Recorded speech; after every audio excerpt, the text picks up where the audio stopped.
Welcome. Good afternoon, everyone. Back with more Raising the Bar Redux. Welcome in, Boom Donuts. Welcome in, Bob. And hi, Matt. Thanks for showing up, guys. Before I start the stream, on more of a personal note, I tend to try to keep streams focused on the subject of the stream, usually the mod. That's kind of what the streams are all about, is highlighting mods or indie games, that sort of thing, immersive first-person experiences. But this week has been just about the worst week ever. I've been horribly sick for the past few days. I wasn't sure if I was going to be well enough to stream today, but I think I'm feeling better. So we're going to try it. You'll have to forgive me if I'm a little bit not quite on my A game today, but we're going to do our best. And yeah, I'm excited to get back to it, because I was really enjoying where we were at last time with Raising the Bar Redux Division 3. We had just gotten the Jeep, and we were driving through the Wasteland, and so I'm really excited to get back to that. The Raising the Bar Redux team really hit it out of the park with this one. I mean, I had some criticisms about the Antlion King fight, but overall I still really enjoyed it, especially just the spectacle of seeing a boss like that, like I don't know, a Metroid giant boss enemy in a Half-Life 2 mod is really crazy to see. Hi, Boom Donuts. I've been sick since Thursday also. It seems like a lot of people are getting sick. I don't know. It's weird how that happens sometimes. Even online, it just seems like things sort of, like, propagate so quickly. It seems like everybody gets sick all at the same time. Yeah, sorry to hear about that. But I think I'm feeling better today. We're gonna do our best. Also, next week, it will be 2 years since my first stream, which is kind of crazy. I haven't been very sentimental on these streams, I feel like. So I haven't really planned like any kind of, you know, anything to mark the day. I'm thinking about maybe trying to do a special stream where I go back to Raising the Bar Salvation, because that was the first mod that I played, and I really enjoyed it, and I heard they updated it with Division 3. So I would love to go back and replay Salvation, maybe even try the Deathless mode. I'll lose, I won't make it, but, you know, sometimes it's, you know, it's not about the outcome, because we never know exactly what's going to happen. The fog of war obscures everything, but, you know, I'm going to play Raising the Bar Salvation on Deathless mode, and I'm going to try my best, and we'll see what happens. But anyways, that was just my thoughts on it so far. I'm hoping to bring some more emotes and maybe add some few things to the stream as well, but nothing too crazy. I can't believe I've streamed mods for 2 years. Like, that doesn't seem real. Seasonal flu, maybe? I think it is. I think that's exactly what it is. I wasn't sure yesterday if it might be COVID. I don't have any more self-testing kits, so I wasn't able to test for it, but I was having some, like, muscle soreness and tight chest and everything. I know what all that means. Hi, Ryu. It's good to see you. Welcome. How are you doing? Time really does fly. Yeah, exactly. I like this menu background a lot, by the way. I know I'm just talking over it right now, but I noticed that the shadows when the soldier walked through that doorway updated in real time. I'm not sure if that's just using shadow angles with the render shadows or if they're using a projected texture for that, but either way, looks really cool. Good showcase of the Combine models, too. Glad to hear it, Ryu. It was good seeing you yesterday in VR, too. I'm gonna get started. Where we left off, I was having so much fun. Oh, I posted a clip from this, and I feel like the clip sort of misrepresented what I was saying a little bit, because I was talking about how great the gameplay and the level design was, but in the clip, I feel like the combat encounter that I was doing was fairly basic. It was just like killing like 2 zombies with the gravity gun. So it seems kind of weird that I'm like hyping this up as like, wow, this is so well designed, but what I was really talking about was the entire section leading up to that fight with the zombies, and how all the different encounters were paced, and how, like, you had to drive up to the building, and there was infighting outside, and there was, like, the wave of antlions, and inside the building, there's, like, a mini-boss fight with the... Anyways, The point is, the clip made it seem like I was, like, hyping up this little tiny bit of gameplay, when in reality, it was like the whole level was good. Crazy how much better this menu is than a lot of modern AAA ones. I think that's something people say about mods a lot that I appreciate, and I think it's because of the passion that goes into it. The idea of having a background that's just an in-game map was something that came from the original Half-Life 2, because Half-Life 2 did its backgrounds that way. Every chapter would have a map that it just loads into for the background, and so mods tend to replicate that. And so you can see modders get really creative with that premise of, like, every menu is just a level in the game. And AAA games, I feel like, wouldn't really have that paradigm. Like, they probably would just want to have, like, some graphics, you know, some animated graphics, scrolling textures and things, and might not look quite as good. Let's get into it.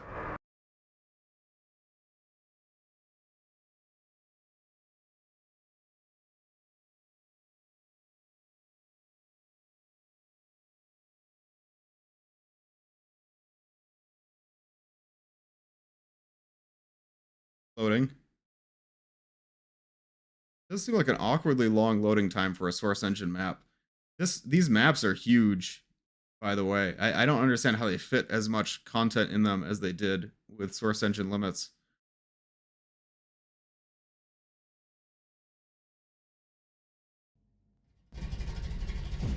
We're back in the Wasteland.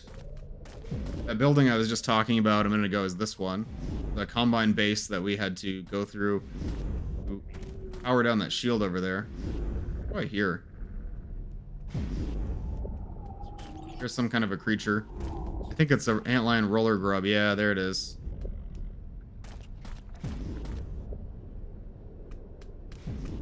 Don't do it. TARDIS? What's the TARDIS?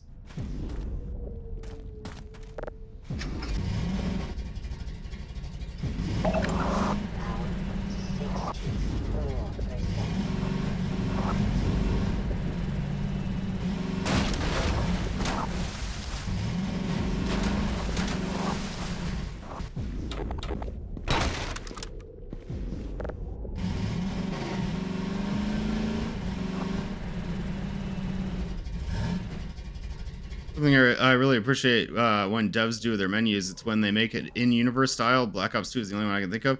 Like Diegetic. What does the Black Ops 2 menu look like? I hate to admit this, but I haven't played any Call of Duties after Modern Warfare 2, the old one.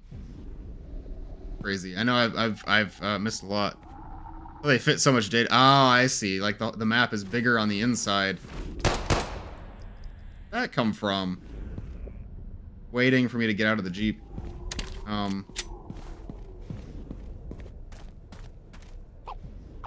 Those hound eyes. Oh, okay. Never mind. I was gonna say they can't hurt me. I was hoping they'd be friendly. You're in the chair, right? Wait, what do you mean I'm in the chair? I'm in my chair. Oh, Black Ops 2. I'm sorry. That was a total streamer brain moment. In Black Ops 2, you're in the chair and you can break out. There's a net. Yeah, okay. I haven't played Black Ops 2. I know about, like, you're like being tortured or something, right? Because of the memes. Call of Duty used to be genuinely great. I should go back and, like, play all of them, honestly. The campaigns. Ooh, we've got bull squids and hound eyes fighting. And antlions, too. So which Call of Duties were great and which ones were not worth playing? For reference. It sounds like people like Black Ops 1 and 2 and 3. How many Black Ops even are there at this point? Did they make like a 6th one?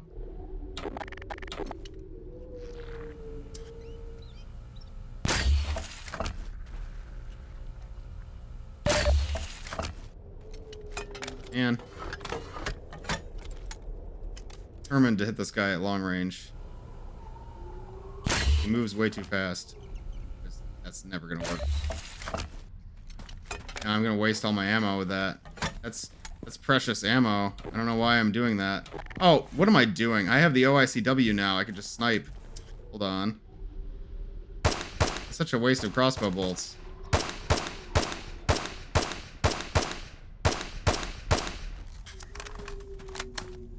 I love this gun. Sure is actually Black Ops 1, but that's a way better example of the menu, like interactive menus. Yeah, I want to see that. I remember when I played Modern Warfare 2, and this would be like when I was in high school, you know, whenever it came out. Uh-oh. Or what? Whenever I played Modern Warfare 2, I couldn't follow the story. And I think it's partially because I didn't play Modern Warfare 1 or Call of Duty 4. I was missing, like, the context. Like, I didn't know the characters very well, and the story just kind of jumps all over the place, so I had a hard time following it. Maybe I was just young, too. Like, maybe now it wouldn't seem confusing to me. Now that I'm a real adult.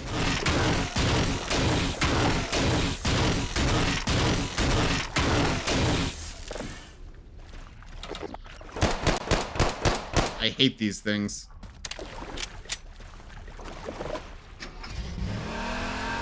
Okay, out of the water.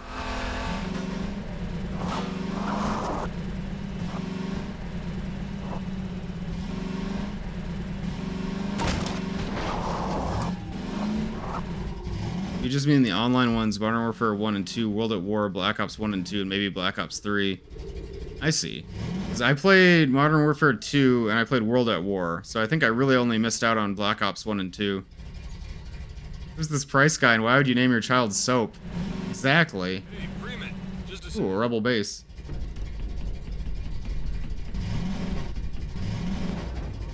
I like this outfit for the citizens. Greetings! Greetings! Hi, Spectre Gaming. something to trick out that Jeep.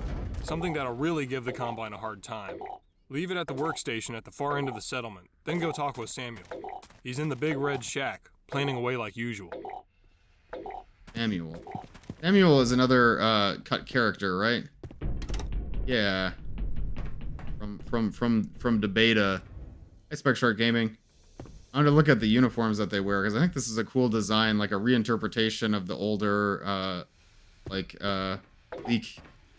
citizen outfit. Beta intro guy. Oh yeah, Samuel is the guy on the train, right? First guy who talks to you. Is he still technically Samuel in Half-Life 2? Is that like entity name or whatever?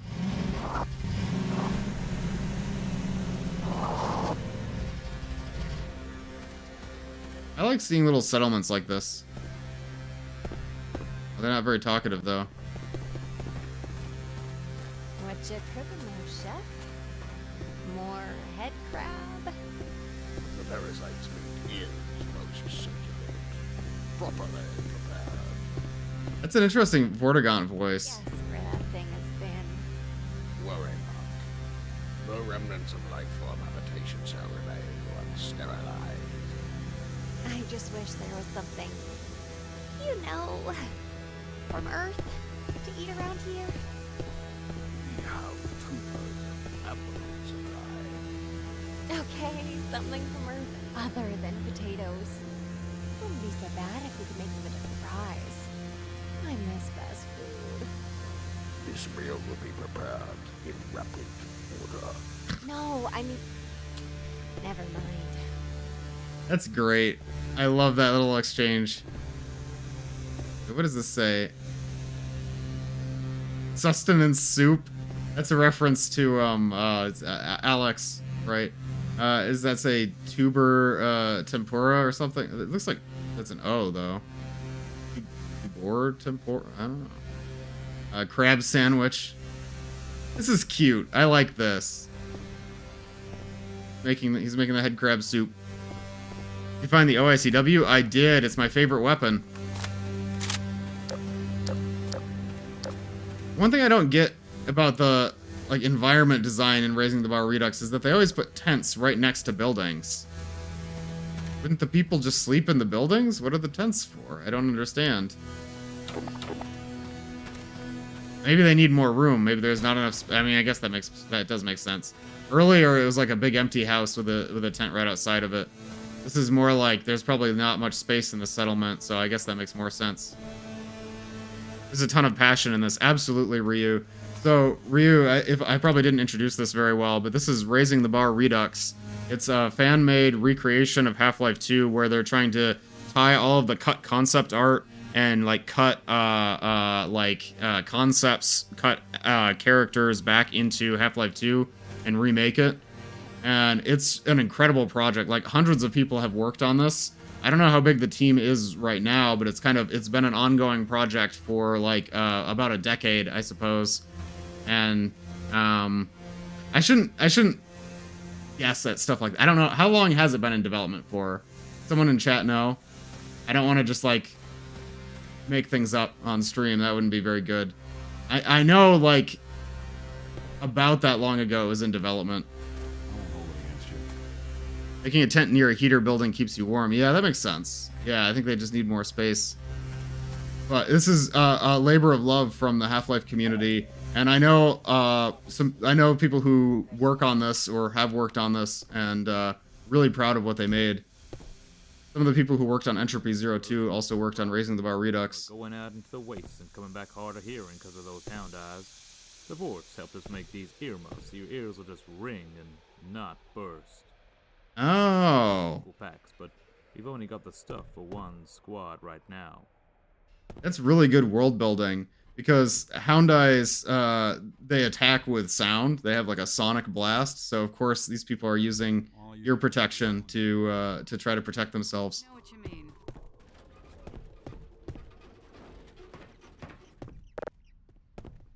This. That is a weird one. See, a group of our guys saw this woman out in the wasteland, pinned down by some soldiers. We moved in to help, but by the time we got over the dunes, the soldiers were dead, and the woman was gone. What does this mean? All she left behind was this mask, beaten up a bit. Seems like it's got night vision and gas filters built in, but doesn't look Combine. Hoping one day we'll see her again. Maybe give it back. Seems like we want her on our side. That's interesting. What is that implying? Because I'm guessing that's like the Black Ops from the original Half-Life. But I don't know if that's a reference to a cut concept. Like, did Alex used to be like an assassin or something? I'm not sure if there's like a deep cut concept reference with that, or if it's just something new. But I really like it. I like where this is going. Like an Assaultron head from Fallout 4. Yeah, I think it's supposed to be the Raising the Bar Redux version of the assassin mask from the original Half-Life. I don't know.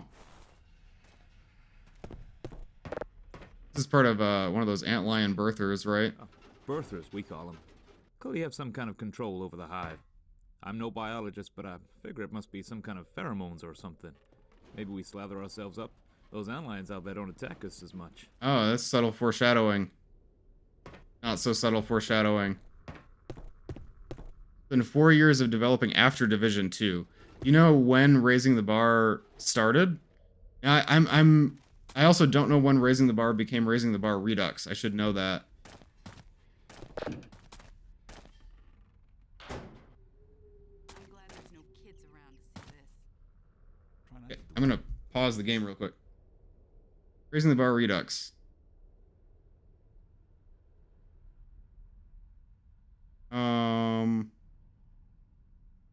Where do I even learn about this? So Division 3 was released on December 30th, 2025. Division 2 released Salvation was 2023, December 31, 2023. That was the first mod that I streamed on my channel.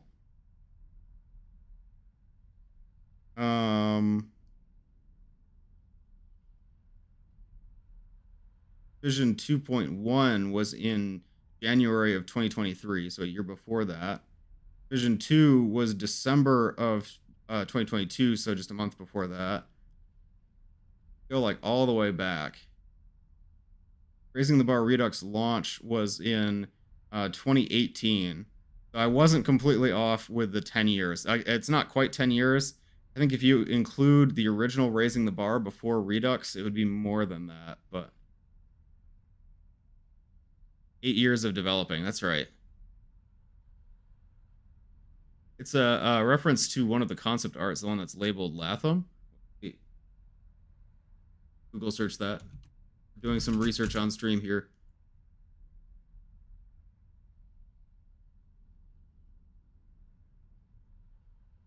Oh, that's cool. Wait. Okay. Lore. I.A. Latham is a character concept for a female protagonist created by Ted Backman. We have no idea what her story would have been. There she is. Okay, so now she has been manifested into raising the bar Redux. That's super cool.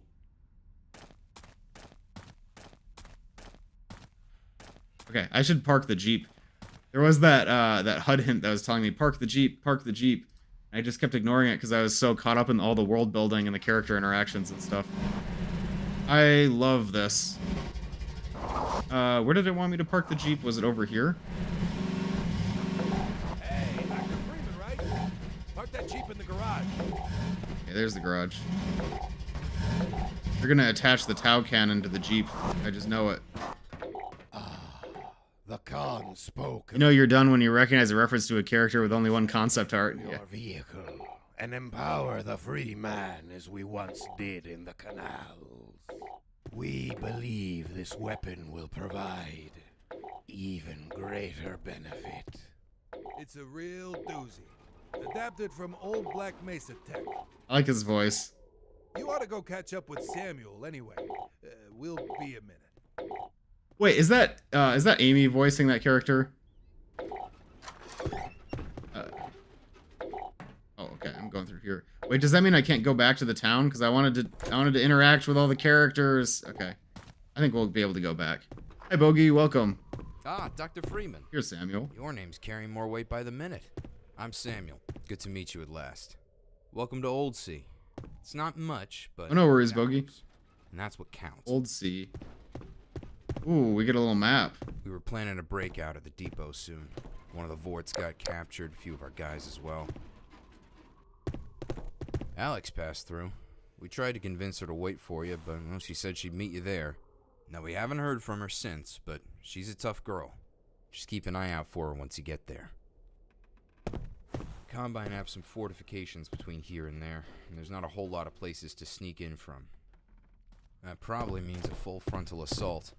But luckily for you, the antlions have been, antsy lately, especially with you killing their king. Combine's forces are stretched thin trying to contain Oh. them. So now's as good a time as any. The gunship base, probably your best bet. Exactly, Ryu. Well's in there too. We know that for sure. Escape will be tricky, but there's a train that leads right to Captain Vance's HQ.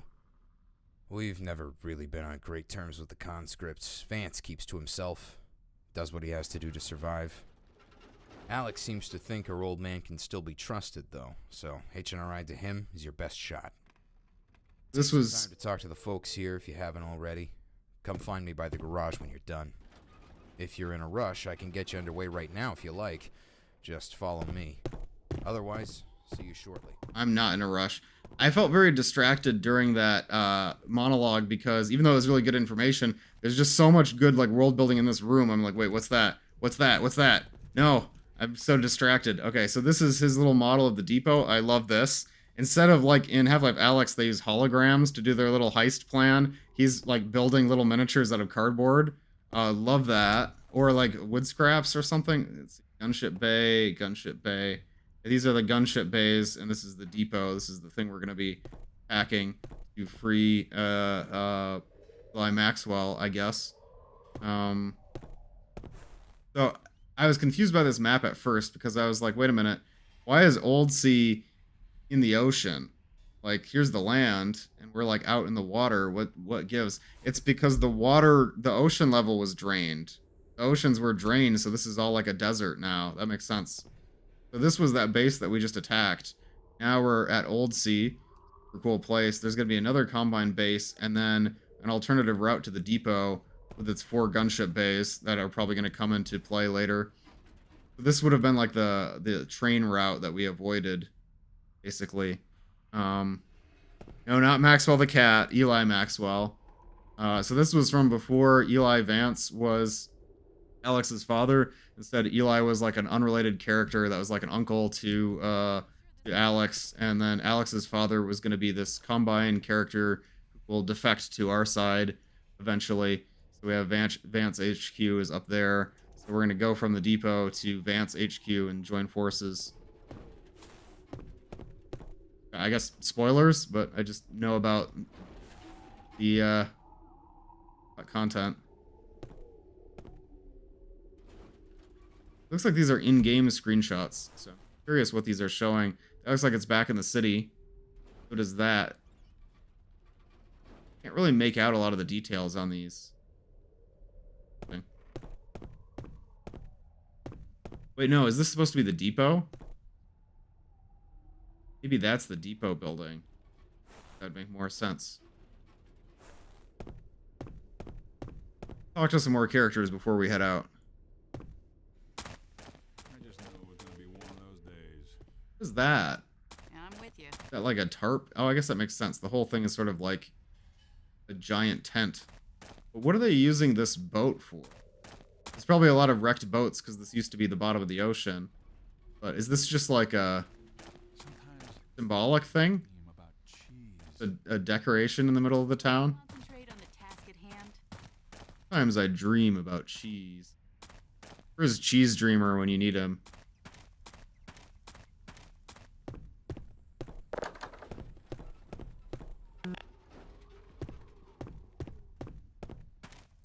The photo of Half-Life 2 2001 and 2002. That's what I thought at first, but it did look like it was using some of the Raising the Bar Redux assets. Unless I was mistaken about that. It might have been. Oh, it's to weigh the... Oh, you're so right. That makes perfect sense. Weighs the tarp down.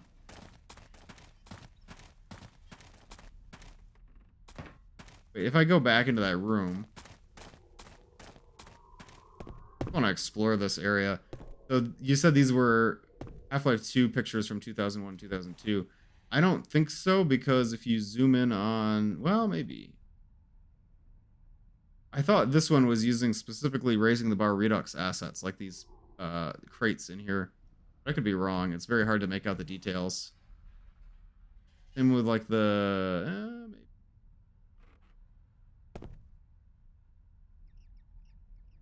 Sure.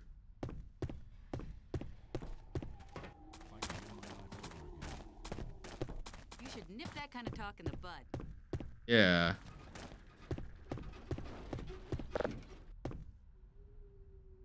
Goodness, it wasn't a piano. Yeah. The boat does look like it might not be heavy enough to weigh the tarp down. I guess they don't need a lot of weight for it.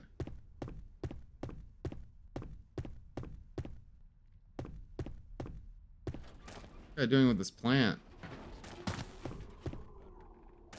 I do have like one criticism about these kinds of scenes is that the NPCs seem a little bit static. Like this guy is just looking at this plant and he's not going to talk to me even though I press E on him.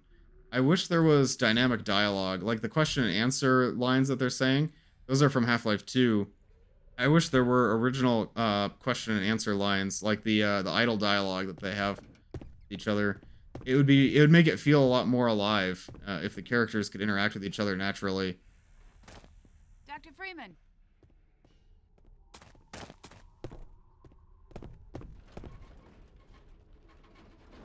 Oh, look at these computers. That's sick. I wonder what the 3 separate towers are for.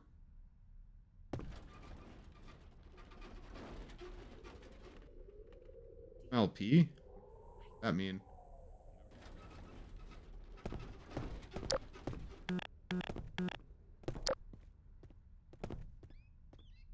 Your streaming setup? Yeah, exactly. No, I have 3 monitors, and it's still not enough, honestly. I find myself not knowing where to put windows.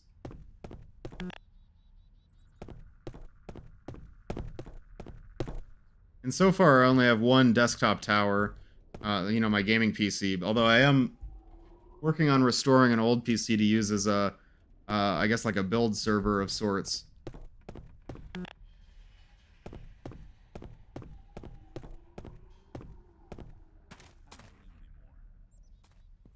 Stand up and sit down again. Yeah, I like this scene a lot. I just wish that the NPCs had some non-scripted interactions besides just the scripted ones. Streaming setup with like the consoles. Yeah, I wish I could just have like 6 monitors. That'd be awesome.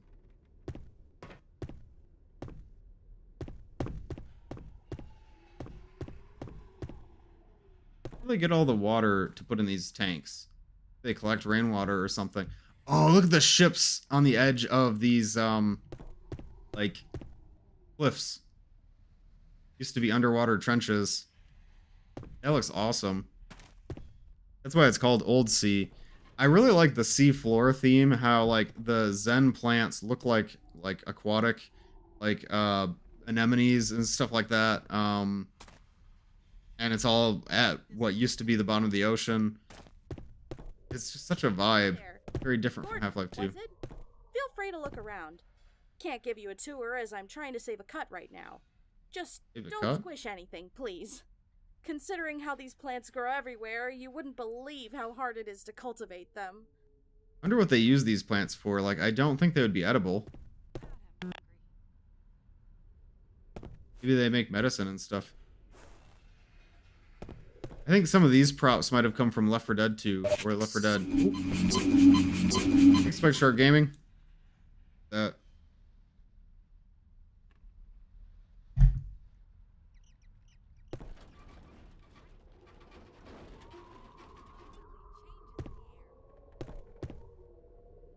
Uh-oh.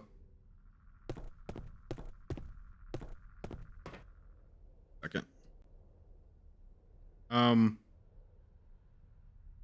OBS is not responding. Am I live? I think I'm live. This is kind of scary. OBS is frozen, but I think I'm still live. Okay, that's better. Did I freeze for a second there? Sorry, I forgot to start my local recording in OBS. I prefer to record from OBS instead of downloading VODs. But, okay, so I was still live that whole time. That was weird. I should remind myself not to do that. Plus, I would have missed the first, like, half an hour anyways, so that was kind of silly. Hello, Dr. Freeman. Probably download the VOD for this one. See, they've got another tent next to a house. I guess the houses just don't have enough room.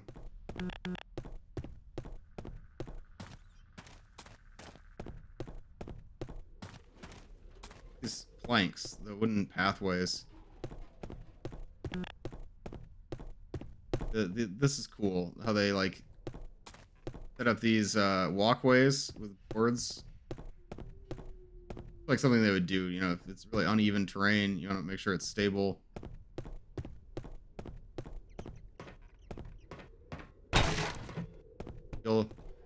I feel kind of rude. I broke somebody's crate and I'm not even going to take their SMG ammo because I already have enough.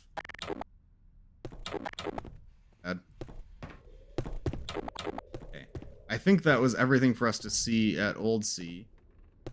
I should probably get a move on now.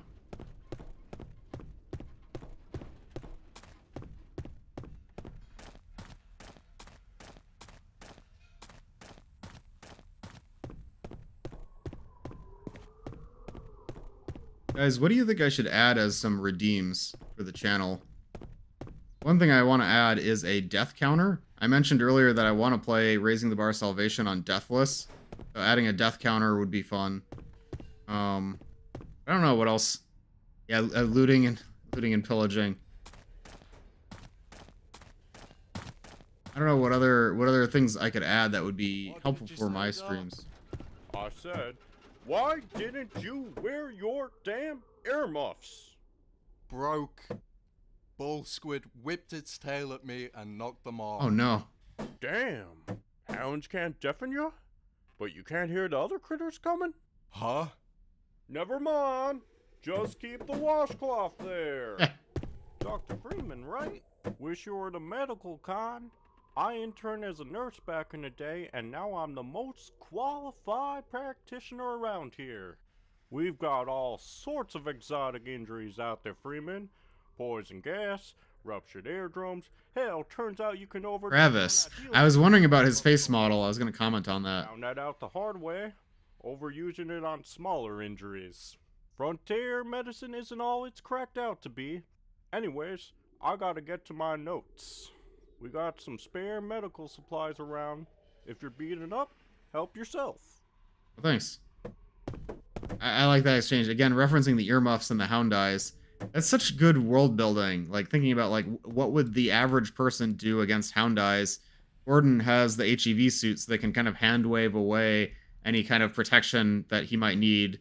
But, you know, what are you doing in this situation? If you're come face to face with hound eyes that can rupture your eardrums and, like, destroy your skull, you know? Ear protection, of course. Like, why didn't I think of that? It just makes sense. Need batteries more than I need health. Oh, clipboard. So this is a model that wasn't in Half-Life 2. This is the Travis model you said, right? It's like one of the citizens that got cut, I think. They remade him from scratch. I wonder if Cheeple is going to be added. I wouldn't be surprised if they recreated Travis from scratch, that they might also do Cheeple. I think that's everything. I don't want to miss any of these cool conversations, though. Oh, I already saw that one. Anything back here? The bathrooms. Items in here? No. I appreciate that a mapper took the time to make this outhouse, you know? For the realism. You always got to add bathrooms to your map.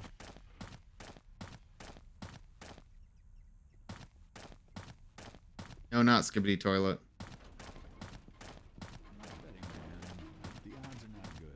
That was a cool little passive scene. Like I said, I wish there was more dynamic dialogue between the NPCs and towards the player, but all of the scripted scenes that they had were really good, and the world-building attention to detail was awesome. I already parked the Jeep to continue.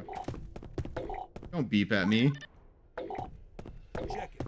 A good old-fashioned Tau cannon. Ow, cannon. Firing excited particles at combined bastards with extreme prejudice. Yeah. A fine weapon for the shattering of common shackles. Our kin know of it well. From a time of indentured servitude, before the free man broke our chains, and instead broke our He's saying that the Vortigaunts used to use... Oh no, he used it against them. Off the Jeep, which it might. She's a bit of a rust bucket at this point. Dr. Maxwell modified it to sap charge from Combine suit station. No way to have your foreshadowing. Though. If you charge the gun, there won't be much left for your own suit after. Better than being stuck to the Jeep, eh, Gordon? I think we kept you long enough. Give Alex our best. Give the Combine our worst. And good luck. Can I just remove the Tau cannon now? No, I don't think I can. I think that's like a scripted event. Ooh, that's cool. It's just the regular Half-Life 2 Jeep, but I really like the new art assets they've made for it. The model and the particles on the Tau cannon. The sounds.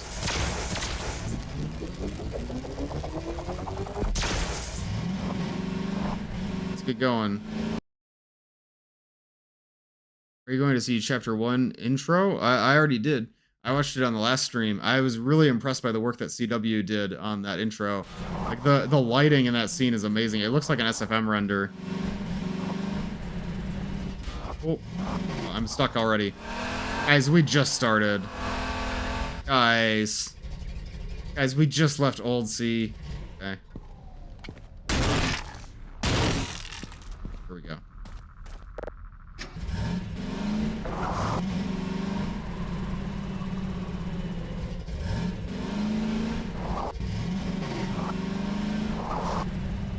Uh-oh. Oh, no. Ow. That was a sand barnacle. Am I completely stuck? Uh-oh. Help. Help. I think I'm stuck on a sand barnacle. I just have to grenade myself. Kind of. Oh. Well.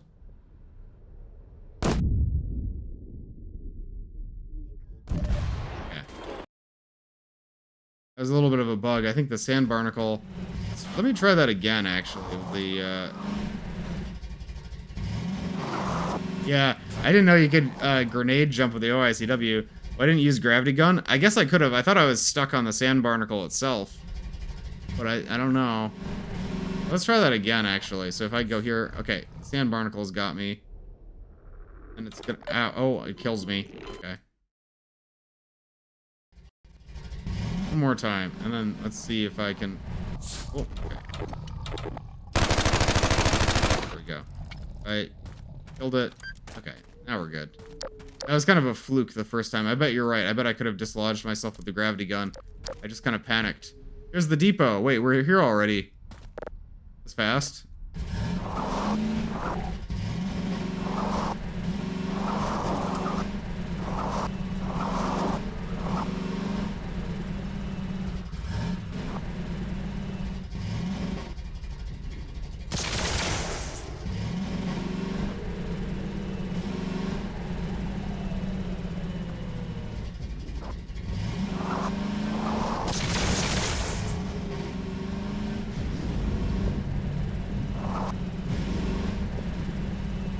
This might be that Combine base that was on the map here, and then that's the depot. So we'll have to get through the base and then go around to the other side of the depot. Uh-oh. Oh, I think they saw me.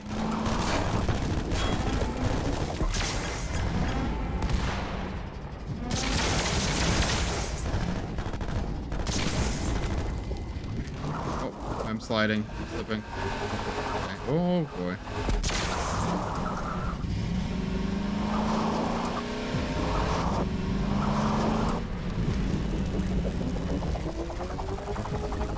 The depot? What is that gonna do? I mean, I can, like... Why does it not let me shoot the depot? What?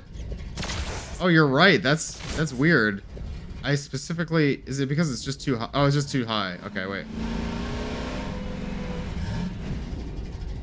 Yeah, we just need to go back far enough. Okay, there we go. I don't think that's very effective. I'm gonna park my Jeep over here. So I see that there's a button here, but there also seems to be a way in over here. Which way to go first? Maxwell is now dead. Oh no. Mission failed.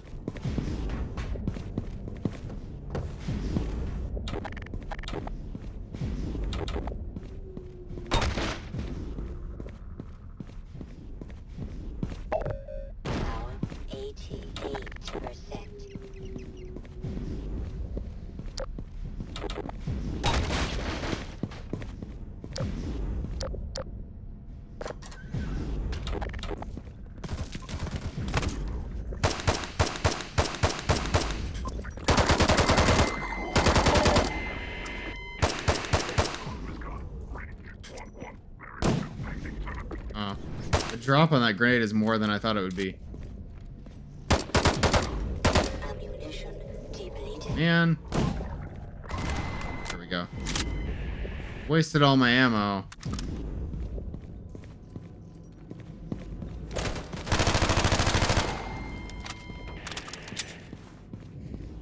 Oh, it's not Maxwell the cat. It's Eli Maxwell. I like how Maxwell the cat has kind of started showing up in everything. Like, Voices of the Void has Maxwell. There's, like, all these random indie games that have Maxwell show up. I should play Voices of the Void. Oh, I should play a billion. Like, how do I get more time, guys? I want to play so many games.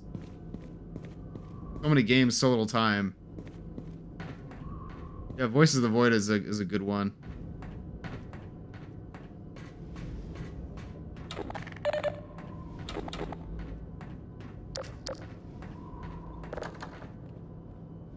Here's somebody walking. Oh, I hear him. W ammo. You can find Sauce Joel.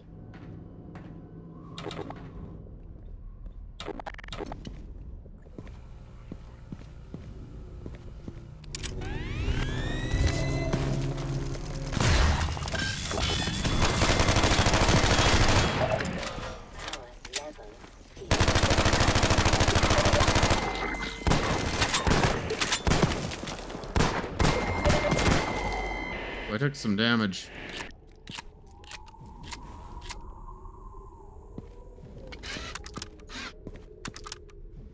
I got him.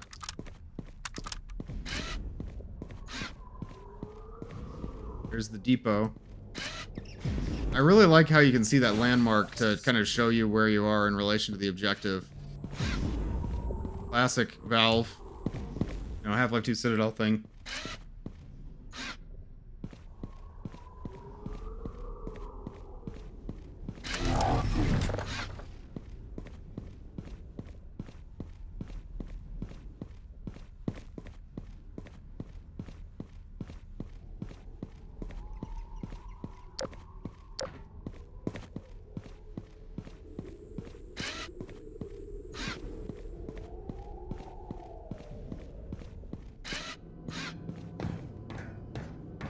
Here.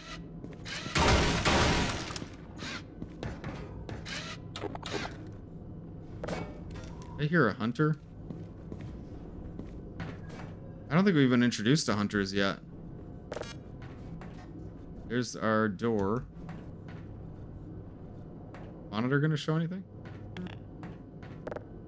Seems like the monitor is broken. It's not showing anything.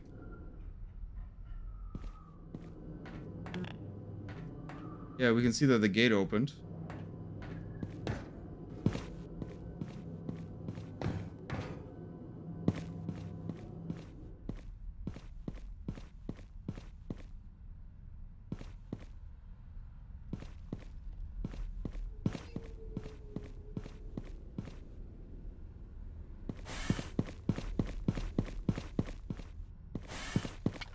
I have a feeling this is a mini boss arena.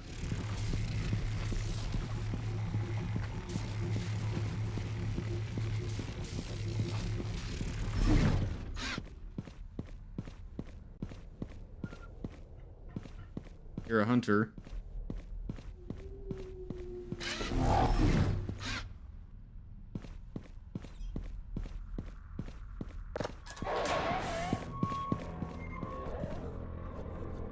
Good little jump scare.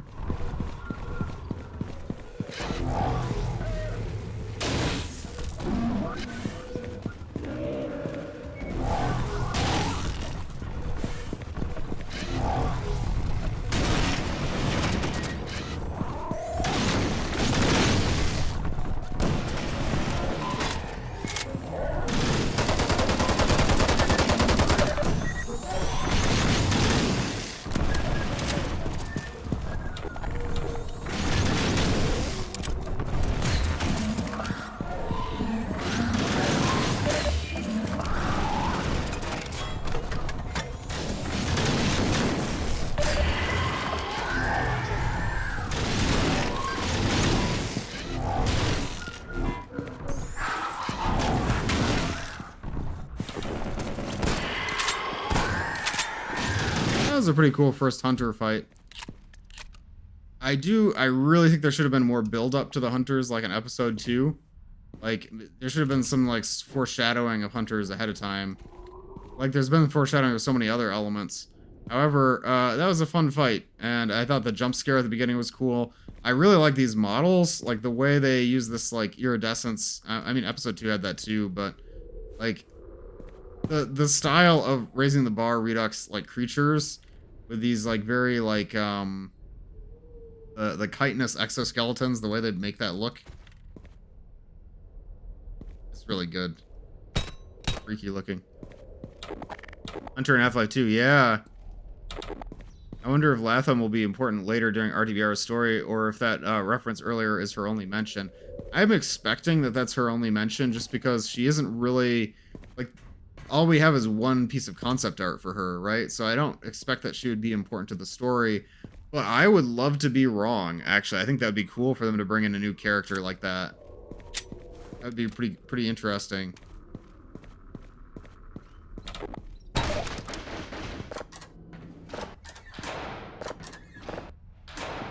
Oh, it won't open any further than that. And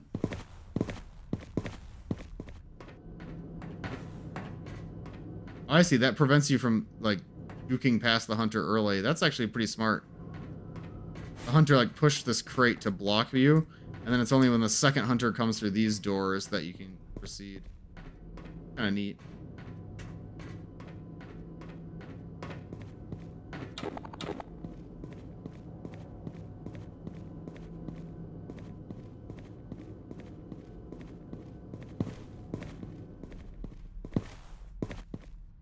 What is this? Oh, I guess this is where I need to take the Jeep.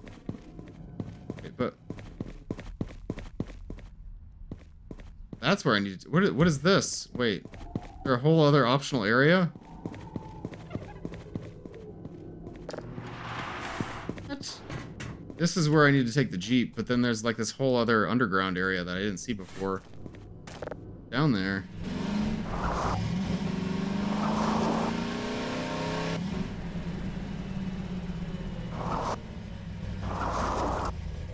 Oh, bull squids.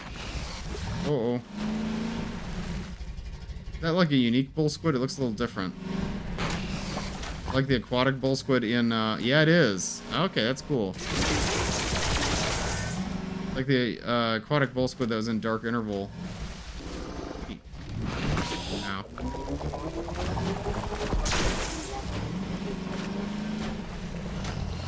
Baby bull squids.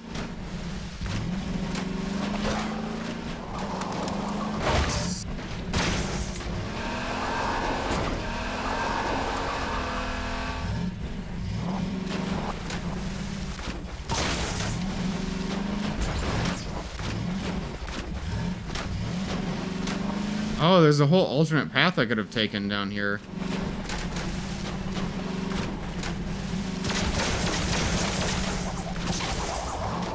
If you kill the red hound eye, the other ones should become friendly.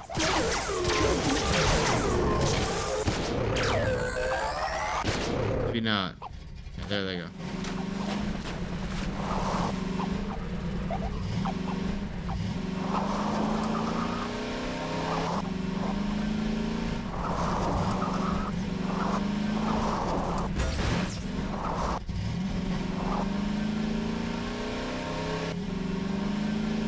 I hope there's situations where I can like snipe a red hound eye and then enter a combat encounter with Combine soldiers where the other hound eyes will fight the Combine but not me.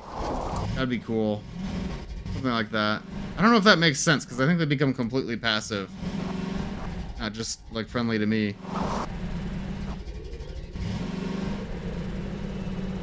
Thumper seems like it's not working anymore. Probably means antlions are... Oh, there they are. Oh. Music.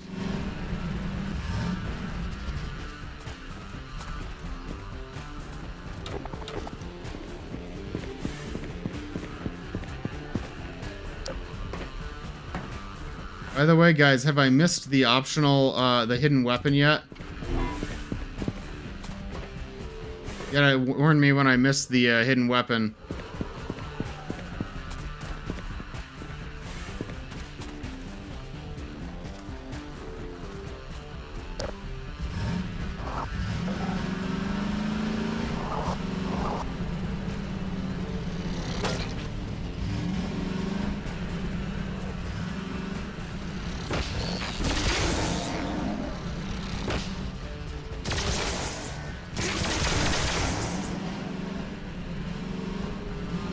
Get some health from this protozoan.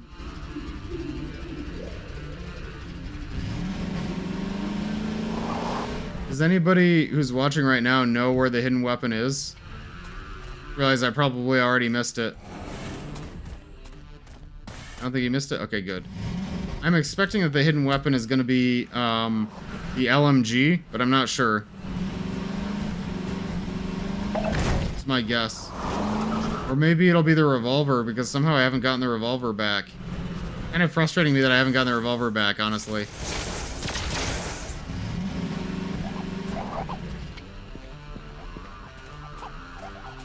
Killed the red one.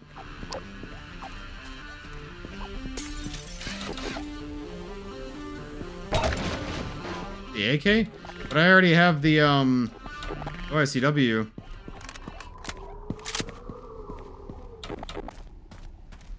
They have both 5.56 and 7.62 in these maps. There's like a lot of ammo types to juggle.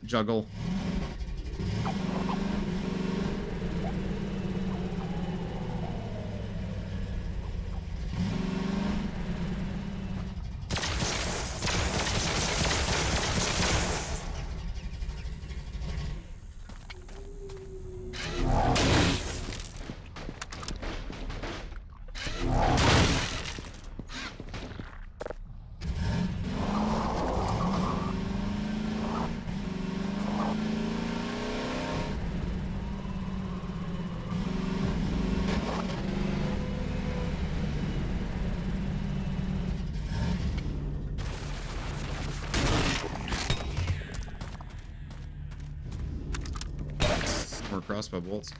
Baby bolts good.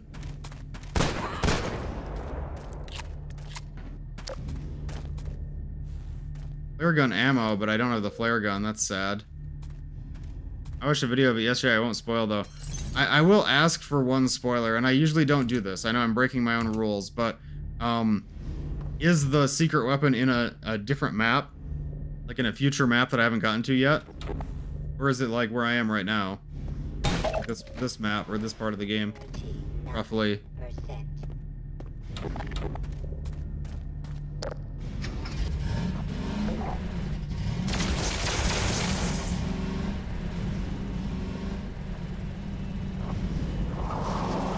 In the future map, okay. That's good to know. That bridge support looks like it's seen better days.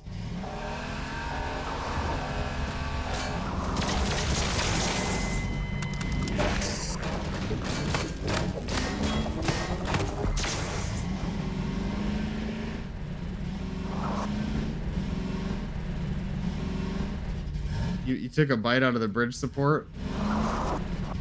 Man. Eat a Snickers. You're not you when you're hungry.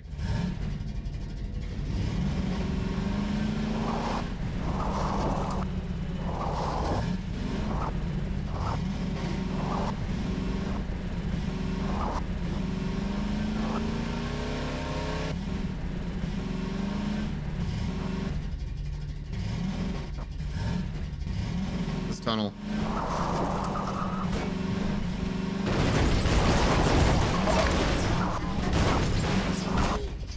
Kind of unsatisfying how those boxes didn't break.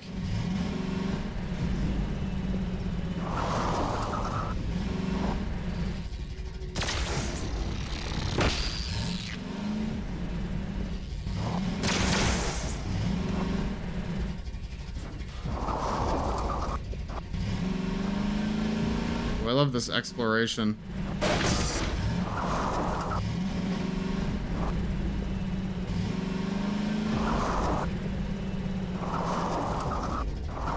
Boxes painted look like wooden crates. Yeah. Oh. My driving could be better.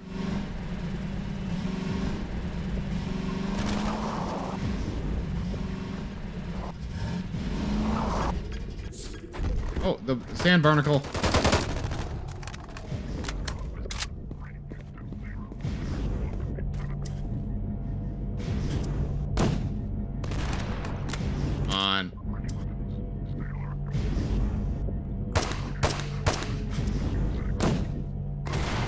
There we go. Oh. Well, it worked out.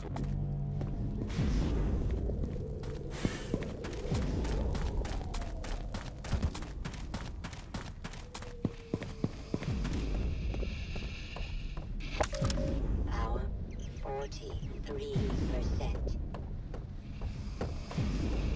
Oh, it's an antlion birther.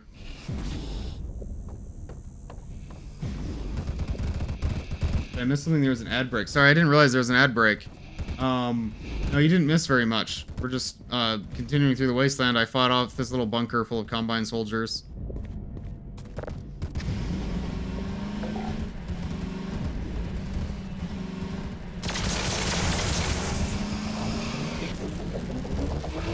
Ow.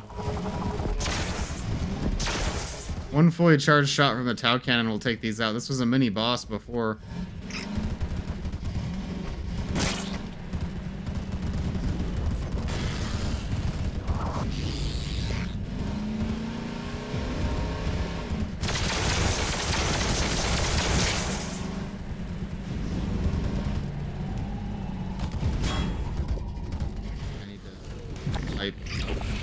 Oh, never mind, never mind.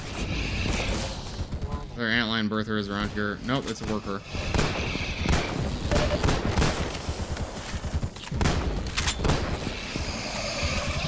Okay, the antlions will keep coming. Maybe I can take cover here.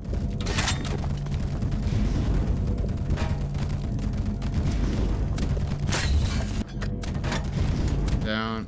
Oh, they're shooting from all over the depot. Come on, peek. Peek. I shot way too high. Got him.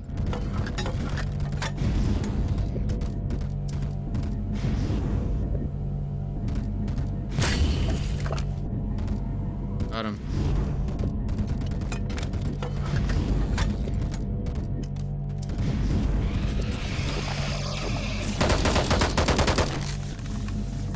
Better keep moving. 37%.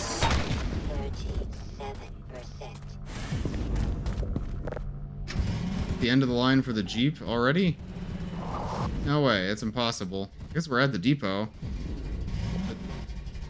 Got the Jeep. Could be another way through. How do we go through this thing?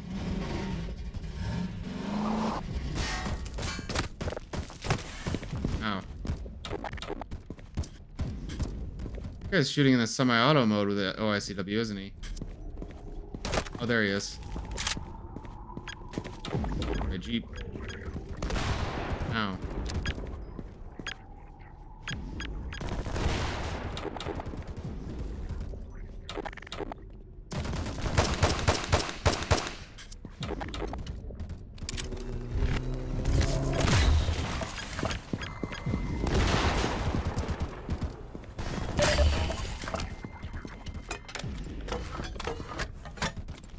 I think Portal 1 takes place shortly before or shortly after Half-Life 1. I think Portal 1 takes place at an indeterminate amount of time after Half-Life. I don't know how long.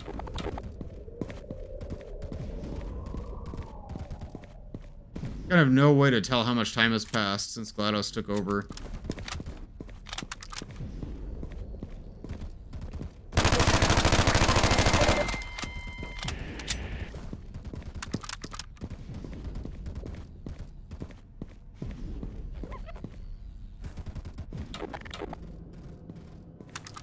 The ammo. 31%.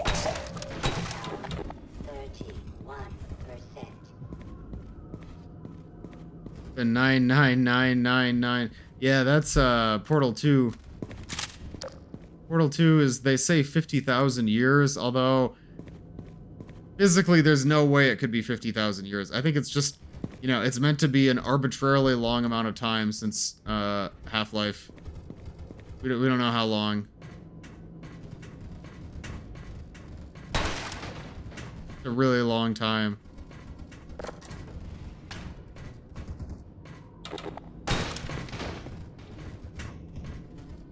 Thought there'd be a button to press here. Ooh, do we get a little preview? A little sneak peek? Oh, it looks like they're sending a dropship from here. I think I'm gonna take the Jeep into this part.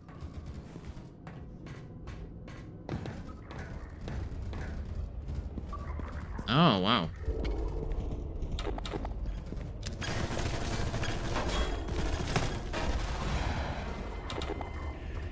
That was an effective grenade. Weird to see a dropship suspended like this. Kinda cool.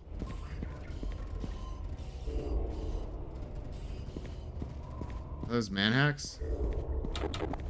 Are we actually leaving the Jeep behind? Is there like a way that I need to take the Tau cannon? Don't want to leave it, you know?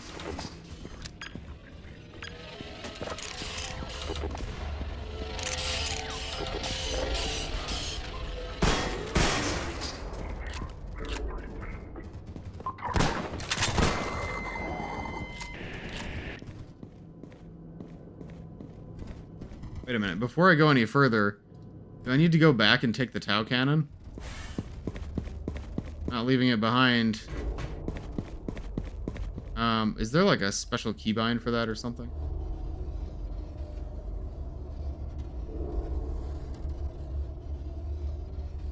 I think so. I think taking off the Tau cannon is going to be scripted, right? I assume that'll be scripted, but I want to make sure.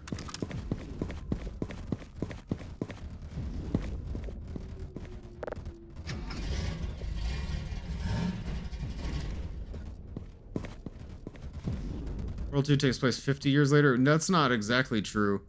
We don't know how long Portal 2 takes place. It's some number of years, and the developers have said 50,000, which, again, doesn't physically make sense with the state of, like, you'd expect the whole facility to have decomposed by then, but, like, you know, it has to start with a 9? Not necessarily, because we don't know the unit of measure. And also, it seems like the counter was stuck, too. You guys know, any Raising the Bar players out there, am I supposed to leave the Tau cannon here, or am I supposed to take it with me at this point? I don't think... Can't pick up weapon. Okay. Making sure. Because I know at the point that we leave the Jeep behind for good, I need to take the Tau cannon with me.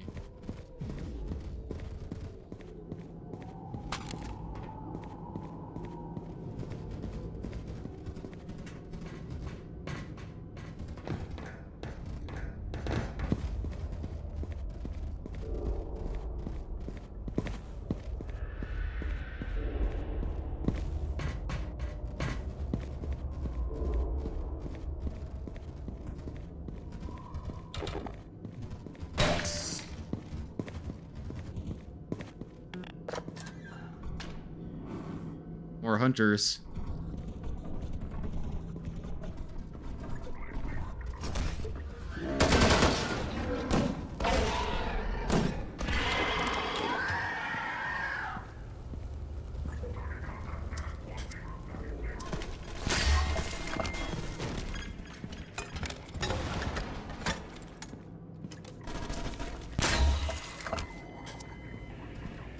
No spoil. I mean, I guess I did ask for spoilers, so I can't blame you for that.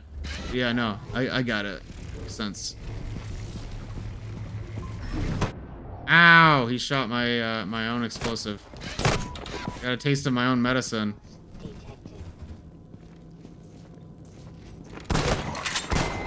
Ow! That guy took out almost all my health.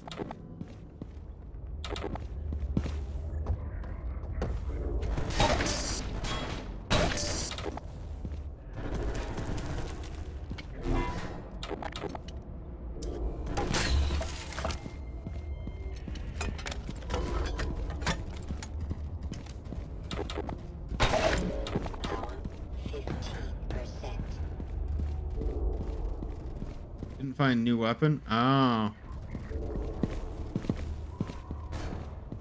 Hopefully I find it. I always miss the hidden weapons in Raising the Bar. I don't know why. The hidden weapon in Ravenholm was the flare gun, I think, and I completely missed it. And now I keep getting flare gun ammo pickups, and I feel sad. Although this wasn't continuing from a save anyway, so it wouldn't matter, but... I like these gunship bays. They're cool.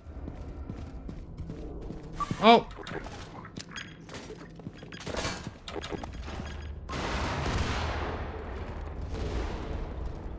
One of them made it. One of them is still alive.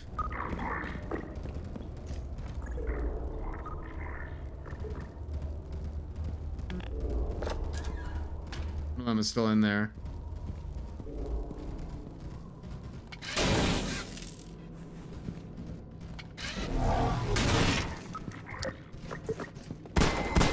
There he is.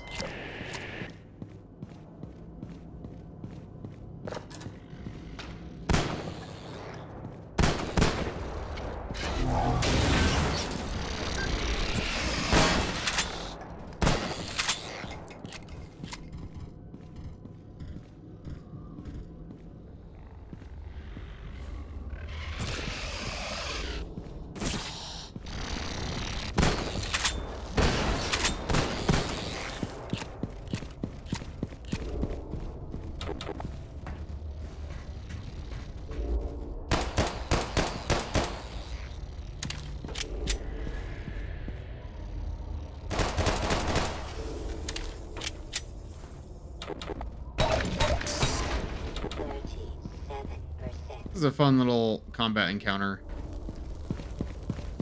You know, there's variety between the antlions and the soldiers. It feels like the NPCs have enough room to kind of move around and breathe. do different tactics, and I like this. This is fun.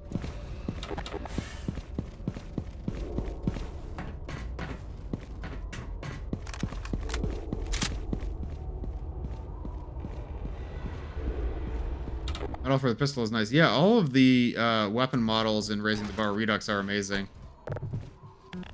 I really like the art style.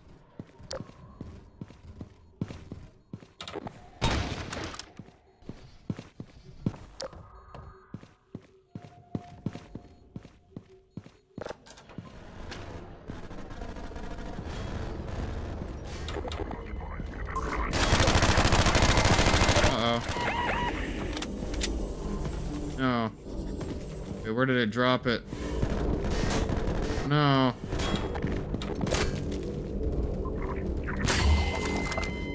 Sure, we'll find it.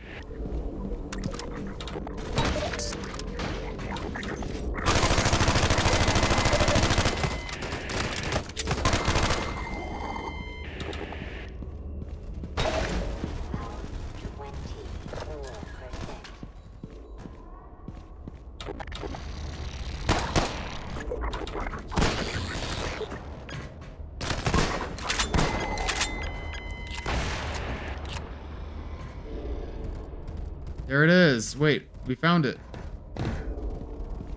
Bow cannon. That can be Alex. Oh. Oh, nope. It was an antlion. I thought Alex was going to be there. I'm disappointed. Well. I can recharge my Tau cannon from this. Cool. That's an interesting trade-off in gameplay because it prevents you from recharging your suit battery. It gives you infinite ammo potentially for the, well, not infinite, but you know, as much ammo for the Tau cannon as you can find suit charge.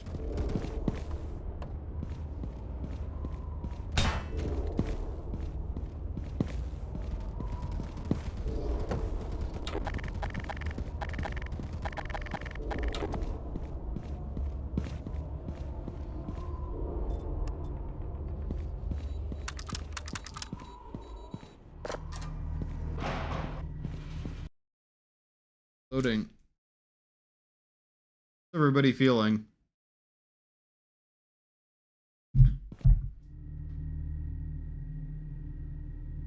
might want to take a quick AFK break pretty soon.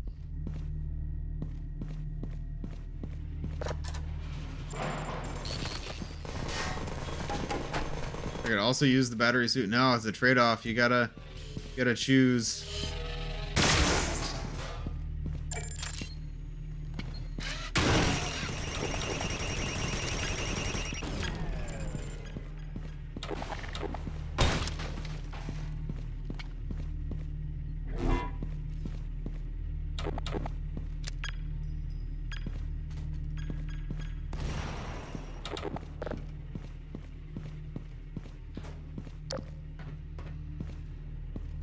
Secret weapons around here.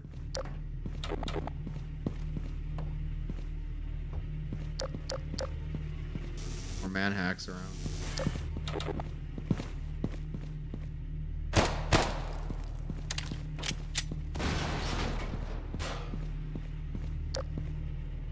Oh.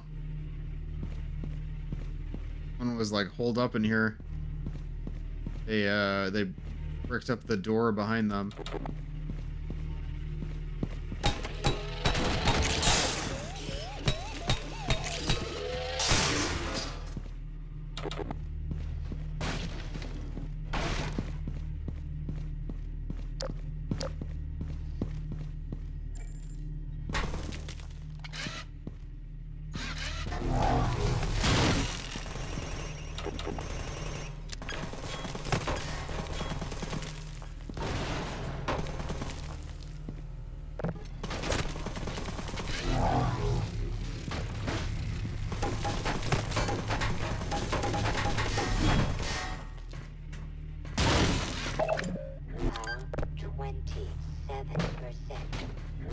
Looks like I should be able to open it.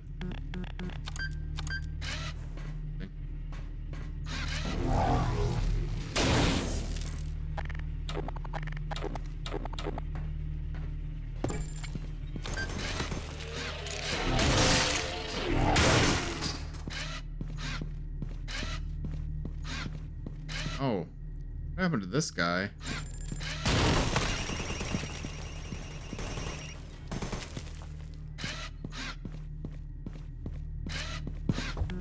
I don't like when Source games use valves as part of the environment, because then it's like, it just feels like it should be a puzzle element. Black Mesa does that a lot. I think even Half-Life 2 does it sometimes. But I don't like it. Same with this thing. Like, that just looks like something I'm supposed to interact with.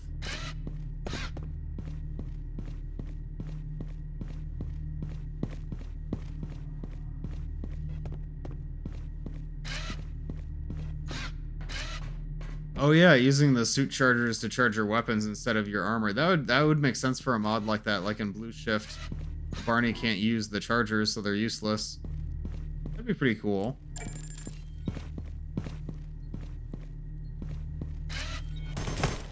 Ow.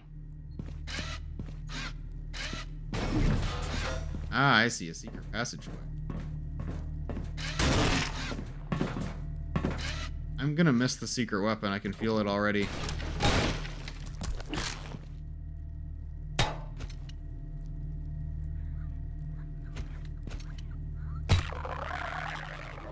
Another invisible head crab.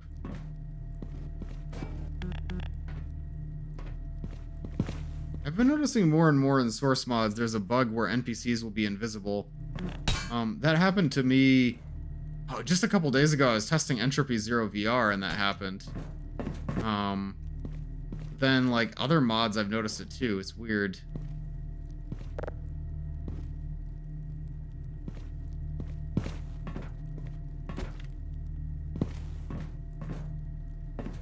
It happens in Easy 2 a lot, unfortunately.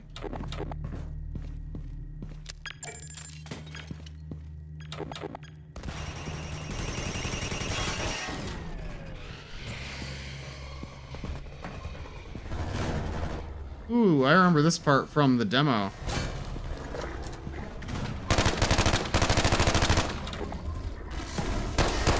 This Umbrella Man wears new weapon. That wasn't a hint, was it? Is it actually back there?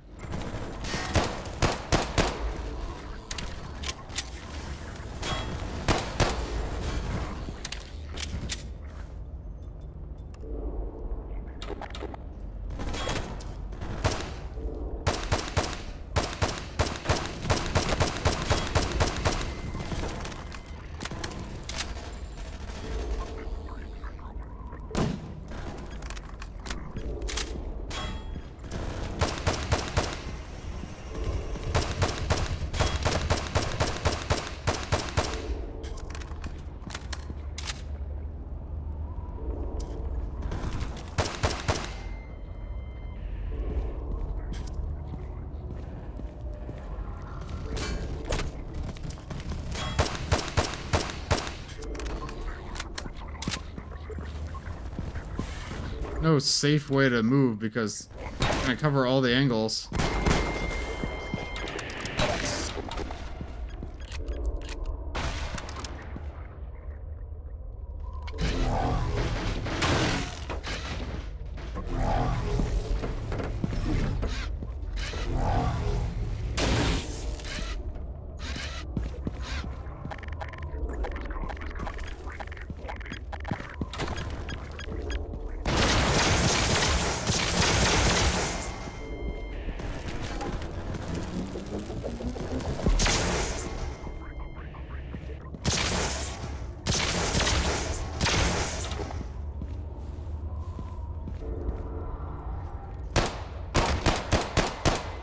There we go. Gunplay in this is very satisfying.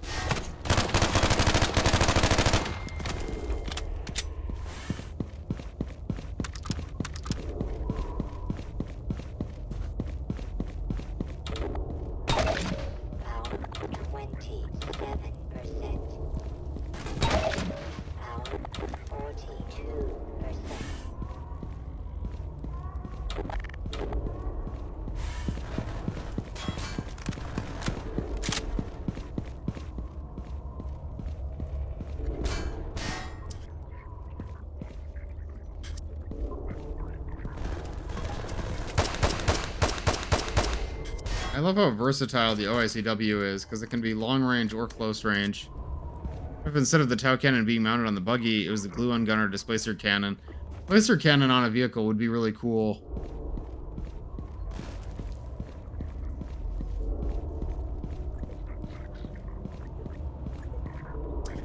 A little bit overpowered.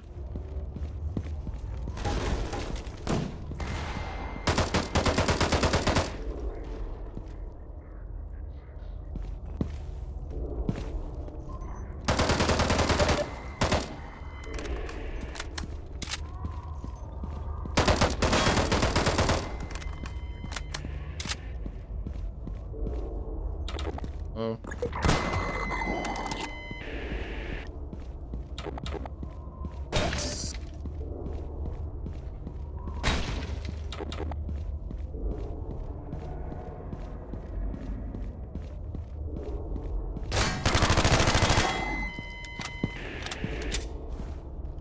Now, when I played the Division 3 demo, what I remembered was that I thought this area was, in most of the Division 3 demo, was going to become part of Division 4.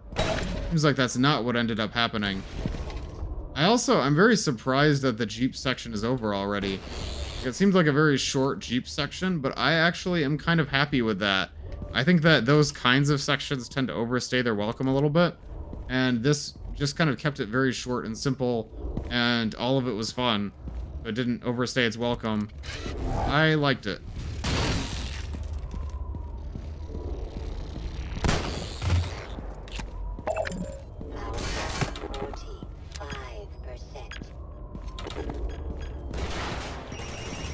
Although I guess right now I don't actually know entirely where I'm going. That's a downside.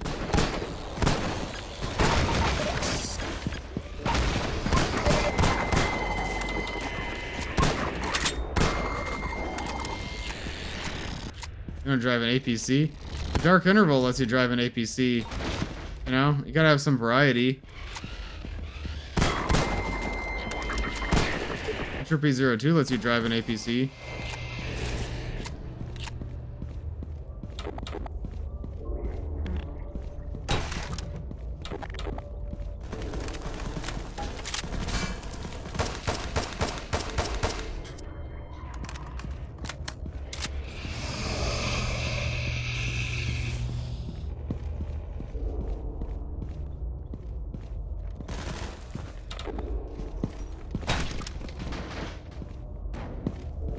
I want to drive a 2004 Honda Civic.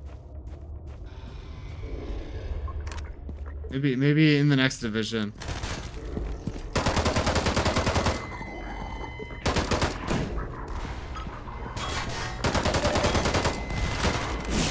It's fun. I'm having a lot of fun with these combat encounters.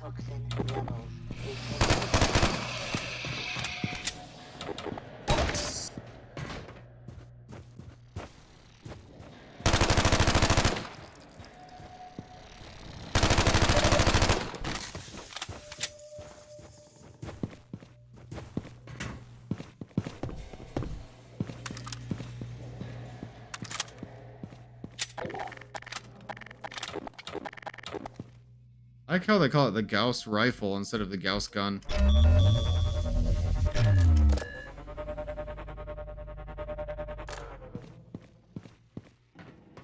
Now, before I proceed down this elevator, I want to go back and look for the secret weapon, just in case I missed it. I feel like this could be a good place to hide it.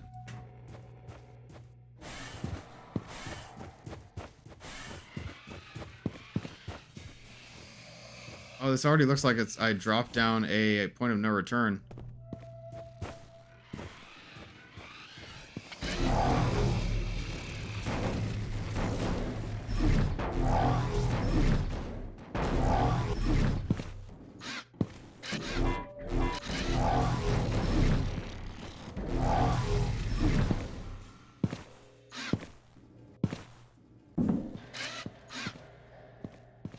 Yeah, this was a point of no return. I can, like, I'm back up.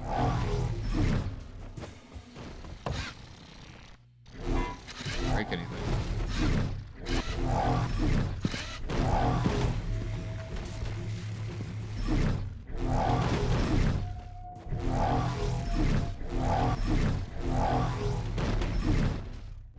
have a new idea for backseating. What if you guys, instead of telling me when there is a secret weapon, just tell me when there isn't a secret weapon, because that will save us time and frustration. So if I'm looking for something hidden and it's not here, you can tell me that it's not here. But if it is here, then don't tell me. Isn't here? Okay. I'm kind of proud of myself for managing to get back past that point of no return, though. The place I was gonna look, right, was down here. This little building, because I feel like I didn't really explore in there. If I can even get up.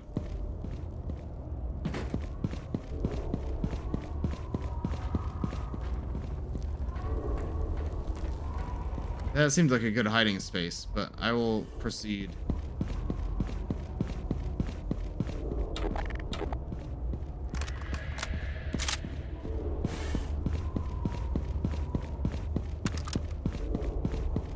Hi, Comb Tank. Welcome. We're enjoying Raising the Bar Redux Division 3.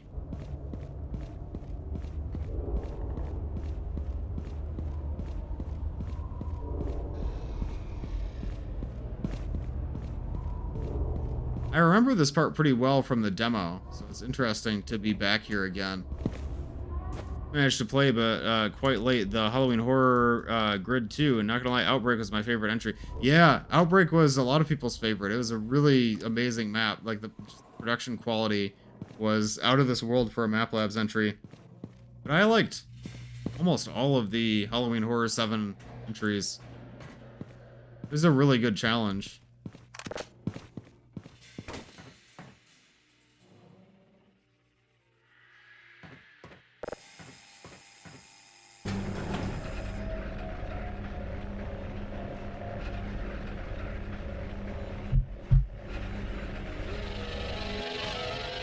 Oh.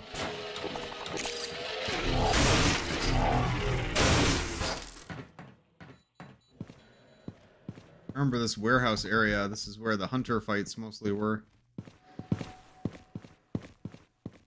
like the concept of Zen infestation inspired from Half-Life Alyx, as it could create different monsters like Jeff. Yeah, exactly. It's really creative what Outbreak did with that, and I want to see more of that in the Half-Life universe.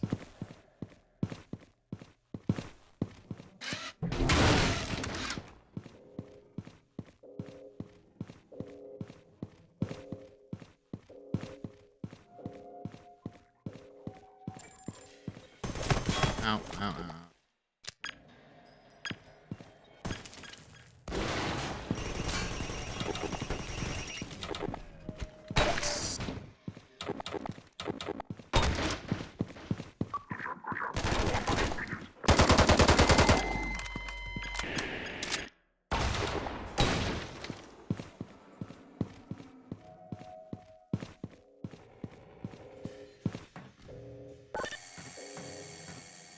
Down? Oh, what the? Okay. Standing on that little ledge. As the smoke clears was a nice potential, though it's a shame with a bit cheap ending, in my opinion. I didn't like when I realized that the monster was literally cheaple. Maybe a cheap ending is pun there. But no, I liked the map.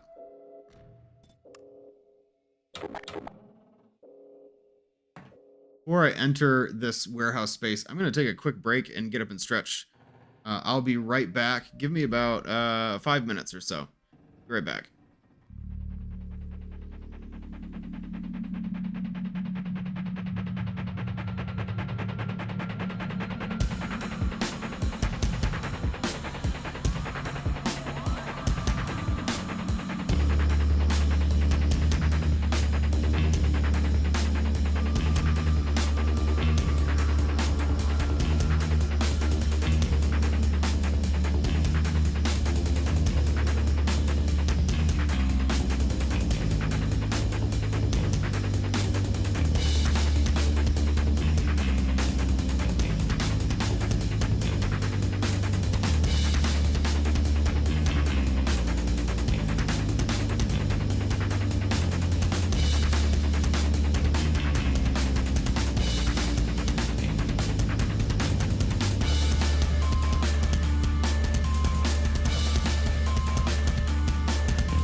back. Sorry about the delay. Up and stretch a little bit. Back to Division 3. You guys think we'll finish Division 3 today? Hope Captain Vance uses the Male 08 face map. Yeah, I think that was what he was originally, right? I think he'll probably look similar to that. Hunters are already here.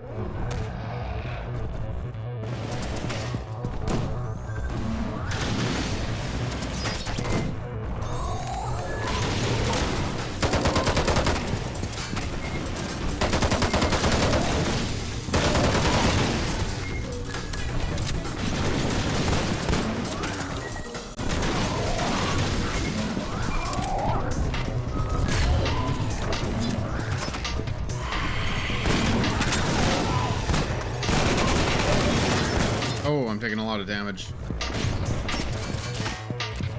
That's a lot of damage.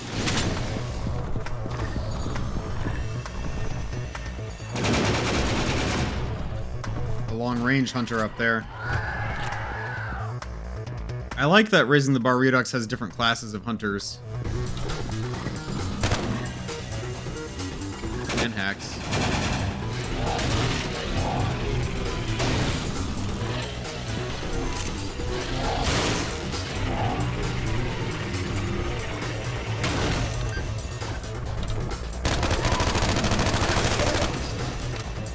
Strider, exactly.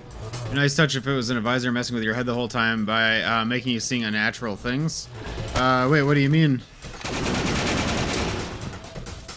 Oh, you mean in As the Smoke Clears? I don't know. I don't think that's what the author was going for. Yeah. But I get what you're saying. That's the kind of twist that I kind of look forward to as well.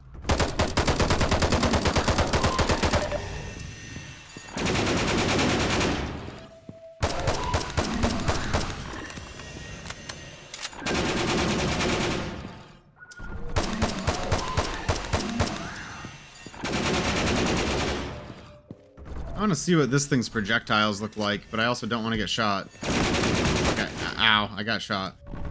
Cool, though.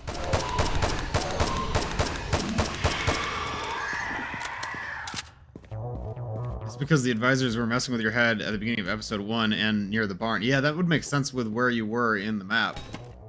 I just think that the author was going for more of like a creepypasta kind of vibe, like the Slender Man in the map didn't really exist diegetically in the story. It was like something that was like messing with your game. I think that's more the style that they were after, but I do prefer like less meta kind of stories that take place in the Half-Life universe. I would have liked that twist.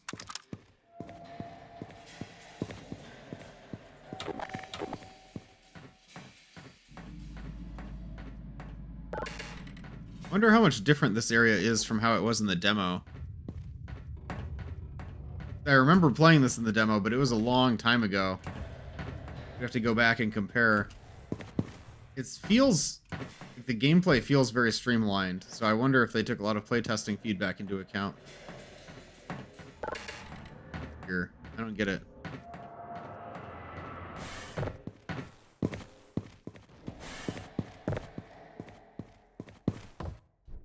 Forklift. I'm forklift certified.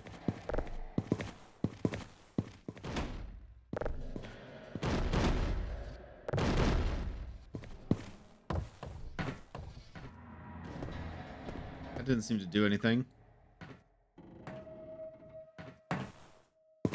I think I'm confused. Oh, I'm supposed to go this way. No, I'm not.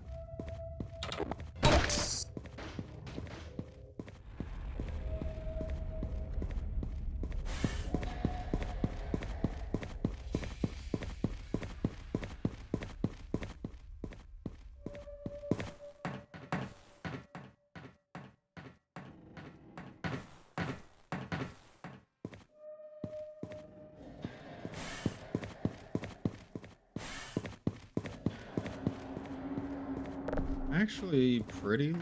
I don't know if I just got confused somehow. I know that this is where I'm going eventually. I don't think I can just climb this though. Like, just climb this.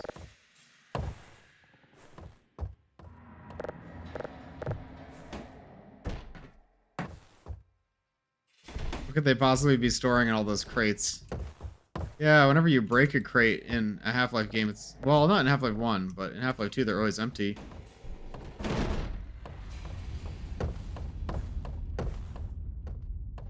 No way that was the intended path. Did I break something? That seems way too janky to be the intended path.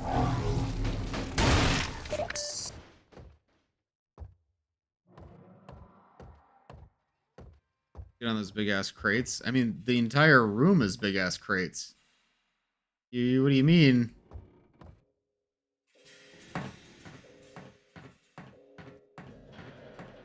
Entire room is crates. What this means. ED. I'm sure that's a reference to something.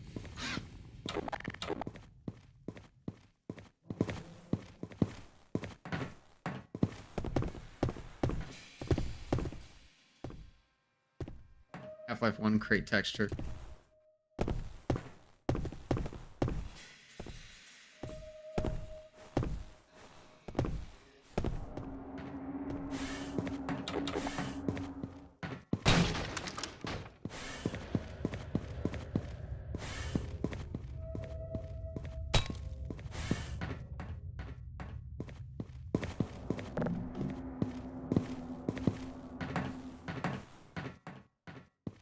You checked out the doc I sent? I'm sorry. I keep saying that I will check it out, and then I don't actually. I've been very busy lately. There's just so many things going on. I don't know if I can guarantee any amount of time when I'll actually be able to get around to it.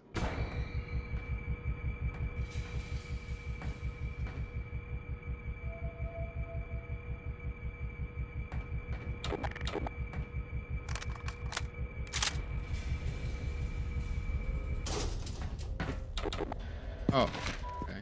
Minor fracture detected. Power 15%.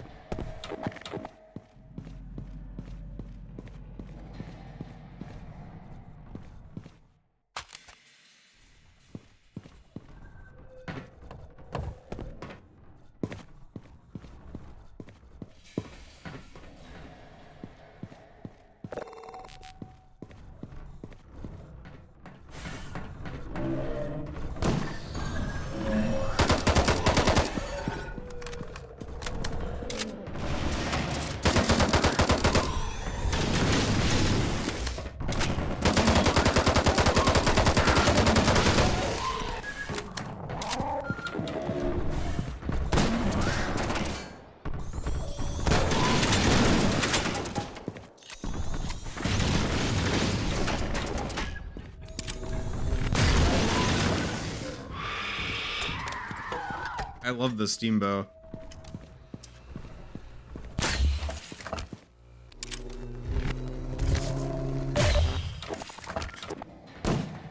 I didn't mean to do that. Now I wasted my grenade. A lot of ammo.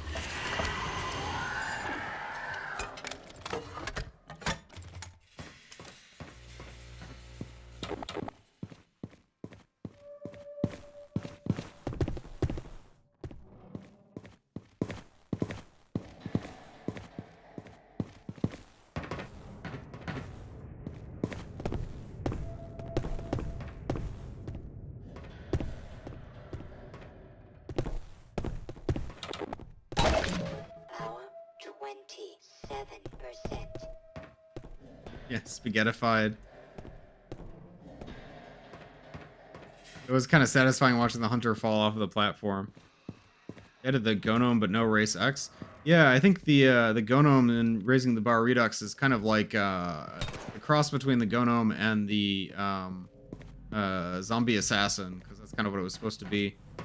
But it's the same as the Gnome / Zombie Assassin from EZ2, because EZ2 borrowed it from Raising the Bar Redux, so RTBR is where it came from originally. So, yeah, no, it makes sense. I don't know why there would be Race X in RTBR.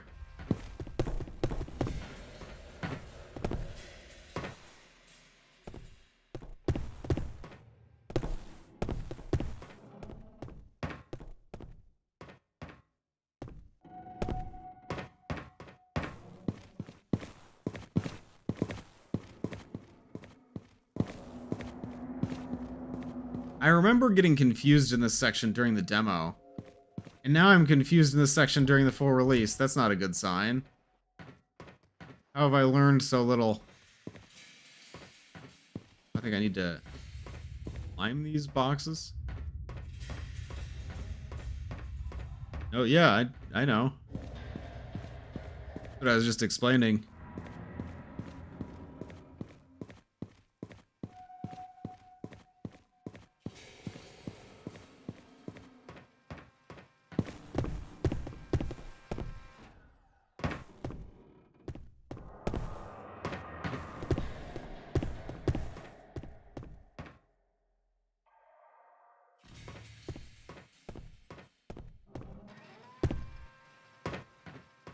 I get so turned around. I feel like I just lost focus somehow.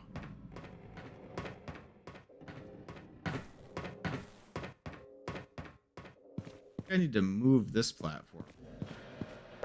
Console no longer does anything because I already moved it. Okay.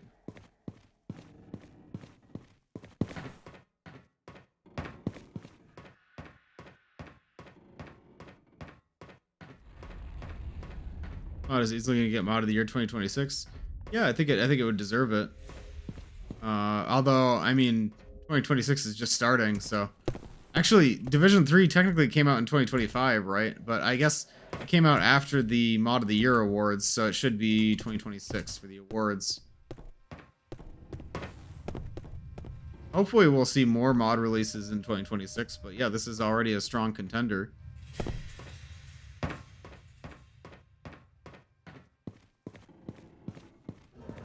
Missing here.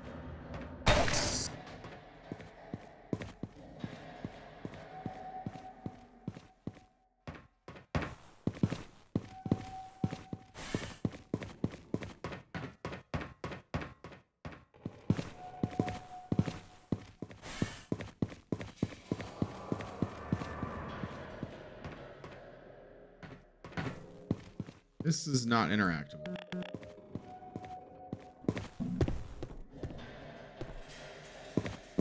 There's a crate up there. Maybe there's something I can find up there.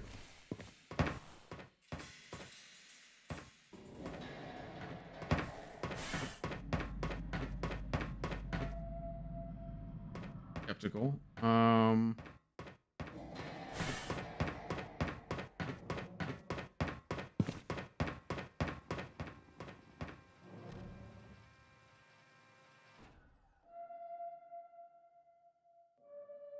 That's anything yet.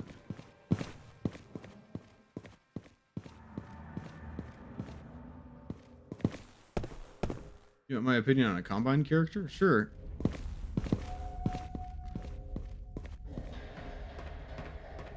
I'm curious to see what you've written. Because the Combine are interesting and fans interpret them in a lot of different ways.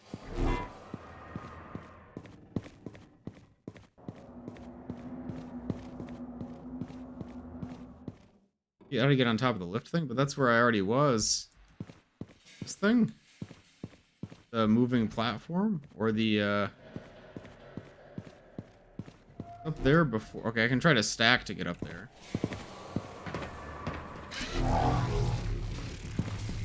Somehow I feel like I'm more confused now than I was when I played the demo. I should look back at my VOD of the demo to see what I did back then.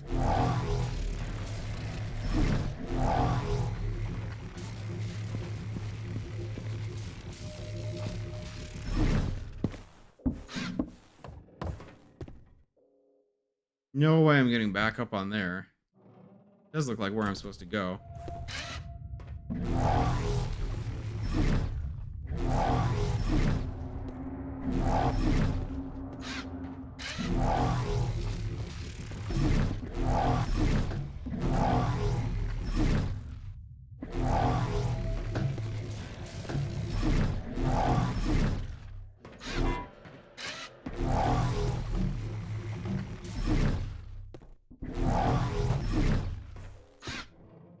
Working. Maybe there's another way up this thing?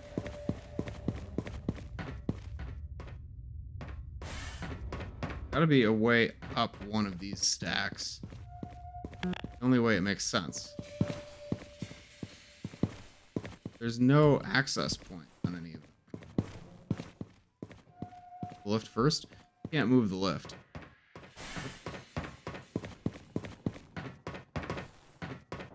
So it's already been moved. There's no way to move it. Oh, that's 2 buttons. Okay, that's not right. Yeah, I would report that as a bad design. Like, how are you supposed to know that's 2 buttons? It's 1 panel. I understand now that the right one was orange and the left one was red before. No, it looks like this one's. Yeah, no, that confused me. Was it like that in the demo? I'm trying to remember. Roll the demo VOD. Actually, okay, I'm gonna actually do it. I was joking, but I'm gonna actually pull up the VOD. What happened when I played Raising the Bar Redux Div 3? That would have been like a year ago, right?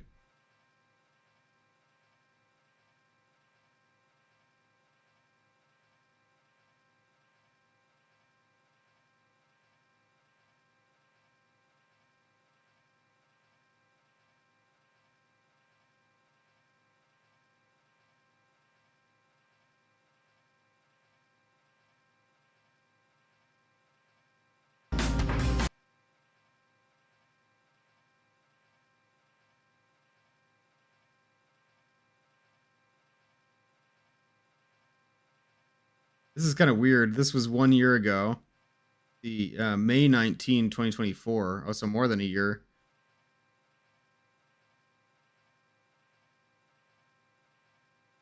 This part looks very similar. Somehow it seemed more smooth this time. I don't know if it's me that changed or the game. I'm assuming they probably made some changes to make the gameplay smoother in this section. But is above 0, then it'll fire a grenade. I don't like that. I don't like having reload and fire grenade bound to the same button. I will grenade myself at some point because of that. Wait, is that how it used to work? I have tried to fire a grenade and accidentally reloaded just a bunch of times already. No way, that's how it used to work. What? Okay, so this is the part that I'm at right now. I'm covering my own webcam. Oops, I hear him. But I don't see him. This is a big warehouse. Let's see, where can I put this where... Okay, there's that, like, this works, I guess. Or I can do this. Yeah, that makes sense. Really? Oh, I didn't know that. I should have checked the keybinds. Thanks, Amicus. Also, it's really good to see you here, Amicus. Thanks for stopping by. Oh, Amy joined the stream when I was streaming the demo. That's cool. This is that fight that I just had. Amicus, great work on this demo. I've been enjoying it a lot so far. Oh, I just realized on this scene, my Map Labs countdown is still up. That's kind of funny.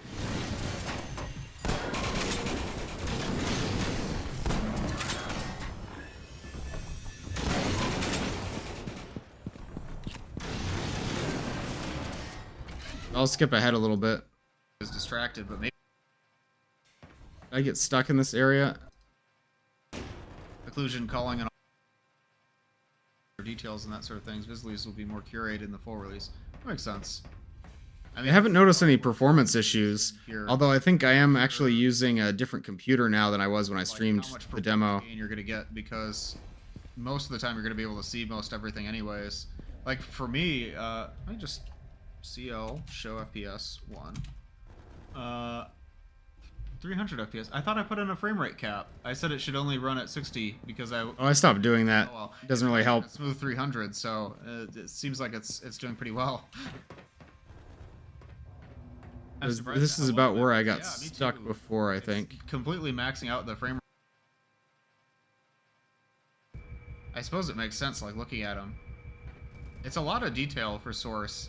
You know, you're used to This seeing big is brushes. this where I got stuck? This must be. Here. Oh, I see. So we have an our bug list. Okay, wait. Yeah, me too. It's complete. I said It seems like I actually didn't get stuck last time. streaming, but oh well. It's running smooth 300, so it seems I like get it over there. Details and that sort of things. Visualities will be. Oh, this one's more blue. It seems like that encounter went a little bit differently in the demo. Like the platform seems like it was already in a different position. Maybe I had already hit the button or I hadn't moved it yet. Or maybe I sequence broke when I climbed over that that moving platform. I was supposed to do something else. Oh no, he's flanking. Okay. Sorry. Get back to the game. Yeah, it seems like that progression was a little bit different last time.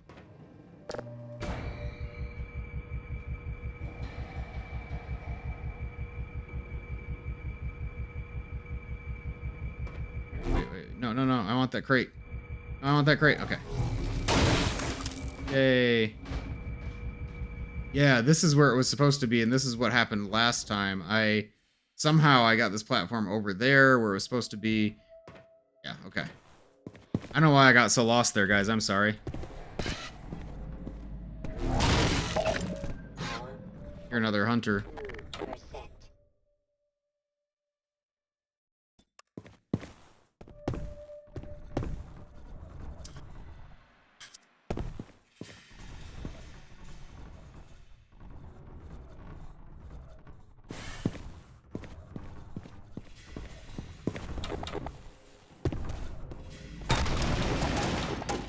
I think they saw me.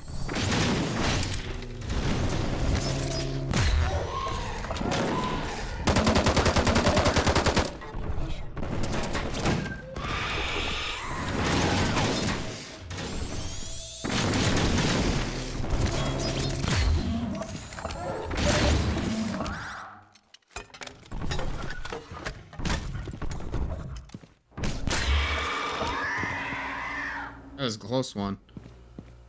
I like fighting the hunters on these platforms because they can jump. They have that mobility, and it makes me feel kind of claustrophobic because I'm afraid of falling off. Good encounter.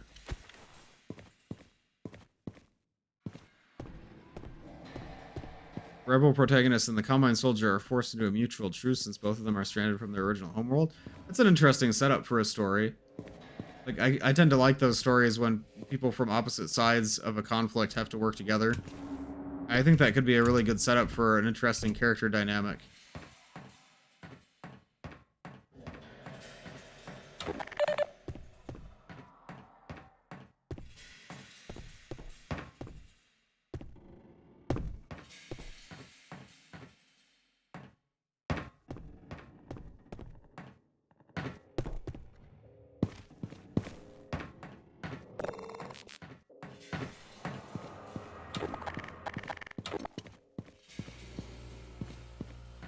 I didn't even use the Tau cannon against any of the hunters. Was that kind of a waste? Okay, guys, did I miss the secret weapon yet? I'm sorry, that's gonna be really annoying that I keep asking that. I just have to know.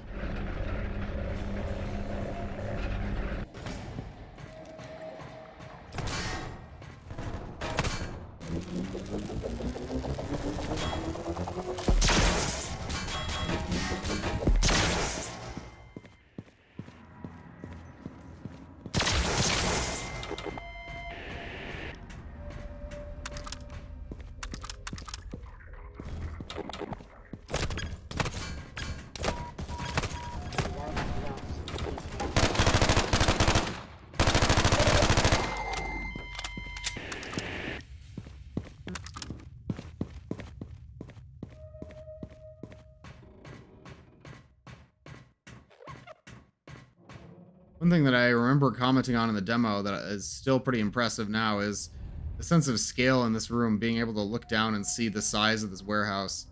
I mean, it's ridiculously massive.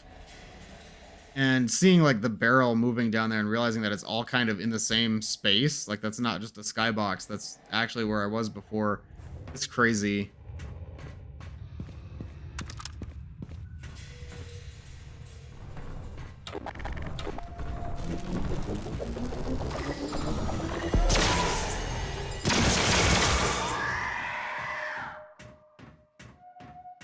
Imagine this is a Gmod map. I think it's too detailed to be a Gmod map.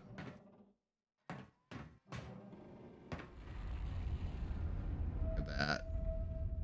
Where I fought those hunters.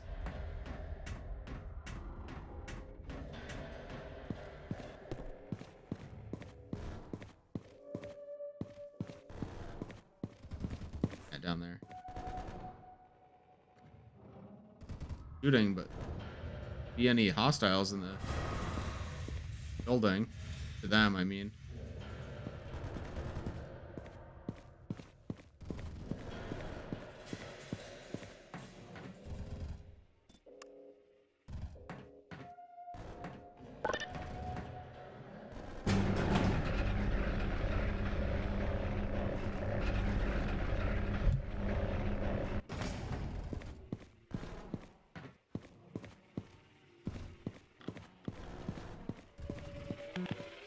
Wanted this little alcove.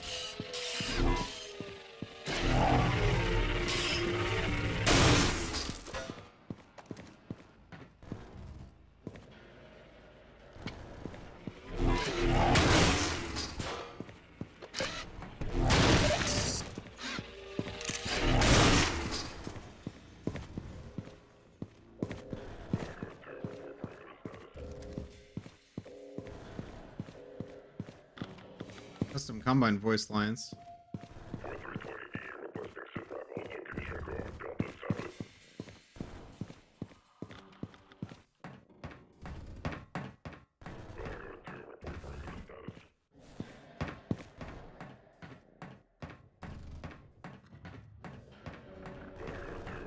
Can't wait to see what the conscripts look like. Yeah, it's gonna be really cool. I wonder if they'll do something different with them. Can I answer?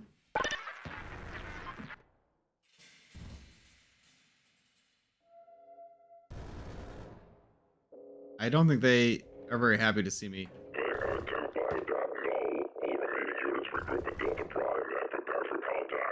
This is probably our first time fighting an elite, right? I can't remember if there were elites earlier.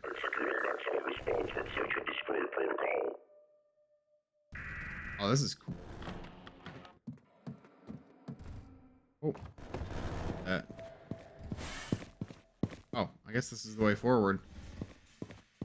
Oh, didn't mean to. Okay.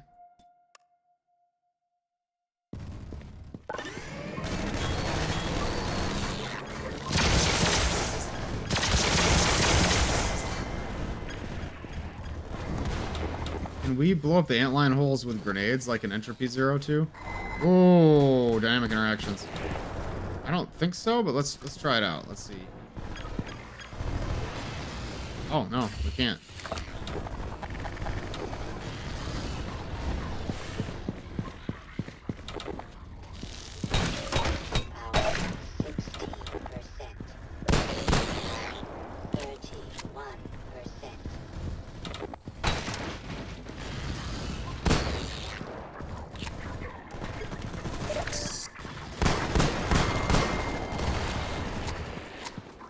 Be interesting if they gave the conscripts helmets. Like, made them look more like the peacekeepers from Progenitors. I don't think that's the direction they're going to go at all, but it would be interesting. Probably, I bet the conscript uniform is going to look similar to the Combine Soldier uniform in this art style. Like this, with no helmet. That's what I would guess.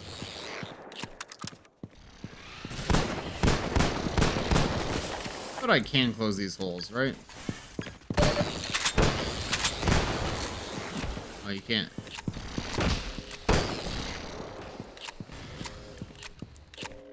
Oh, is that going to close the gate? It's going to open another gate.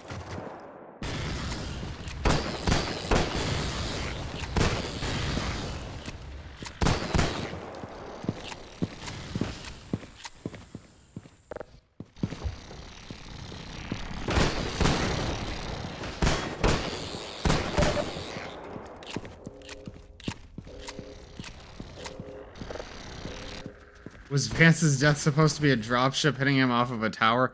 I'm sure that was made up for Beta Minimalist mod, but I wouldn't know, honestly. I can't think of any kind of source for that, so I'm pretty sure they made it up, but I can't prove that they made it up. That'd be proving a negative.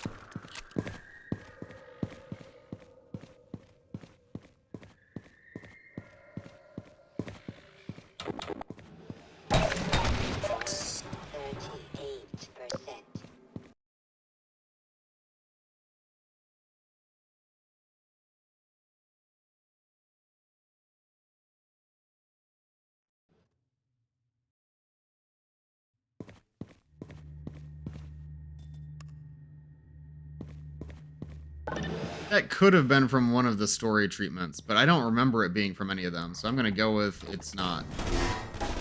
I could see it being from one of those, like something that Mark would have written.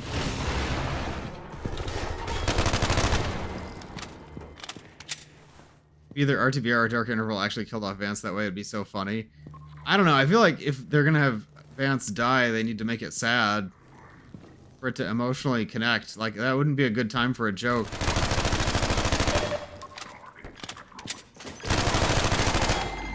If they treated it like it wasn't a big deal, then that would be kind of undermining their entire story.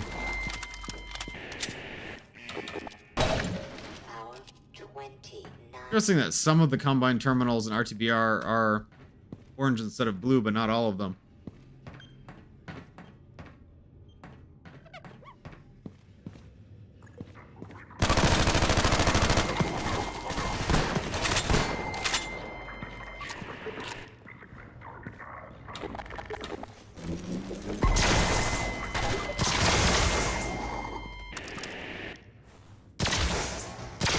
Up there.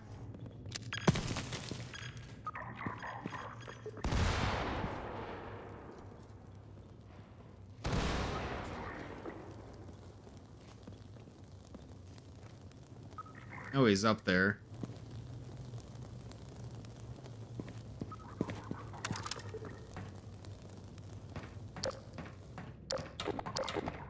Power 31%.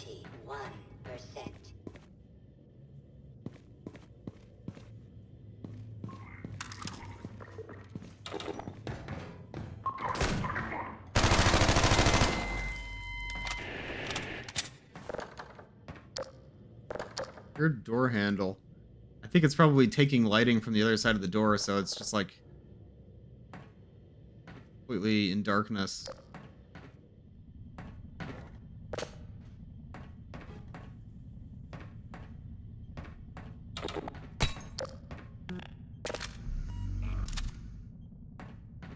Nice.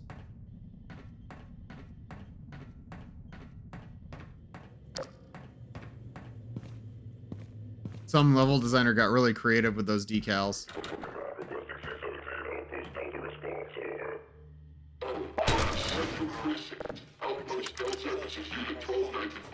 Oh, it's that guy.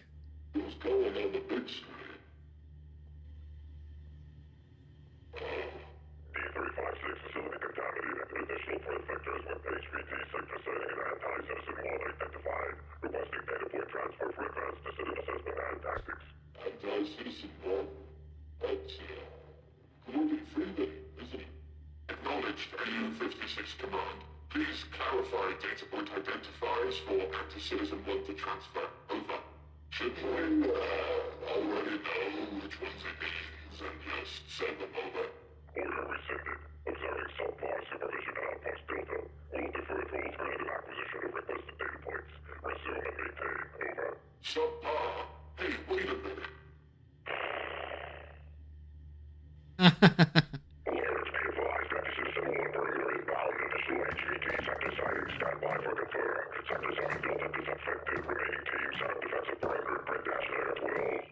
That was a good Combine conversation.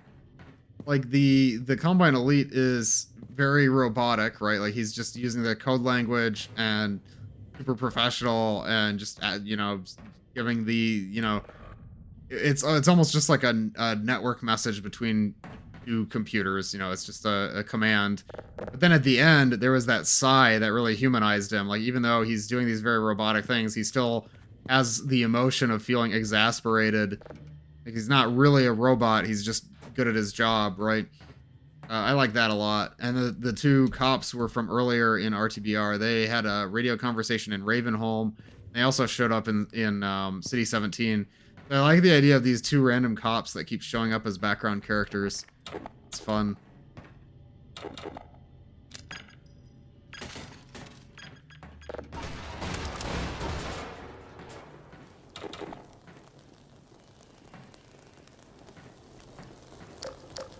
Fire makes it kind of hard to see where I'm going.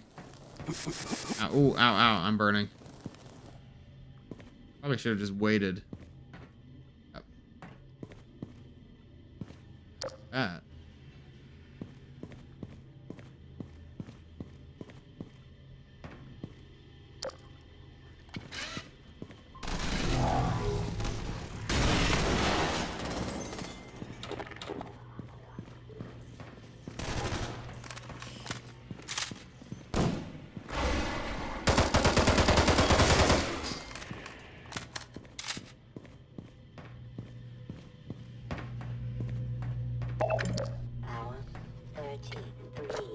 Mike and Dave, yeah, kind of. Similar.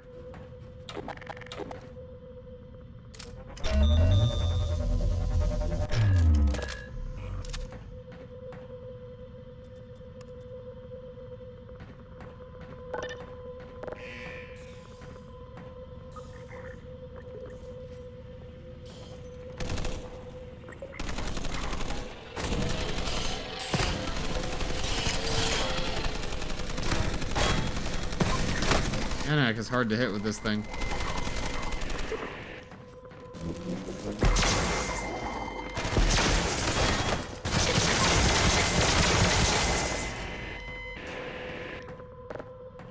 I like that we get to use the manned gun, although I kind of messed up that section. I blundered a little bit. RTBR design for this is so cool. I think it's G3, is that what it is? Like the HK. Yeah.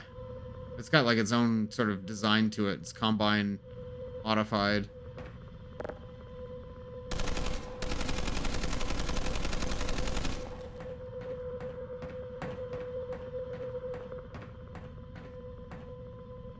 Fire mode selectors? Wait, what's wrong with them? Wait. It looks like we've got like full auto and then like 3-round burst and then single and then safe. Is that right? How is it supposed to like? This looks weird. Don't get me wrong. What is it supposed to look like? It's supposed to be the little letter, right? I don't have like the real one for reference, but I would assume that it's supposed to just be like a little letter or something.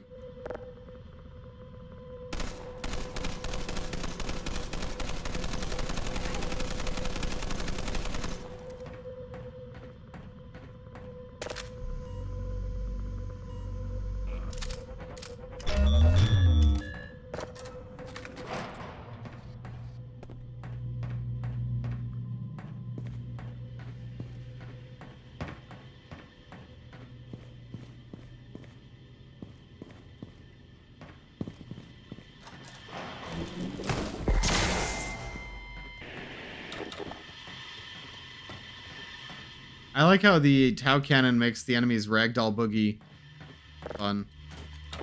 It's like when they get electrocuted and they sort of flop around on the floor. What happened here? This guy was not forklift certified. Wind button gun, yeah. All right.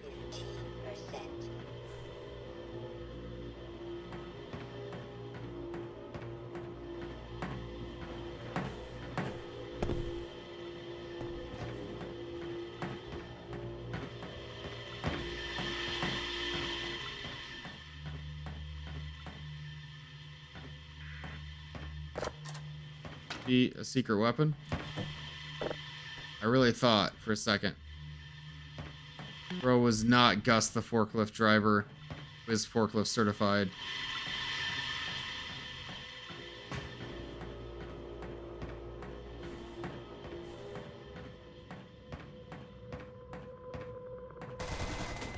Want some more? Huh? Yeah. I was Alex. expecting you so soon. Sorry about that. Eli's somewhere in this place. The Combine adapted it from an old naval base. But it's Naval base. more alien than any Bit of a prison. days. Should be able to get us through here. Naval base makes sense because it's right next to the what used to be the ocean. More of them! Let's go!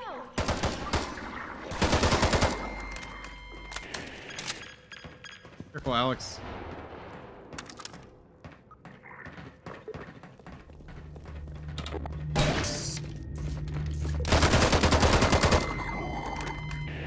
Forgot how cheerful she sounded.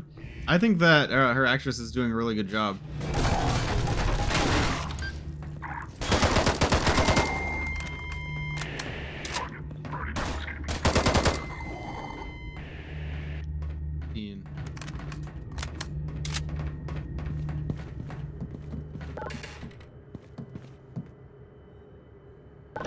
Oh. Had to wait for Alex to get in the elevator. Guessing you stormed the front gates, huh?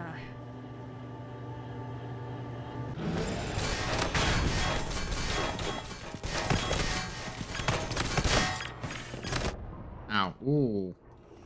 Goodness.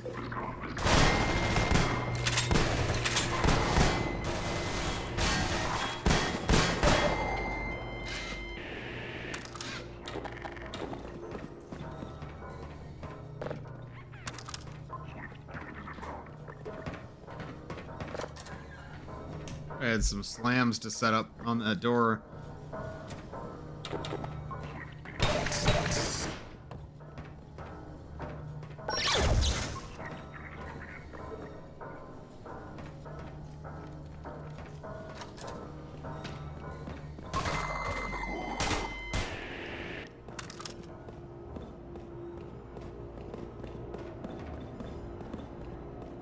This is the face of resistance.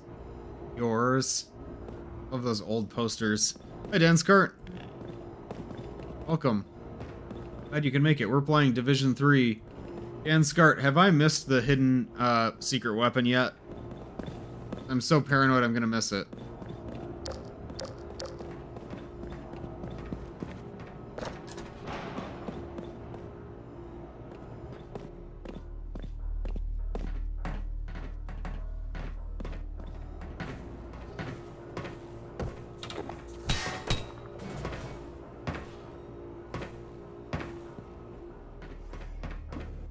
Not there yet, okay. It seems like we should be near the end of the mod. Somewhat.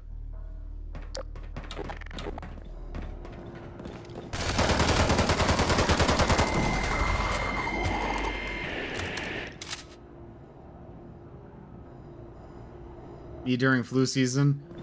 Oh man, I'm in flu season right now.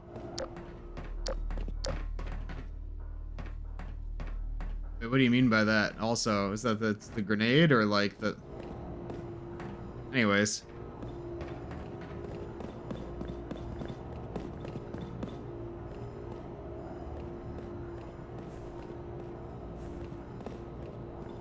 Second. Got something.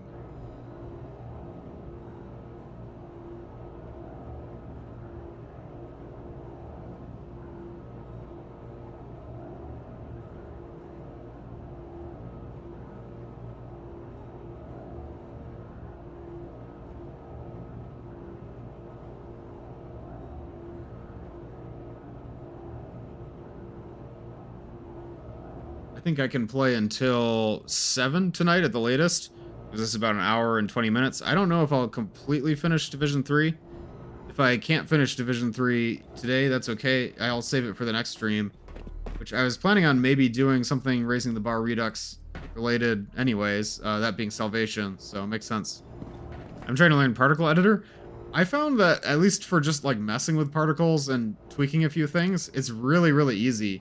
I don't know about like sophisticated particle stuff. I've never gotten too in-depth in it, but I made a few particles for Entropy 02, and generally I found it to be a very nice tool, very easy to use. Oh, the poster. Oh, like the stalker? Yeah, no, that's, the stalker is me right now. Me when I have the flu.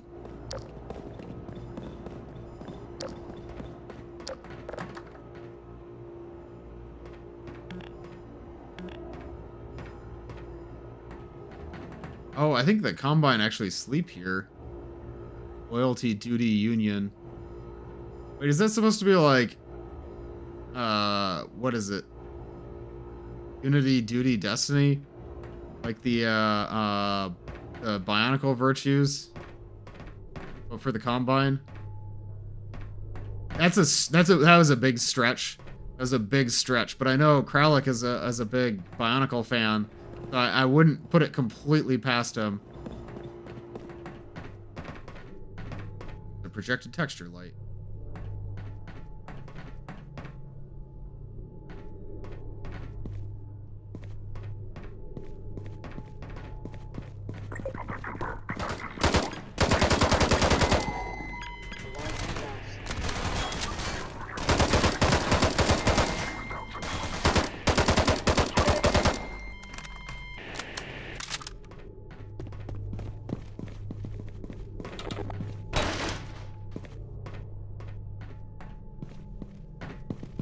You and I were, yeah, the Combine using memes.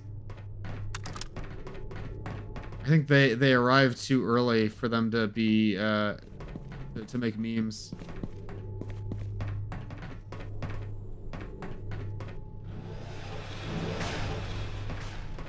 I remember this part.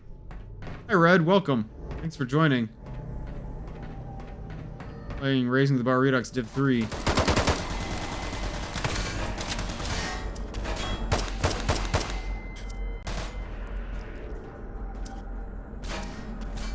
And my mod for Valve to review it? Oh, that's awesome. That's so exciting.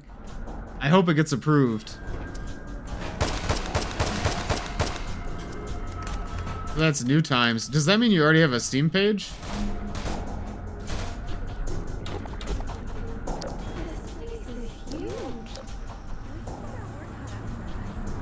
Yeah, I hope it gets approved, because that'd be really cool to see new times on Steam.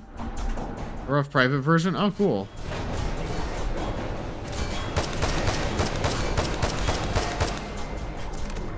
I will play the Steam version on stream, even though I already played the last release. Are you gonna add stuff like achievements on Steam? That'd be really cool.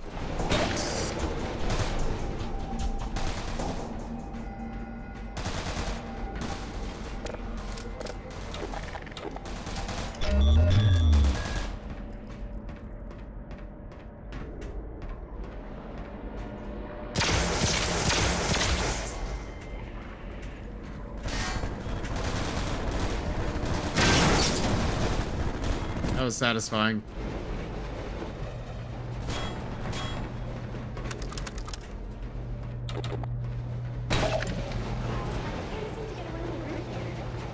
Too secure. Hang on a sec. I've got something. Huh. That might work. Gordon. Need to get some serious help for achievements? This Yeah, they're not actually too complicated. Maybe we can turn the tables on him. I'll clear the way to them and keep the bridges from turning off under your feet. You free the boards, and we'll have our ticket past this field. Yeah, if you look at the way the achievements are set up, like, some of them are very simple with the event system. Like, it'll just be like an event that's triggered from Hammer, and then that gives you the achievement. Some of them can be more complicated than that. Certainly we have some really complicated ones in Easy 1 and 2, like the completing the game on a certain difficulty. That was kind of difficult to implement because the game didn't keep track before of like what difficulty you were on for achievements. So that was something where I had to write custom code for that. But most achievements you add won't be that complicated. This light bridge.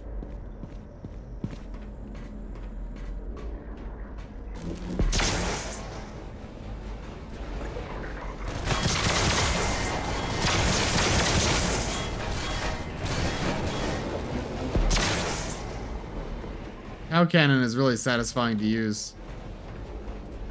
I'm trying to remember if ECD means anything. Like, did I feel like I would have asked that in the demo. And I probably figured it out and then I forgot. Really reworking chapter 1. Ooh, I'm interested to see the changes.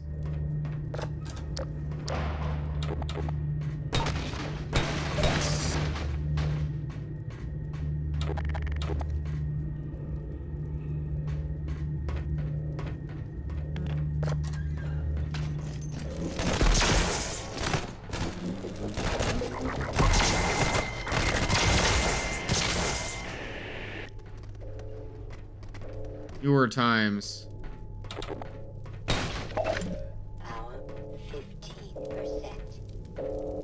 I think this is where we free the Vortigaunt. Loyalty, duty, union.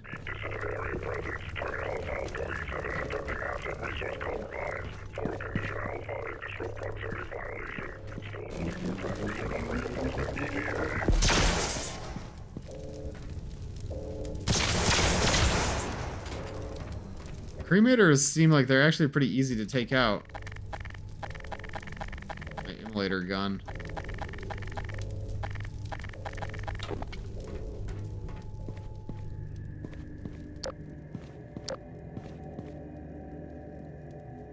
These look almost like the soldier pods. I wonder if these are where Vortigaunts would be connected, or if it's for soldiers, because the Vortigaunt is up there, right?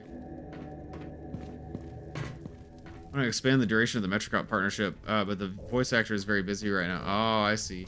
Hopefully you can, because that would be a great addition to the story, I think. Power 30%. Power 45%. I like the soundscape that plays in here. It's kind of like ambient music, but it's actually tied to the soundscape in the room. Like if I leave the room, go back to the normal sounds,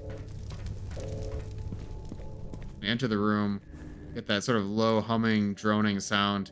That's a cool way to do ambient tracks, rather than treating them like music. And it's like every time I'm in this room, I'm gonna hear that.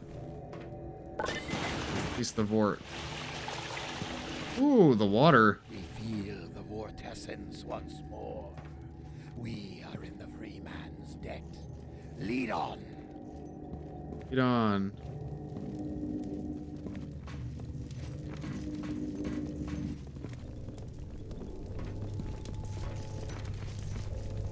Hear them up top.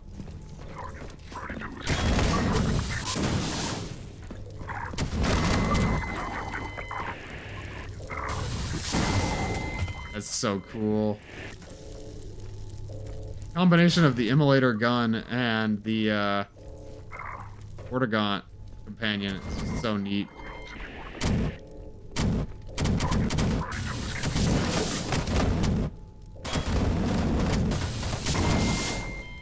I wasted most of my immolator ammo on that guy. Oh well, I still got the Tau cannon as my super weapon. Hostage Cop is my favorite character from New Times. It'd be cool to see more from him, like Red was just talking about. I remember being really disappointed when he stayed behind, but I thought his character was really cool when they first started working together. It's just like you were talking about earlier, Boom Donuts, with your character. Having a Rebel and a Combine-aligned character team up would be really interesting.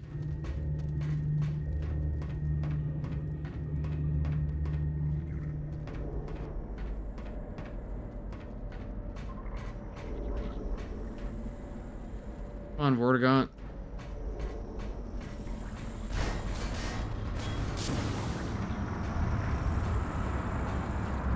I don't know which way we're supposed to go. Am I backtracking now? I might be backtracking, actually. I think we're supposed to go the other way. I lost my bearings.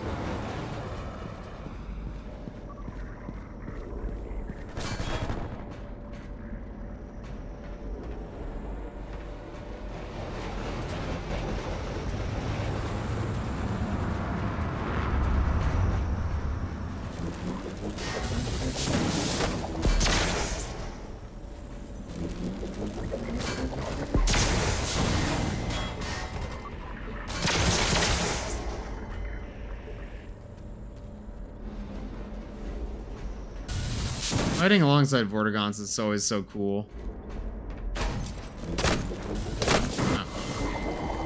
How do I do?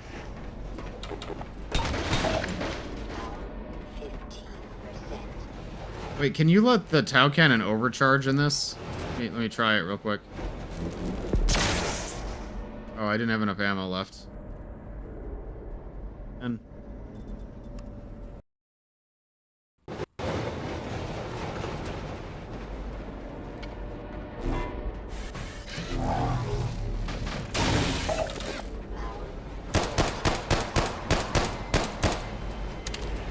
continuation might become a reality as Mara is willing to work more on the mod now, other than custom models. She isn't very good about making maps from scratch, but having someone to do more art paths can be good. I agree. Yeah, it's good to work with a team on stuff like that, and I think that was something that helps the Easy 2 team as well. Like, I spent a lot of time in Hammer, but I didn't make very many of the maps. A lot of times I was like working on like tweaks to gameplay or tweaks to like navigation meshes or NPCs or things in maps that Breadman made. And I did make a few maps, but Breadman did like most of the art for those, so it's still in his style. Different people have different strengths, you know, and when you can play to everyone's strengths, then that's how you get something better than what any one individual could have done.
Oh, wow.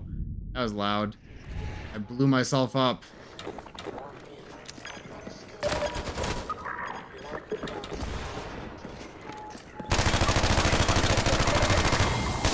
Facility integrity is time limited, but we only freed one Vortigaunt. That really compromised, like, thinks the entire facility is gonna go down? That seems a little weird. Yeah, I missed something.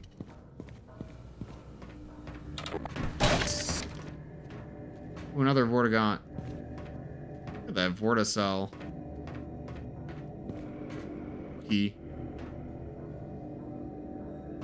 They really make the Vorticells look evil, you know, which makes sense.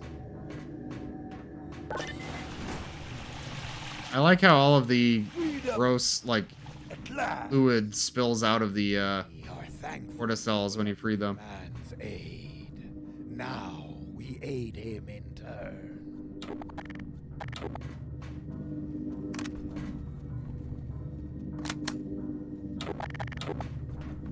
Hey, Gildon, welcome. Glad you could make it.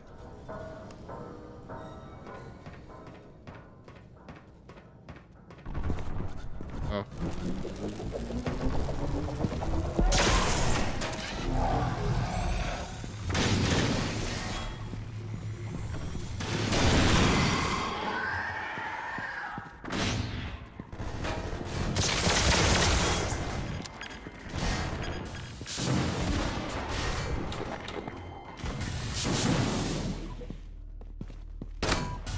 Come to see how you've been. I'm here. I've been very sick this week, but I was feeling just barely good enough to stream today. So we're here back with Raising the Bar Redux Division 3.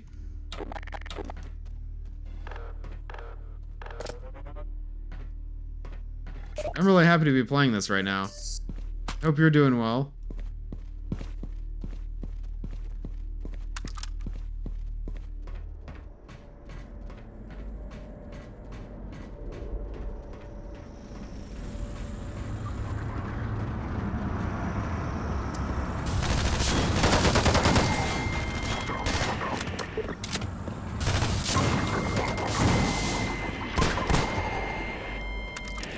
Knocked that guy off the platform. Oh man. Look at that. This is a cool setting. Sort of surreal chasm. Go push yourself? Yeah. I almost didn't stream today, but I think I'm feeling better now. I think streaming has actually been helping me. I've had something to kind of focus on that's not too strenuous. So it's been good.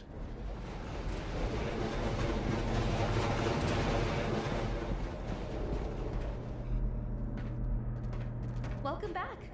We were hoping you could help us out. Allow us to aid your ingress.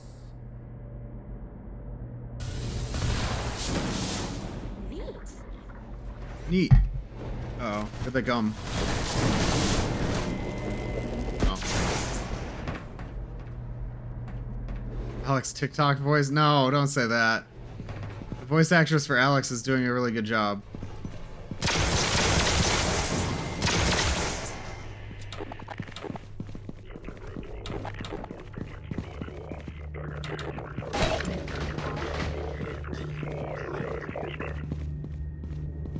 I really like this voiced Combine Elite character. Kind of like the Nova Prospect commander voice from Half-Life 2. Just adds that sense of like the enemies are not just NPCs, they're like actually doing something off screen. You know, it gives like object permanence, like the Combine are still active, plotting even when you can't see them.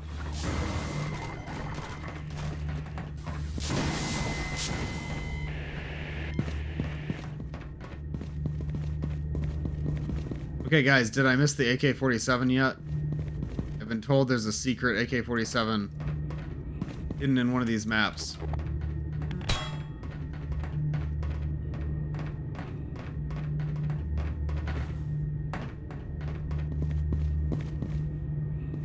Five.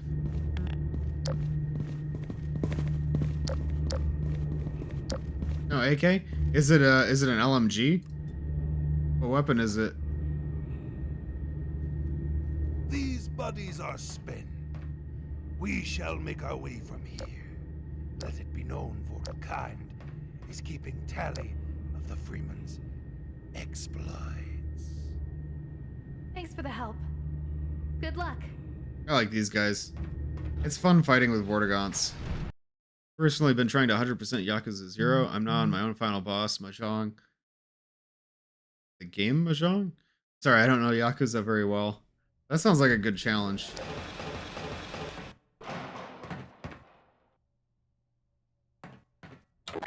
Attention internal containment team. Please service all political conscripts in Block A7. Prohibit external contact. Now we're at the prison. This isn't Nova Prospect exactly, but it's a prison attached to the naval base. Like the precursor to Nova Prospect in development.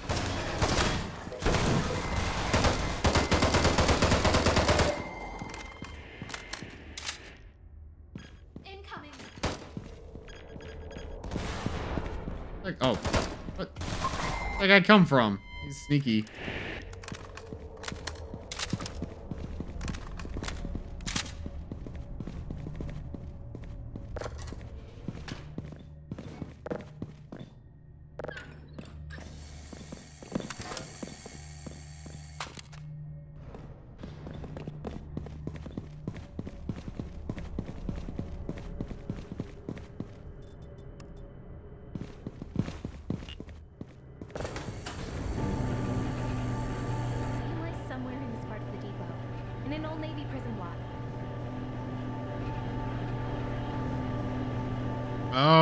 it's a table game and it's quite complicated to understand. Yeah, I can imagine. It's a cool thing to learn, though.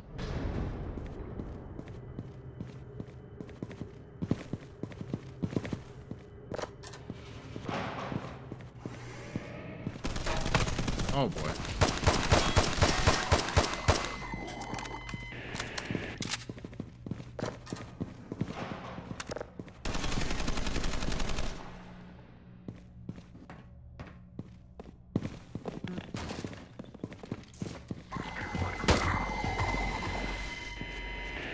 Antlions are coming in. Really piss these things off. Oh, that was me. I killed the Antlion King.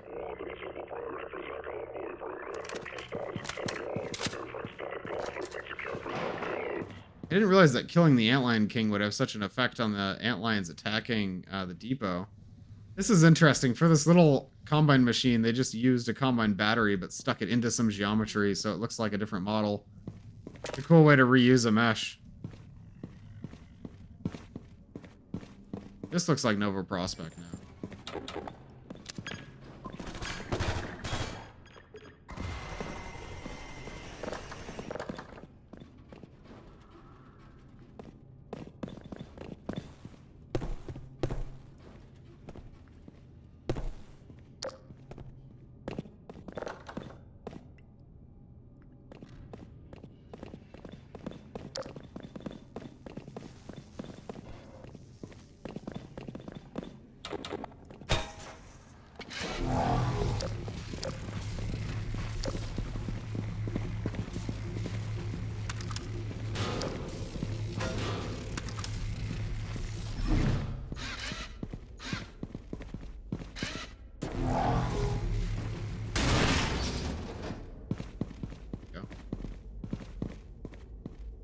Very hot as far as close to the secret weapon? Is that what you mean? Oh boy, now I'm nervous. Why do I always miss these in RTBR specifically? Like, I find items in Metroid Prime. I find items in, you know, other games. I find secrets sometimes. Like the secrets in RTBR releases, I never find them. I don't think it's in this room.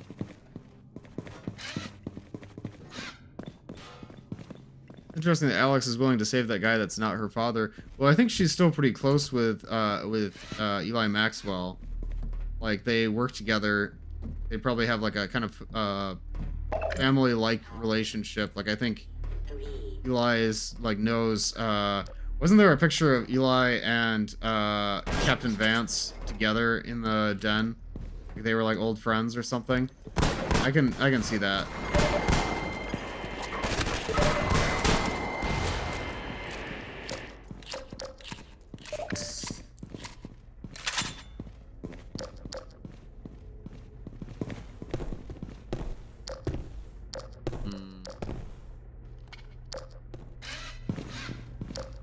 Around here.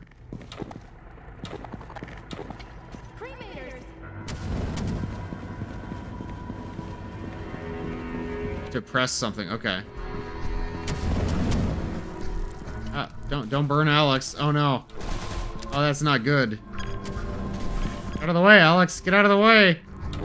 No.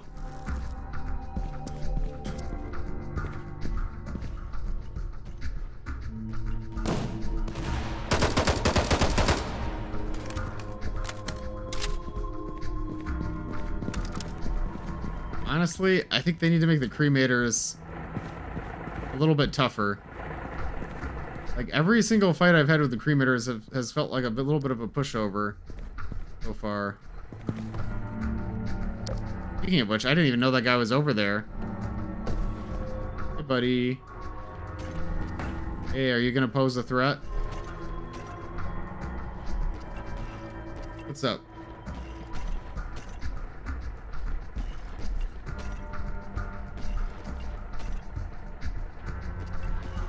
Guys, this is a very difficult boss encounter right now. I don't think I'm gonna make it.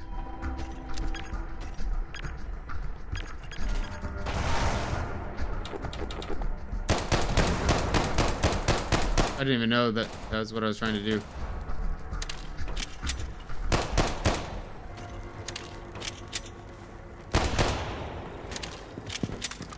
AI is hard. I mean, Don't know much about them, but their heads are really. oh, that's a fun reference because Alex had the cremator head in Half-Life 2. Under that suit isn't human anymore. Not sure it ever was. A cool little bit of world building. You know, I think that might actually be my biggest criticism of RTBR. It's the AI. I noticed in the cave with the bull squids in the last stream, the first time you meet bull squid, well, no, sorry. That's the first time you meet bull squids in Div 3, which you see them earlier in the canals, but there was a cave filled with bull squids, and in the cave, I couldn't tell if the bull squids were hostile or not because they weren't able to navigate in the cave, so they just would not attack me at all. And I was like, oh, like, what's wrong with them? Like, are they trying not to attack me? Do they not see me?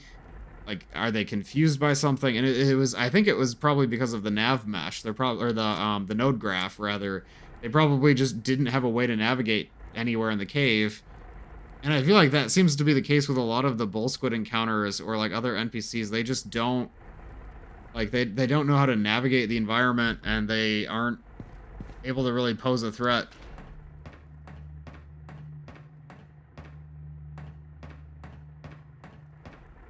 Missed a gun. Yeah, no. I was about to go back.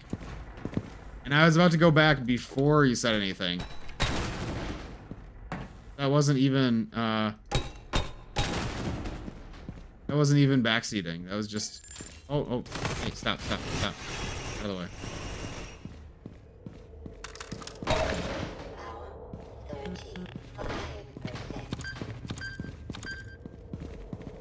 Said you have to push something.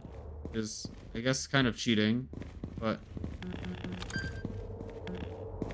I thought it would be in this room. That seemed like a good room for a hidden gun. I feel like it could be in one of these crates. No, I appreciate it. I did say that you should tell me.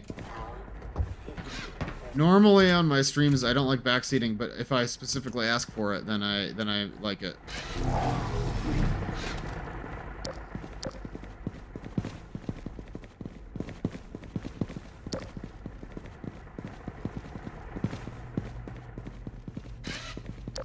So you have to push on something. I bet it's gonna be something really unconventional, like a Doom hidden item where you press on a wall or something.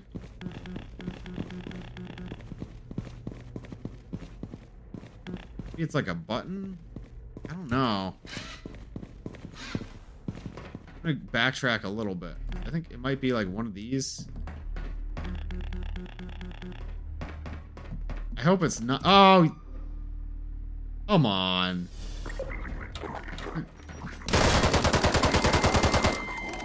That's why I never find the hidden items. They're bullshit.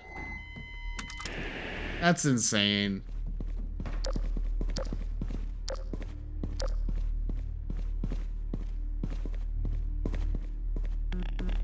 Somehow I think that wasn't quite it either.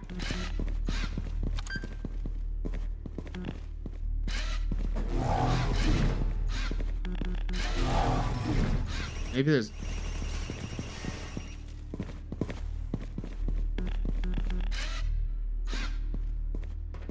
Doom secret, press E on this random wall, yeah.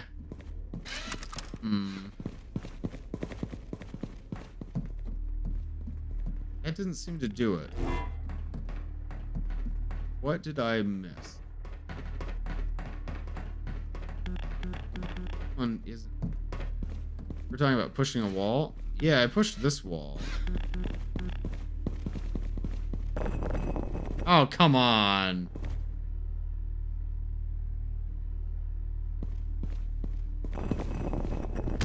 There it is, and it is the LMG. I was right.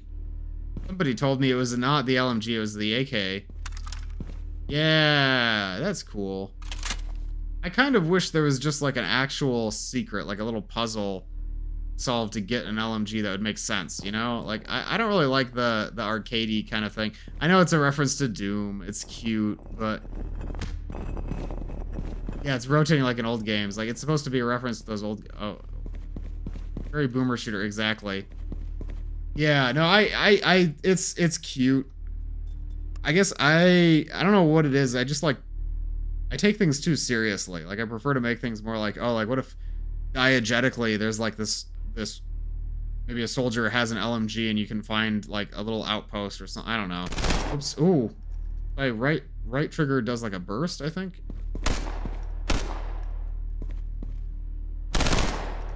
I'm gonna run out of all my ammo if I do that. Wait, can I load a save, or is that... How recent was that save? Wait, I don't trust that. I don't want to waste any ammo for this thing. That's a cool looking weapon though. And you can zoom in with it. That's sick. I like that.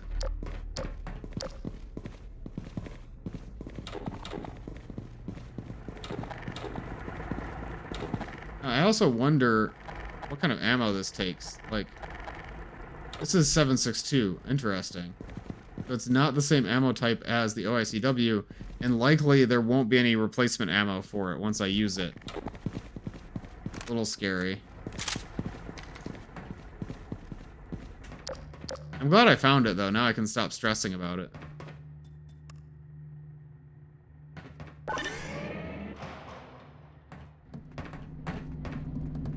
Oh, what is that? I think those are stalkers. Stalkers in, like, training pods.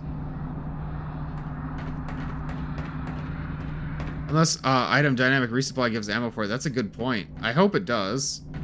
That'd be cool.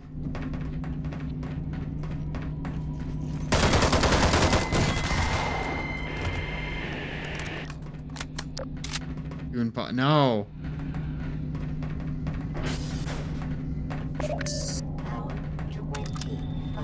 Another one of those grenade things. I like how these are infinite grenades, but one at a time.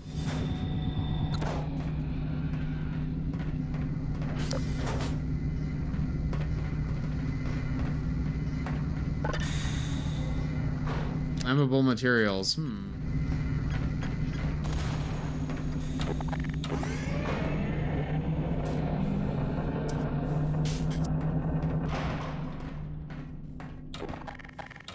Use it.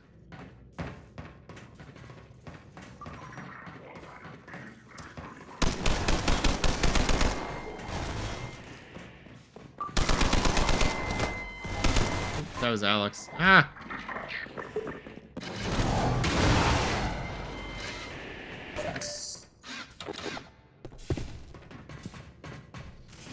I will see if I can resupply for it.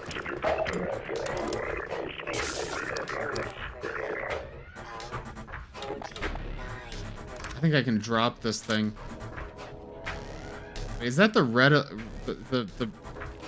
That's the red alert sound from Star Trek, isn't it? Am I going crazy?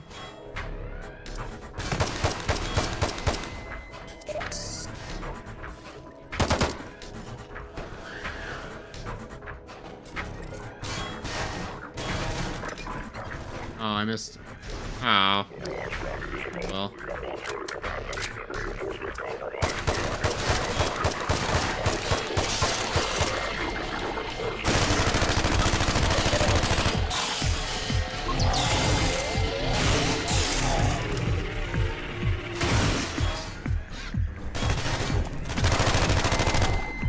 Taking a lot of damage here. Oh, I could have saved that container for the hunter.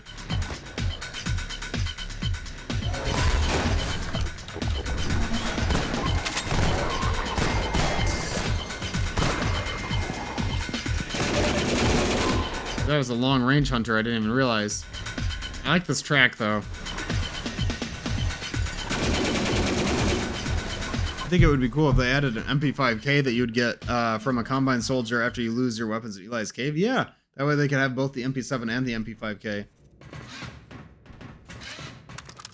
I like that idea.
really hoping that Hunter will jump under the container. I don't think I have any way to get him to, though.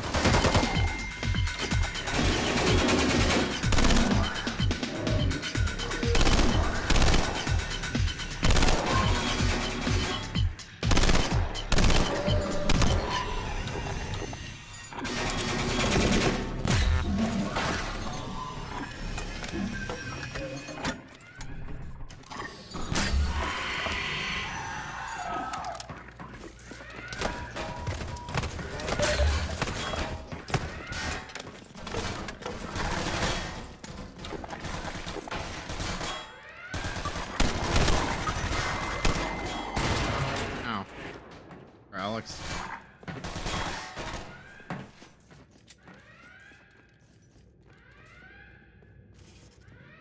Is that alarm sound not the red alert sound from Star Trek? I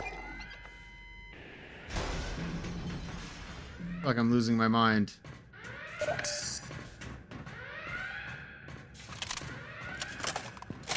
It's just kind of a generic alarm sound. I don't know.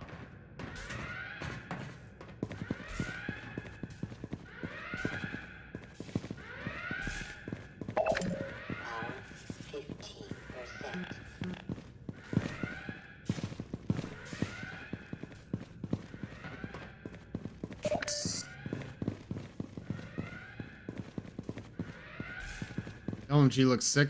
I'm really scared of running out of ammo for it. I love the way it looks. It is kind of like an upgrade to the OICW, but without the grenade launcher. Because it can still fire in, like, semi. But it has a burst.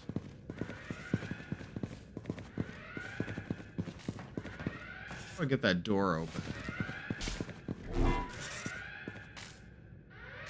Ah, wait a minute.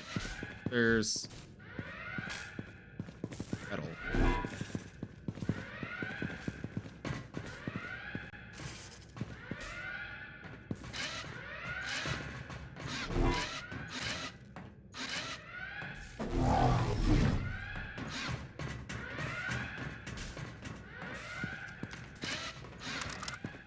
Okay, just go this way.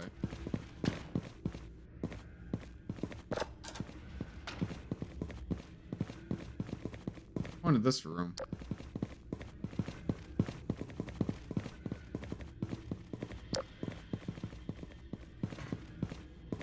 I understand a lot of this design.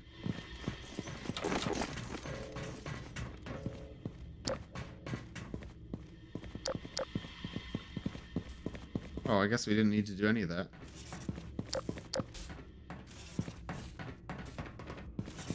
It's the one puzzle in Blue Shift. Yeah, exactly. That's what I thought it would be, but I guess I was wrong.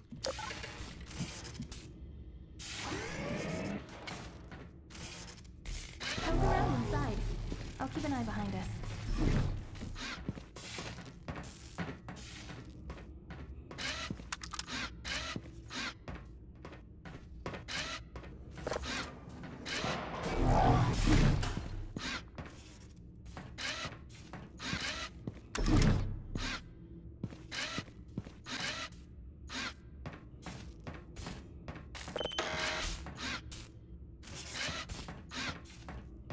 Definitely some kind of a door open with something kind of puzzle.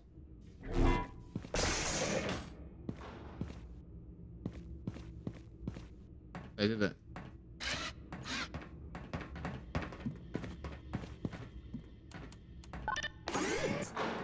Eat.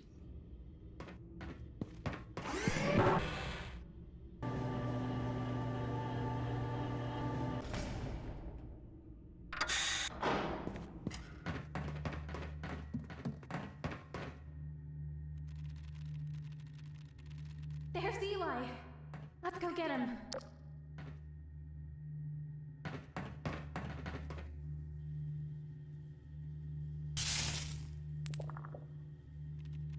So it looks like we have about 40 minutes left that I can stream.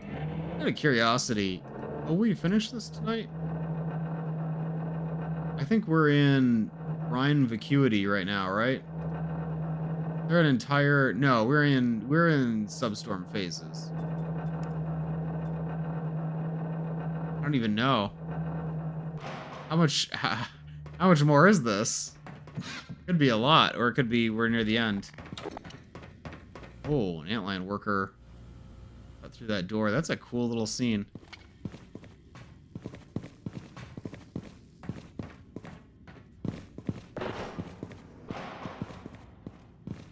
Kind of close. Okay.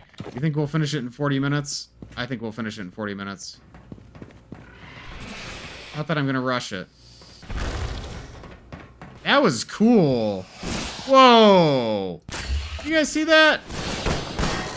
Ow.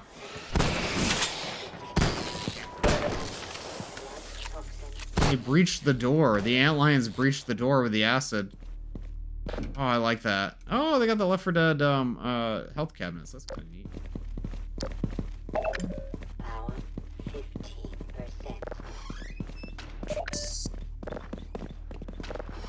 Poor guy.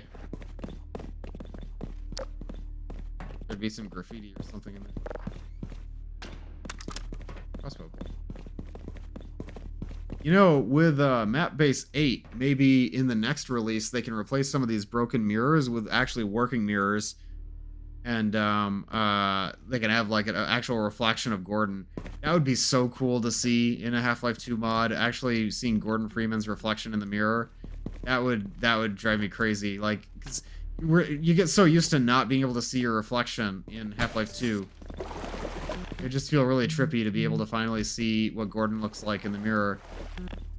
And Map Base 8 does have that out of the box, although for a mod like RTBR, they'd have to make their own Gordon player model, of course, to match the HEV suit. What I know, they're already in Map Base 8. Good. So all they need is a Gordon Freeman model, and they can have real-time reflections. That'd be pretty sick.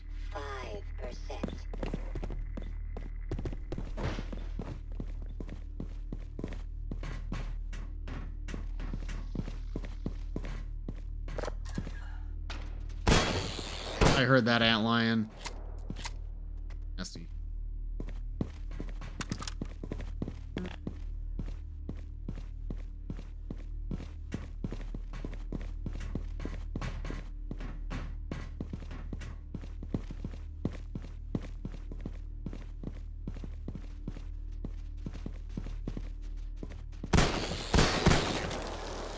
Ah! You could use the Half-Life 2 Survivor Gordon model as default. Yeah, that's what Map Base 8 comes with, actually. But I think for RTBR, they'd probably want to have their own HEV suit on Gordon. Why I say they need a custom model. Which would really just be rigging the RTBR HEV suit model that they already have to the player model animations. But I'm sure they wouldn't want, like, the default Gordon.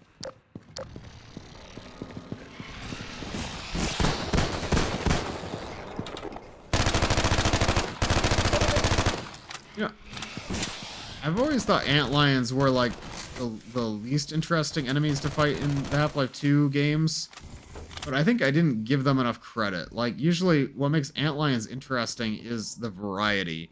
You know, they break up the different enemy types. Like, you get used to fighting Combine and zombies, and the antlions are something different. And I also think RTBR's additions to the sandbox with the antlion birthers and yeah, mostly just the antlion birthers and the roller grubs make them. It does make them feel a little bit more fresh, a little bit more fun to fight.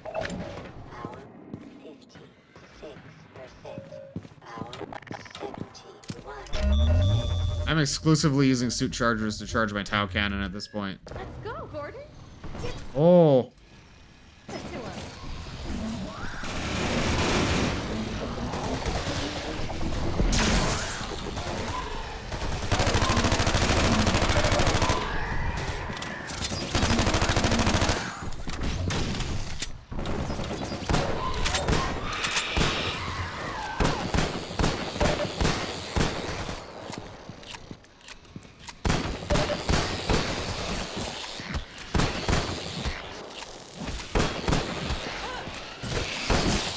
Oh, that was a dynamic interaction. Also, Alex just got a ton of antlions. I guess we did, but they were all going for her.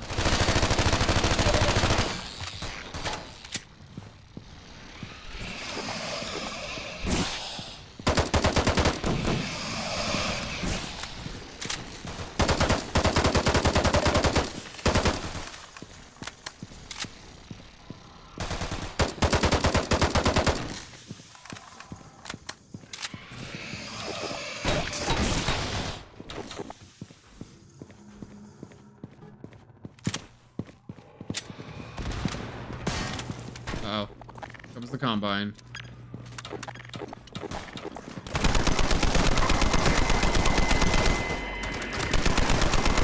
That was satisfying.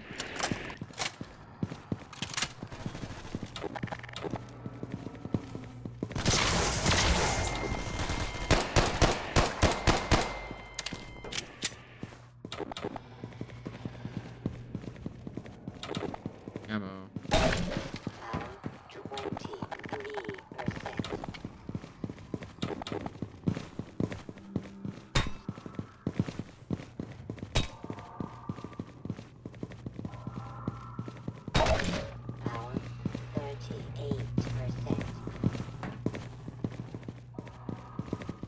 This fire escape model from Counter-Strike Source. I love these kinds of like static meshes. Like they add a lot, there's a lot of the texture work has so much like grunge to it with the rust.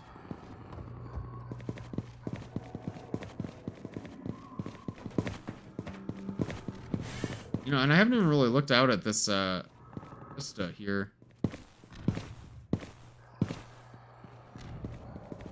All of the beached ships on the ocean floor are really cool.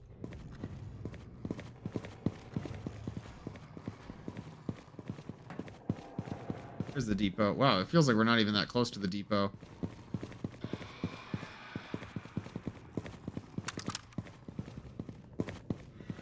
They're here somewhere. He's gotta be. Beautiful mapping. Yeah, I agree. This release came together really well.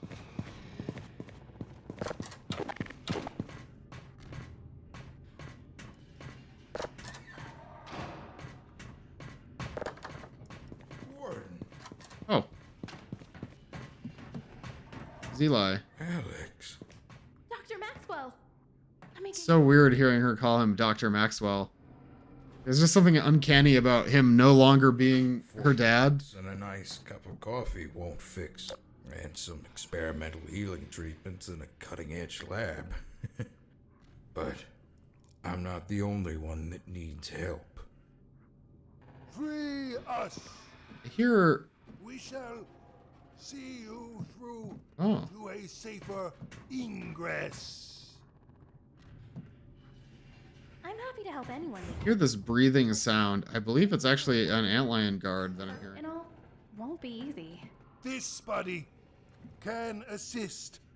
The antlions have grown restless with their monarch's demise. They seek a new figurehead. Come, we shall make one of the freemen. Oh, so that's how they're tying in the antlion king with the pheropods. Oh, that's actually a really cool idea. Antlion has been I don't remember if that dialogue was in the demo, but if it was, I just didn't really connect the dots because I hadn't. of danger. Oh. One of their finest specimens. A pack leader of their own. Alas, this one is all but spent. We shall make it so.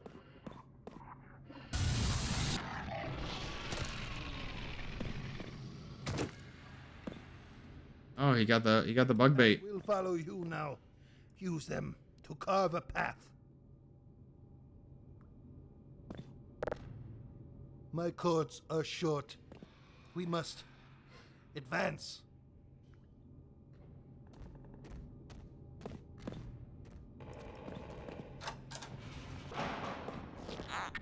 Ugh, I don't like the bug bait model that they made. Shall expend the last of this self to unbar your way. The freeman must persist. The antlions will follow him. If you're sure. Thank you. We won't forget it.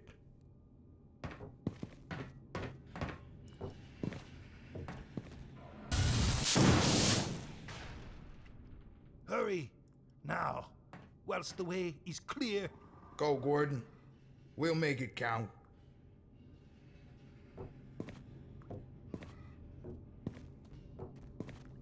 This Vortigaunt say that was going to use the last of his energy? I'm also confused where the party is going. So, did I miss that in the dialogue? They're going a different way? I see. Probably leave. I bet there's an invisible wall here. Stop me. In. There you go. Ocarina of Antlines. It does kind of look like an ocarina. That's a cursed ocarina. Oh, I don't like that. Oh, a stalker.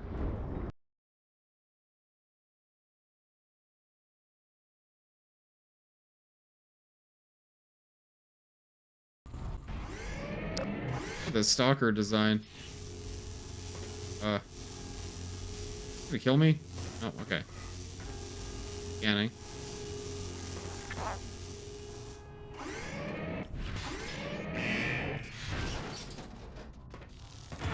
There we go.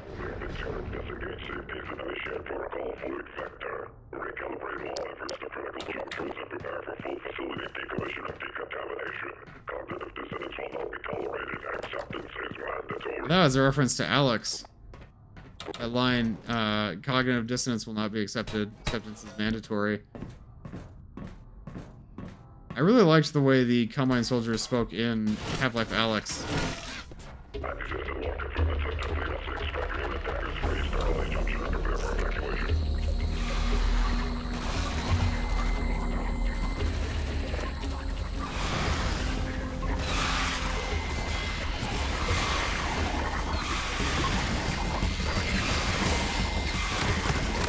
There we go.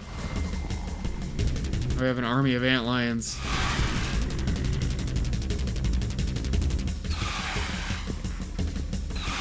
This music is great.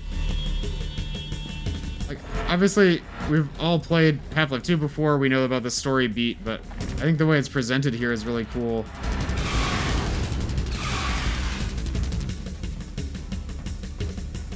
I remember this part a little bit from the demo.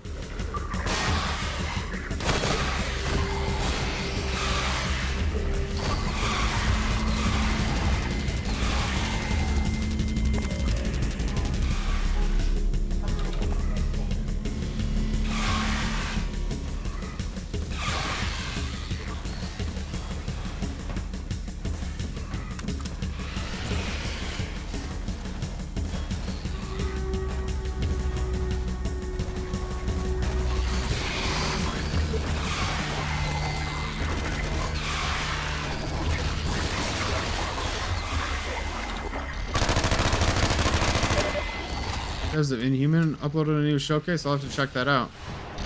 Inhuman has always been a really interesting project.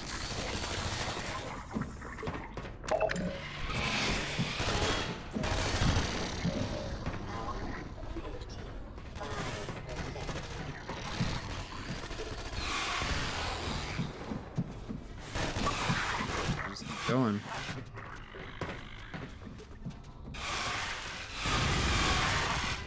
Reinforcements.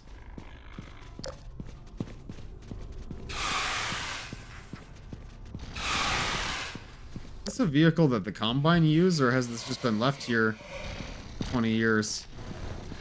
The Combine were probably using it.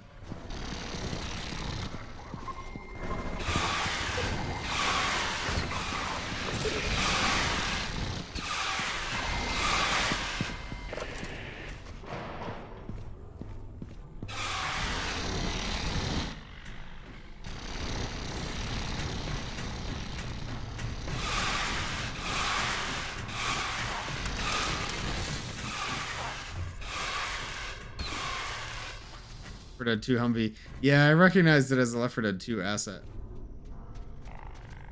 Inland worker skin is cool. The creature design in RTBR is so good.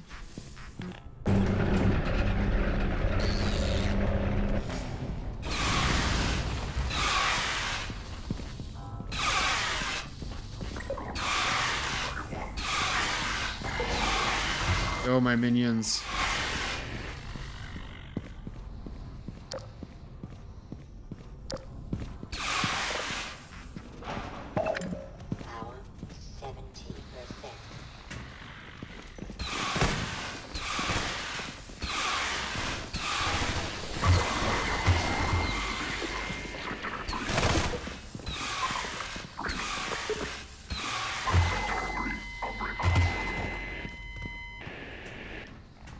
know I'm just spamming the pheropods, but it's like that's all I need to do.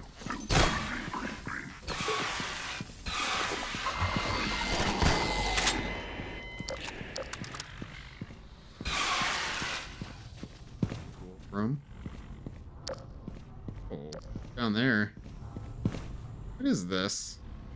Kind of like reactor, like nuclear reactor cooler?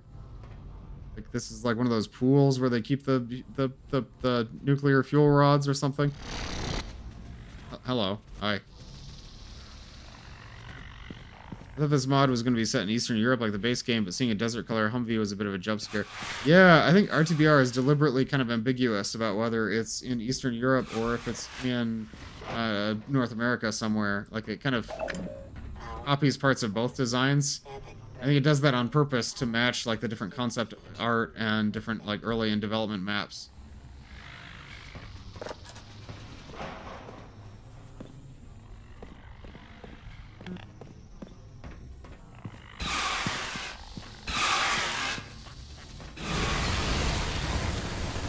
Ooh, a cremator. I don't think the cremators respond to bug bait very well.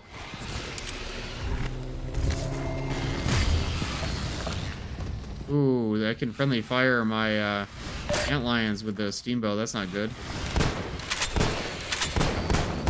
think I finally found the threat from cremators. Take out my antlions. There's a lot of them. Wow.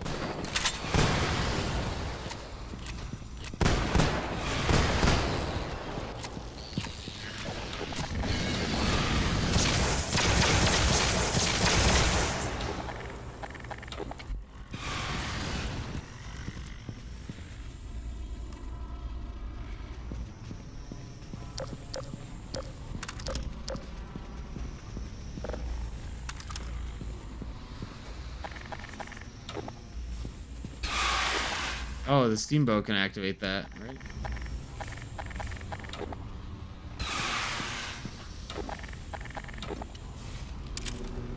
We haven't had very many steamboat puzzles.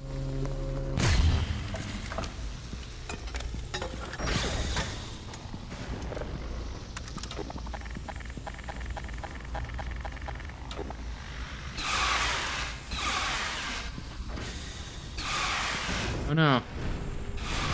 Lost a couple of antlions. Oh. Almost like the Citadel.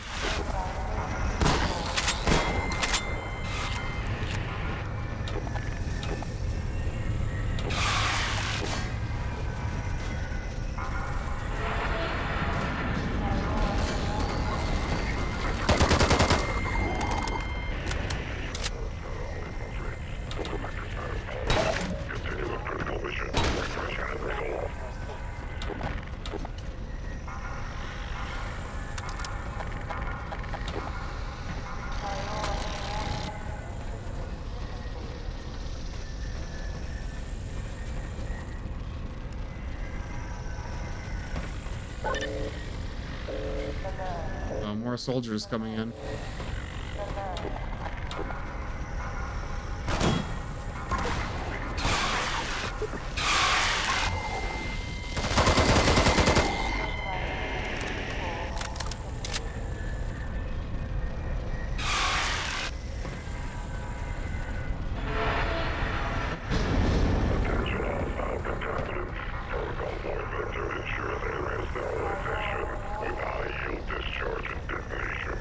Oh.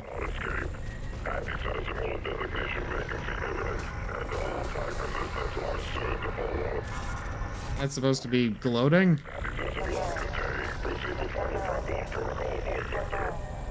You're gonna blow up the depot? Is that what he's saying? Seems like a little bit of overkill.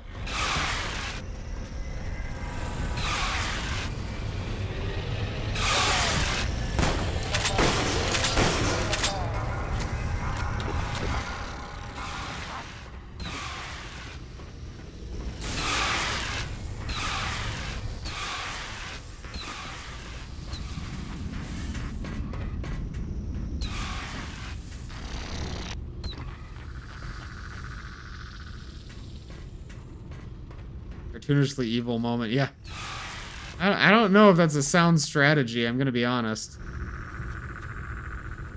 Let's see here. Maybe I can get this guy through the window with the steam bow.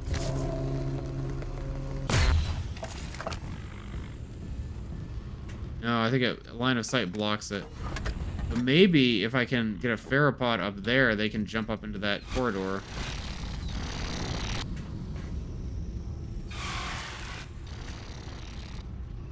Ah, there they go. Nice. That's a fun little puzzle.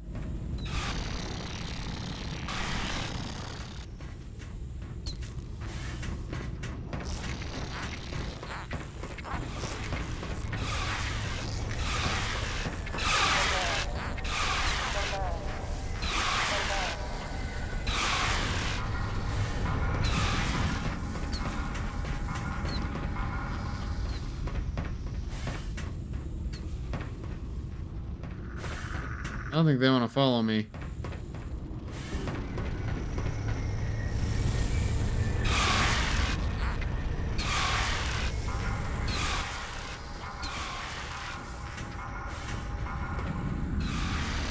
There we go.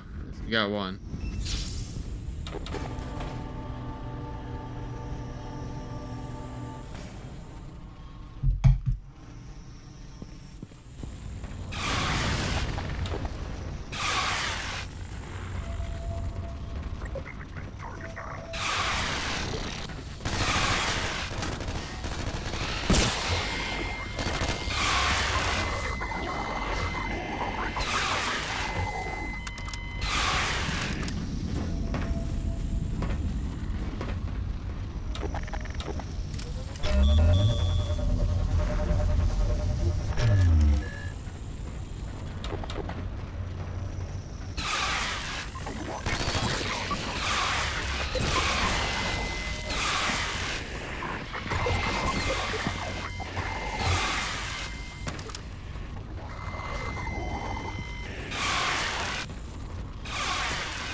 A little claustrophobic for these antlions.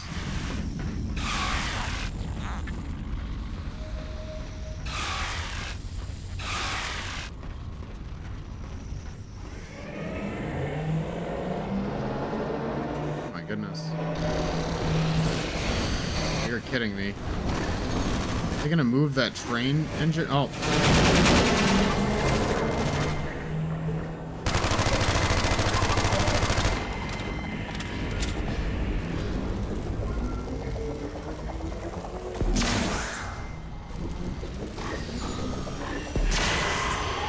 Go.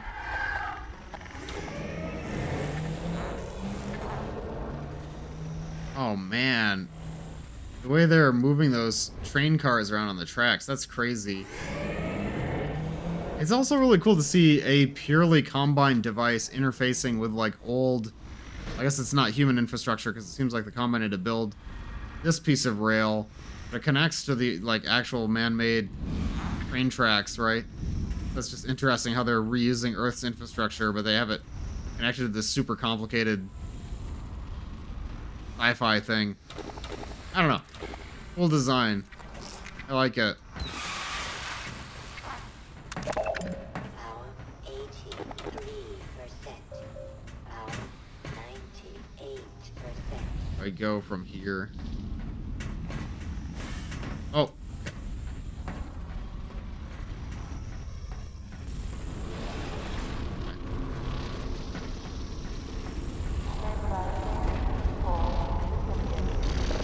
I've already been through this area. No, I haven't. Oh, wait. Oh, okay, they solved the puzzle for me. Thanks, Antlions.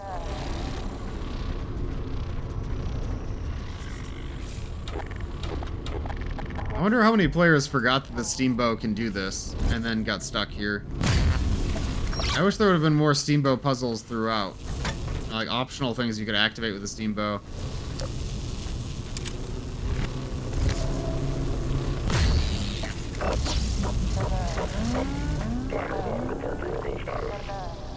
All remaining units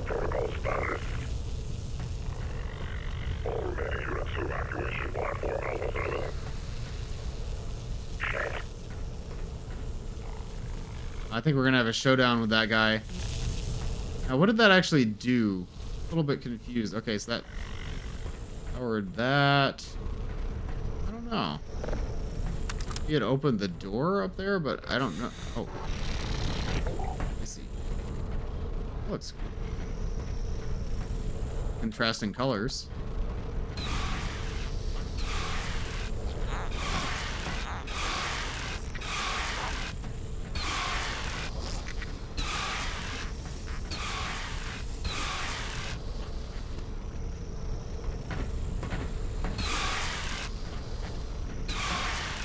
Good that he doesn't want to follow.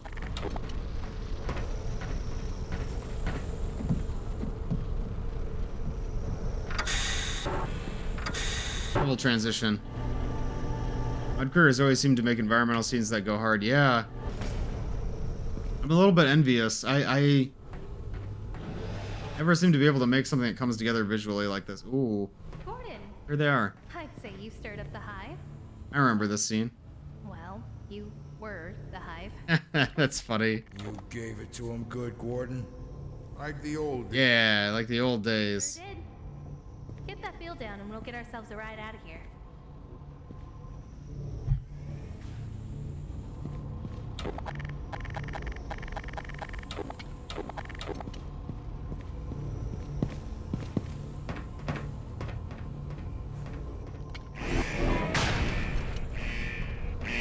Oh. That doesn't look good. I like that flickering pattern, actually.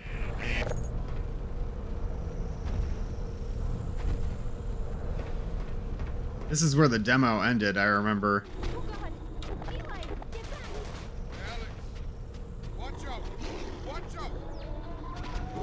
Ooh, it's T-Bot. T-Bot! Yes!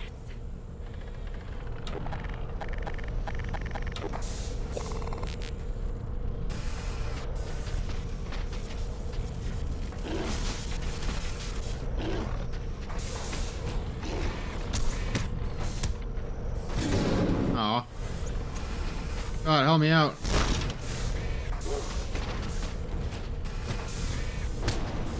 Oh, that's cool. Oh, look at that. They did all these animations custom? That's insane. What?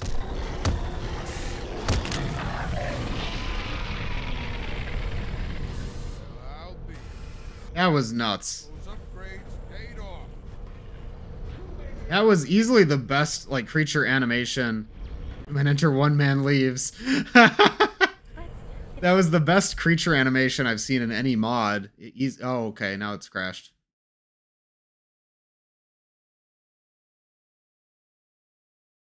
Thanks for watching Raising the Bar Redux.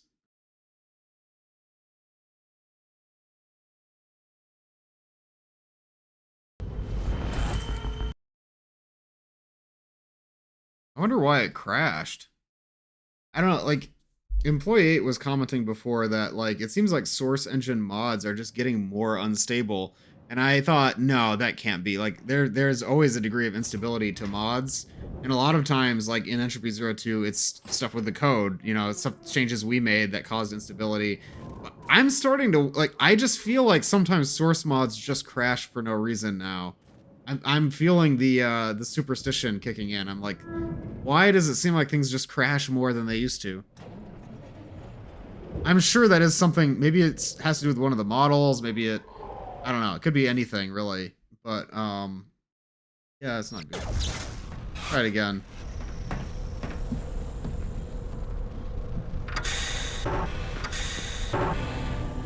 This time I'll save periodically throughout the scene, too.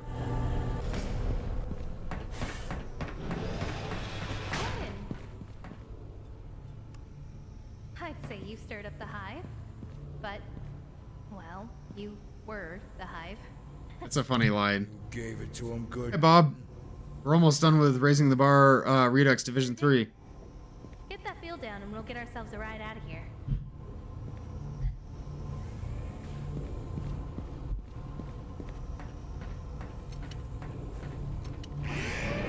Are you ready to see the greatest character animation in any Source Engine mod ever?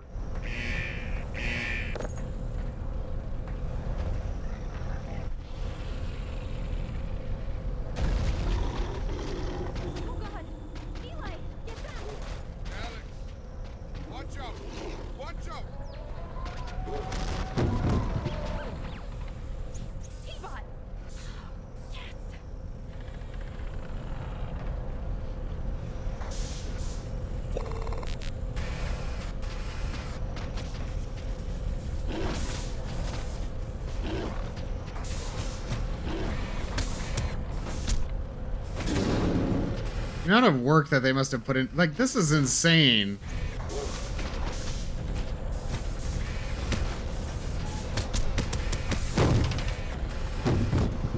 Who animated this?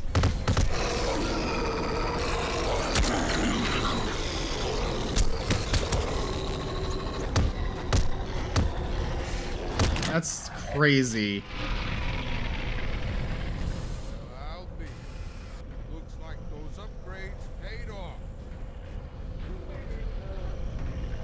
2 men enter, 1 man leaves. Come on, Gordon. Let's get out of this place. It didn't crash, thankfully. Let's get out of this place.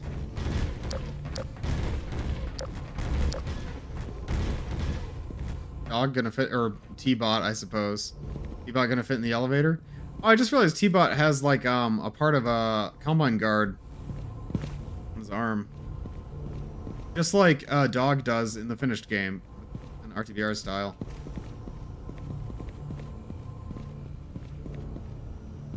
I feel like we've got some character navigation issues. Alex. But we're stuck. You're stuck! You're stuck! Okay. Try that one more time.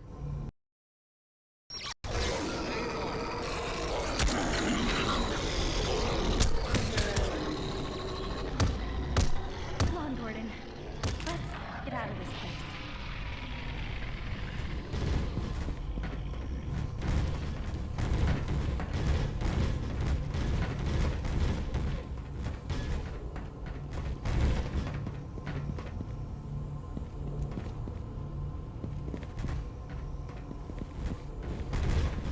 Not the right way to go? Confused. There's a different way we're supposed to go. Go this way?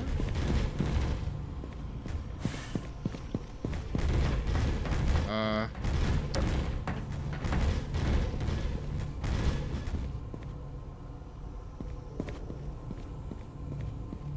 do I go? I'm herding cats.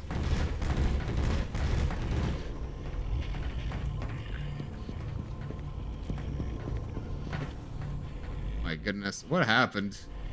What happened here? What have we done? I'm gonna try this save again.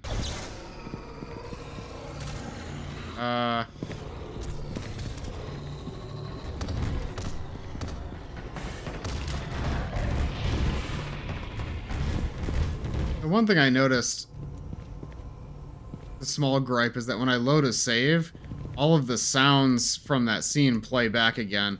I think that's because they probably mixed it all into like one sound file, which is not how you do that. Okay, finally, we got into the elevator. Yeah, if you combine a whole bunch of sounds into one file, then you get desync issues when you're like loading saves, or you have like an unstable frame rate or anything like that. So it's not a good idea to do that.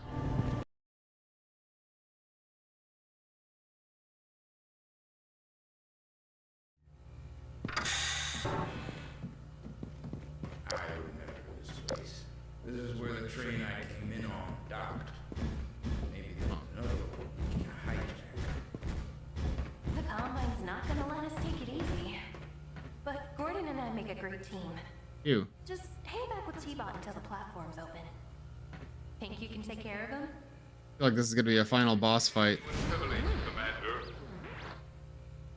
Alright, Abby. You can open the place up with the control room. We can rewire the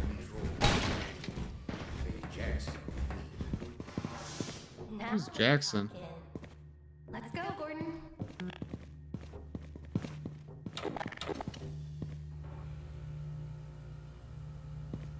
Where are we? Did I miss something? Missed something. Okay. They're going that way. We're going this way. I see. Grab canisters.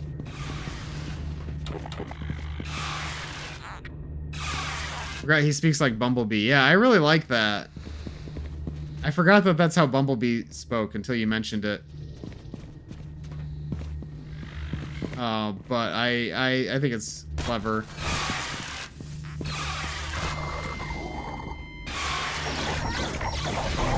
Still be kicking, even with all the mess we've made. What's in that?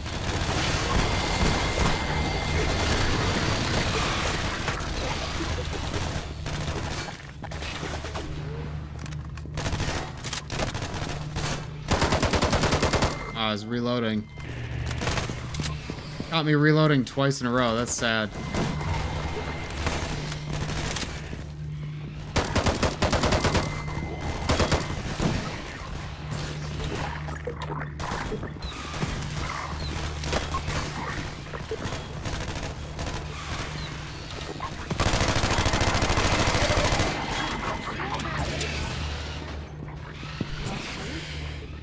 Means I should be able to clear the elevator. Oh, I can climb the ladder.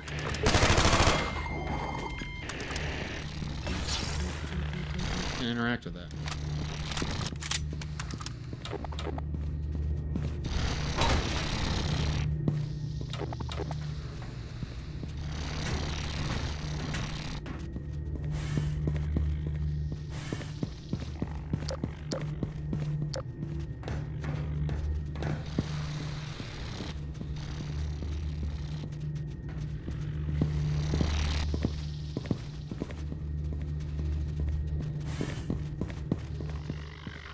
Bye bye, antlions.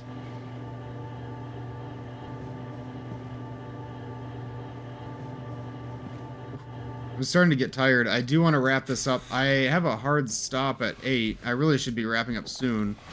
But we'll see. I want to finish this.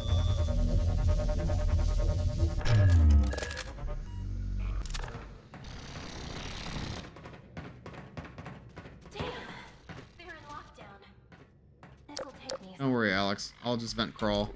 See if they can find another way around.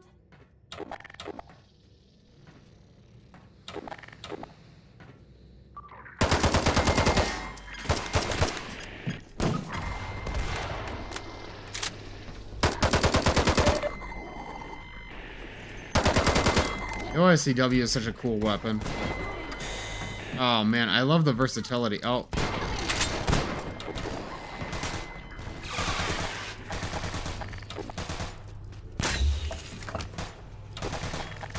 Use my immolator while I have it.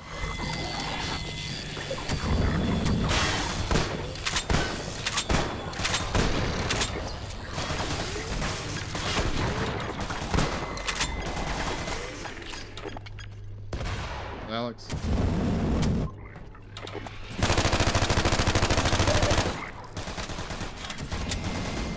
Careful, Alex. Careful, Alex.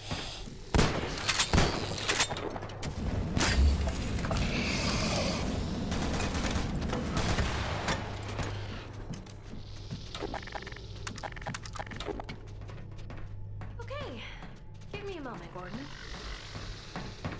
Bypass the docking clamps. There, the train should be open. Let's circle around and move back up with Eli. Something's about to happen. That was way too easy. Way too easy, wasn't it? You just know something's about to happen.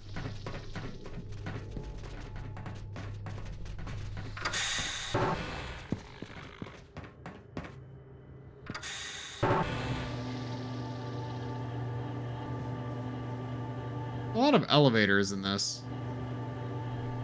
The train should be right around this corner. I'll go check on Dr. Maxwell. Make sure he's doing okay. And to help him wrap up the train preparation. There's a power line under the bridge acting as a conduit for the docking station's shield gate. Flip it off and we can get this train heist going. Train heist, that's cool. A fun little subplot. Stealing a train instead of using the teleporter. We're pretty far along in Half-Life 2's story when you think about it. And we need that shield gate down anyway. Go ahead without me.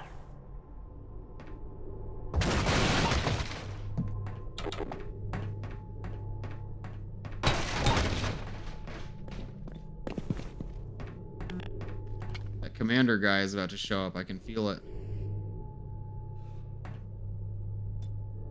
To the bridge, she said there's a conduit. Bridge. Okay. Back outside. The skybox. Oh, sorry, that's my friend. I forgot. Alright. Misinput. There's a misinput.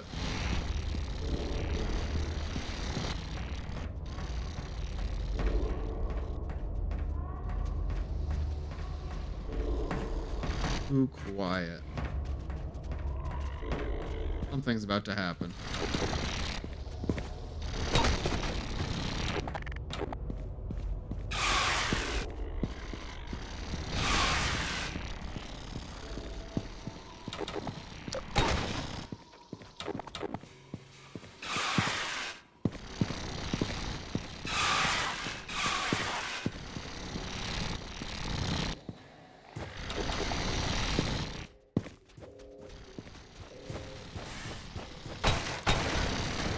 A lot of these crates have ammo that I already have plenty of, you know? Doesn't seem very useful. There's the... Oh, there's the conduit. Okay. Let's do...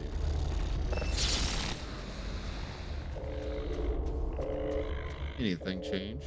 I hear soldiers.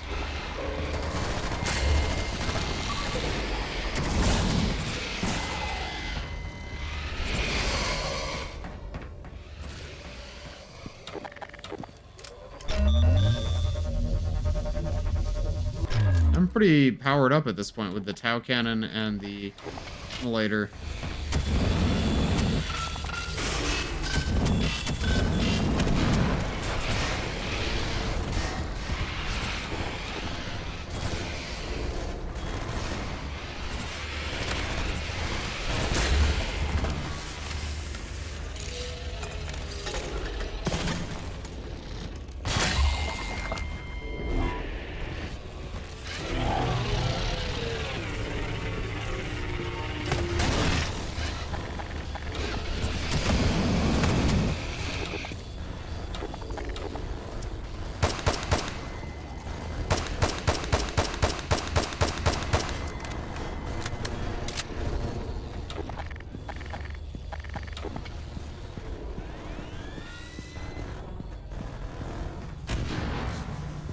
Man.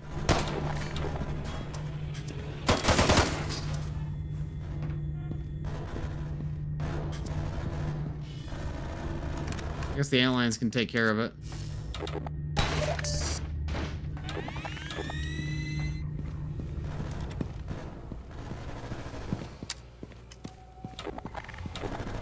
I do here.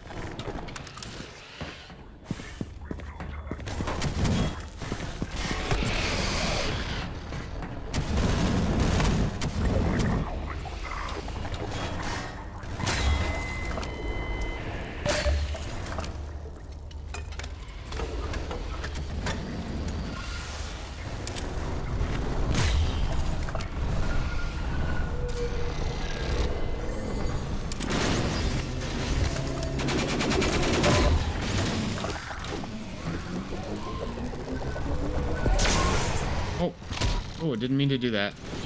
Uh-oh. Oh, boy.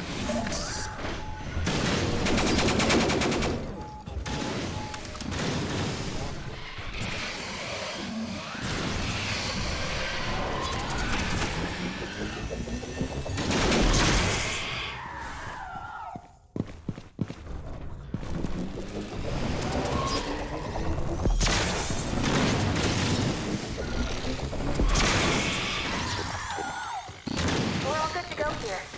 Come back fast and we'll get going. Fun little finale.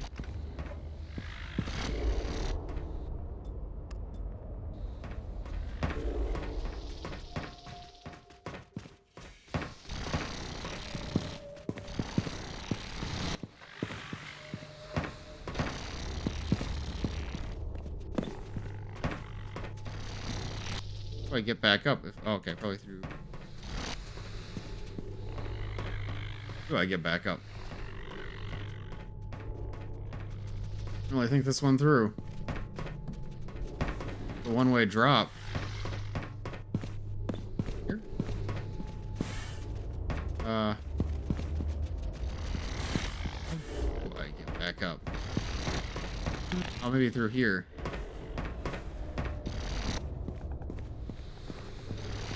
Yeah.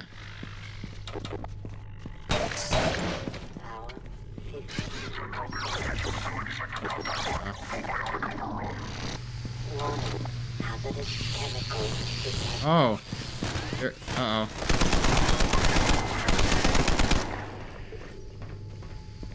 Uh-oh.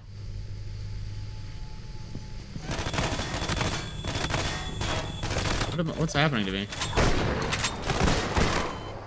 That was weird. I couldn't fire my gun for a second there.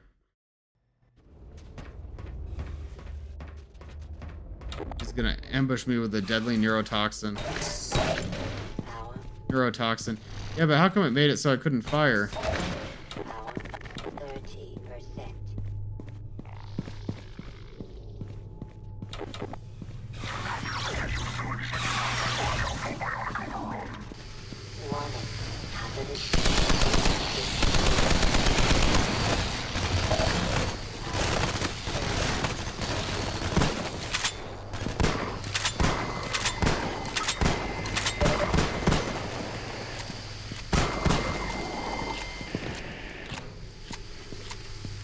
Get out of here.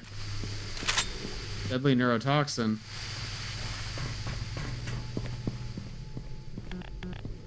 How do I escape this?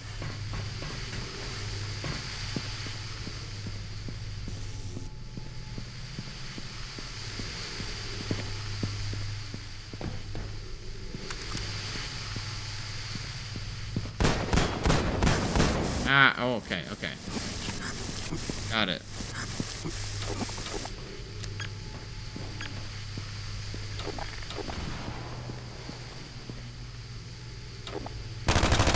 You know what's weird is that gun, specifically, this gun, okay, it wasn't firing. Very weird. Get out of here.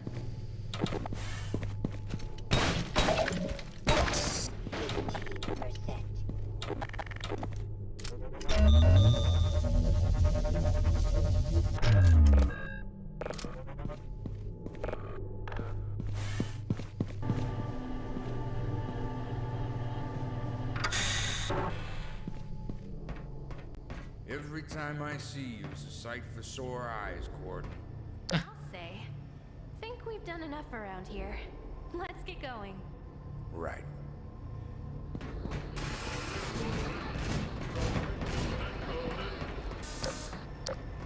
Hey, we made it to the train. Ooh. Cool train. It's got defenses. Seems we're all set. Ready, Eli? Still feels too good to be true. Let's get this locomotive on the... Is this an underhell situation?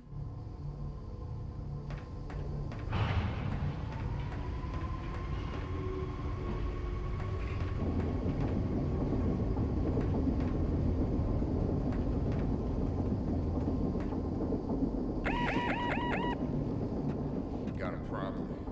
Another train's been... Oh. Parallel line on an intercept course. ID says it's their commander. Making one last pass and taking us out. I like how they made the commander into one singular character. We have to keep the system under control from here, or they could take it back from us. You've got to stop their train.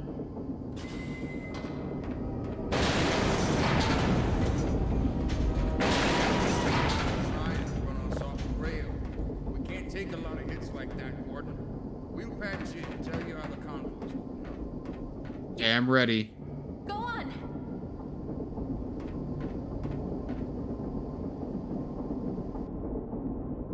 Don't roll credits. No! No! Why? Why would you do that? Why wouldn't you just end it when you get on the train? Oh, man. Come on. Man. There's not even any credits music. Of course, Kralik is one of the leads, as well as Amicus. Whoa. A lot of names.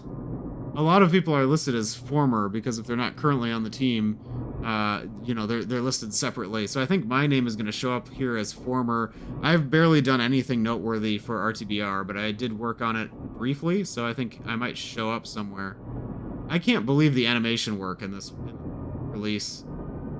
Yeah, there I am, former. I barely even deserve to be credited. I did like 2 things, but I'm happy to be here. Happy to see my name. DW did a lot for this release with the intro. Oh, and lots of names in the playtesting section that I recognize as well.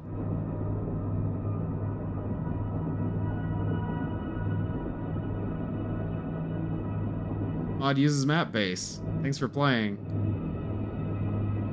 I am so disappointed with that ending. Not because it was bad, but just because they ended it on a cliffhanger. I would like to see each division have like a conclusion. Because they were so close to just, if they just had a scene on the train to end it instead of ending it on that cliffhanger. Because I really wanted to fight the other train. I was so excited to get into that, you know? I was so ready to start fighting off the other train and fighting the commander. That would have been so sick. I'm disappointed. So that was an amazing release, and I'm really, really impressed. But I do have a few critiques to give as well that I've been thinking about as I was wrapping up the mod. The first was... Oh, I lost my train of thought a second there. Sorry. First critique is the bonus weapons. I think that the hidden weapon mechanic, at least the way it was implemented in Division 3, was really lame. I knew there was a hidden weapon because people always tell me, oh, you missed the hidden weapon in Division 1 and 2. And I'm like, oh man, like I missed out on something. But the hidden weapon in Division 3 was the LMG, and there's no ammo for it. A gun with no ammo is useless. It's barely even like an Easter egg. Like I was just conserving my ammo for it the whole time, and then I knew once I used it, it would be gone. It's worthless. It's trash. Like, I don't know. I really didn't like that. Maybe I'm being too harsh. Maybe there was 7.62 ammo in the levels and I just missed it. It's also possible that future divisions will have 7.62 ammo. So if you find the machine gun, you can use the machine gun later on. That's possible. But I just thought the machine gun brought the experience down rather than bringing it up, honestly. I didn't like that. I did really like all the other weapons. I liked the Tau Cannon, even though it's super overpowered. I like the trade-off between your suit battery and the Tau Cannon. I thought it was fun.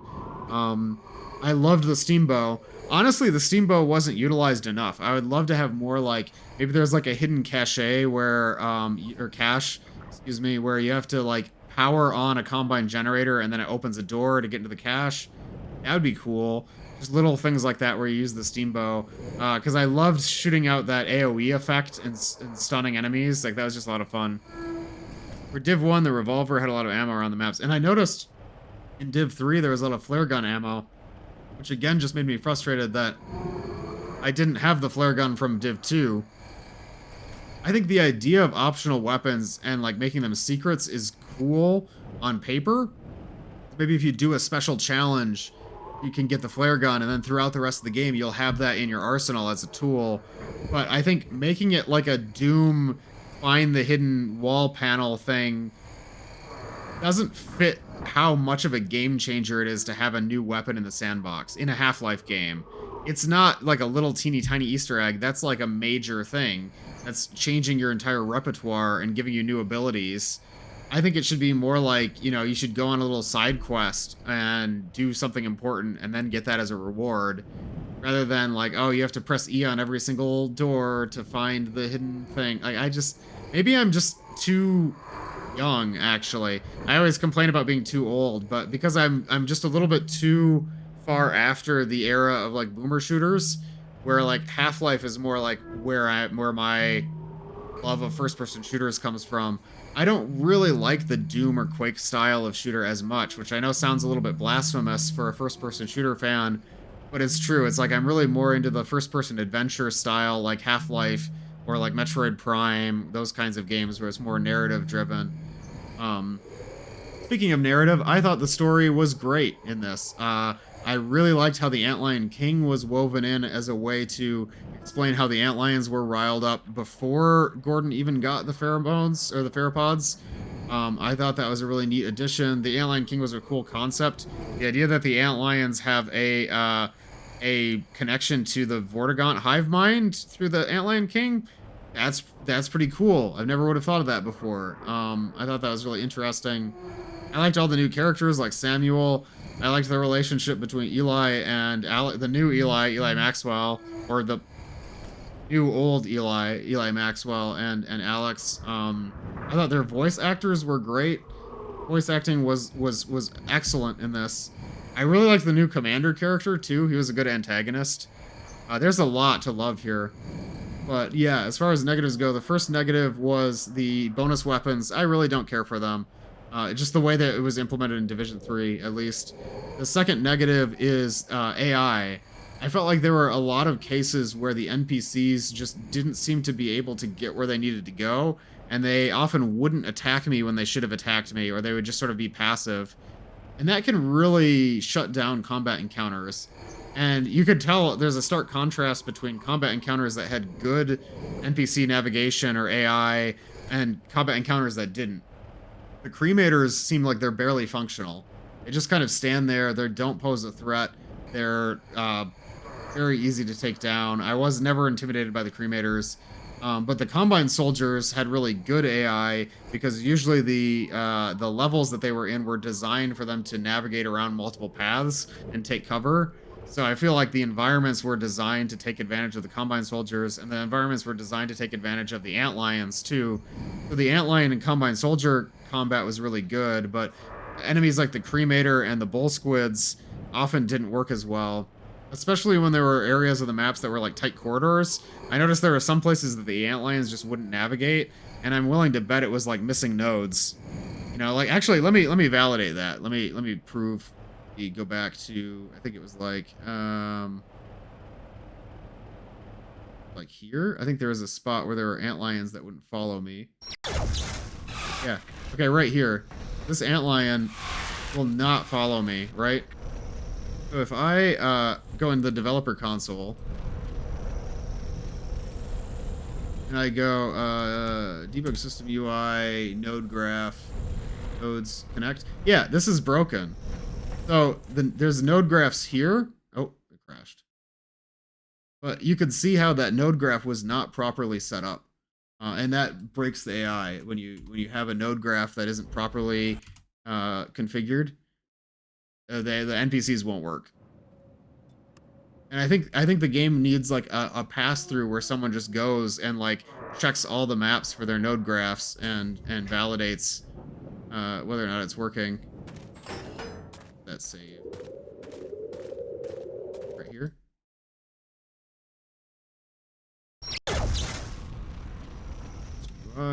Might crash again because big maps also sometimes will crash if you display the node graph, so that's probably what's happening here. Yeah, okay. So we won't look at the node graph, and maybe that's why they haven't done a pass yet. It could be a good reason. But yeah, the node graphs need to be improved so that the NPCs can move around in the environment. A third thing that I think would really help with the storytelling is if the NPCs had dynamic dialogue, like in Half-Life 2. Like the response system, basically, what we did in Chapter 0 with the cops. If the different citizens in Old Sea could like talk to each other and have conversations about stuff that was going on at Old Sea, it would make that level feel so much more alive.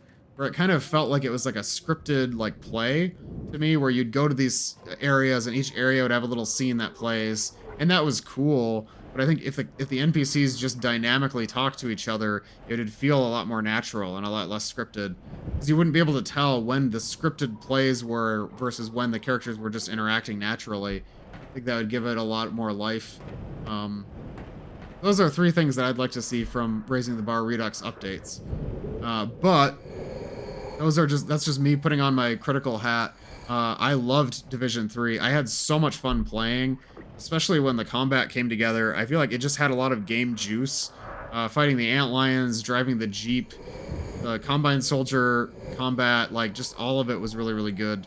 And the weapons sandbox, of course, is a standout, because I think Raising the Bar Redux has always been kind of about its weapons. But those are my thoughts. I better wrap up because I am running a little bit late, but I am really happy that you could all join me for Raising the Bar Redux Division 3. What are next? That's just what I was about to get to. I haven't announced it yet, but I will announce on my Discord when my next stream is. I'm aiming for Thursday, because Wednesday is actually the 2-year anniversary of my streams. The very first stream that I did was on... Well, there was an unannounced stream on January 13 of 2024, and then there was an announced stream, a planned stream of Raising the Bar Salvation that was on January 14, 2024. So I think on January 15, close enough, I'd like to kind of celebrate my streams, maybe add a few more things to the channel. I'm afraid I haven't planned a big celebration or anything. I have tended to not get too sentimental about milestones on this channel, but I'd like to do at least a little something, and I think what I'd like to do is replay Raising the Bar Salvation, which was the first mod that I played on the channel. Especially it fits after playing Raising the Bar Redux Division 3 to go back to Salvation. And I would like to give it an attempt playing it on Deathless, or whatever they call it. Is it Salvation mode or Hardcore mode? Something like that. I'd really like to try it out and see how it plays. I don't think I will beat it, but I'd like to try. So that's my plan, but I won't have that set in stone until I put the announcement out on Discord. But until then, I better wrap up for now, but thank you all so much for joining. Hope you have a great rest of your weekends. Let's see who we can raid. Here. Oh, Akira is playing Gary's mod. Akira is a streamer who plays a lot of different source mods, so I would like to raid her. So please be on your best behavior and give her your best. Thanks, everyone. See you next time. Bye for now. Bye-bye.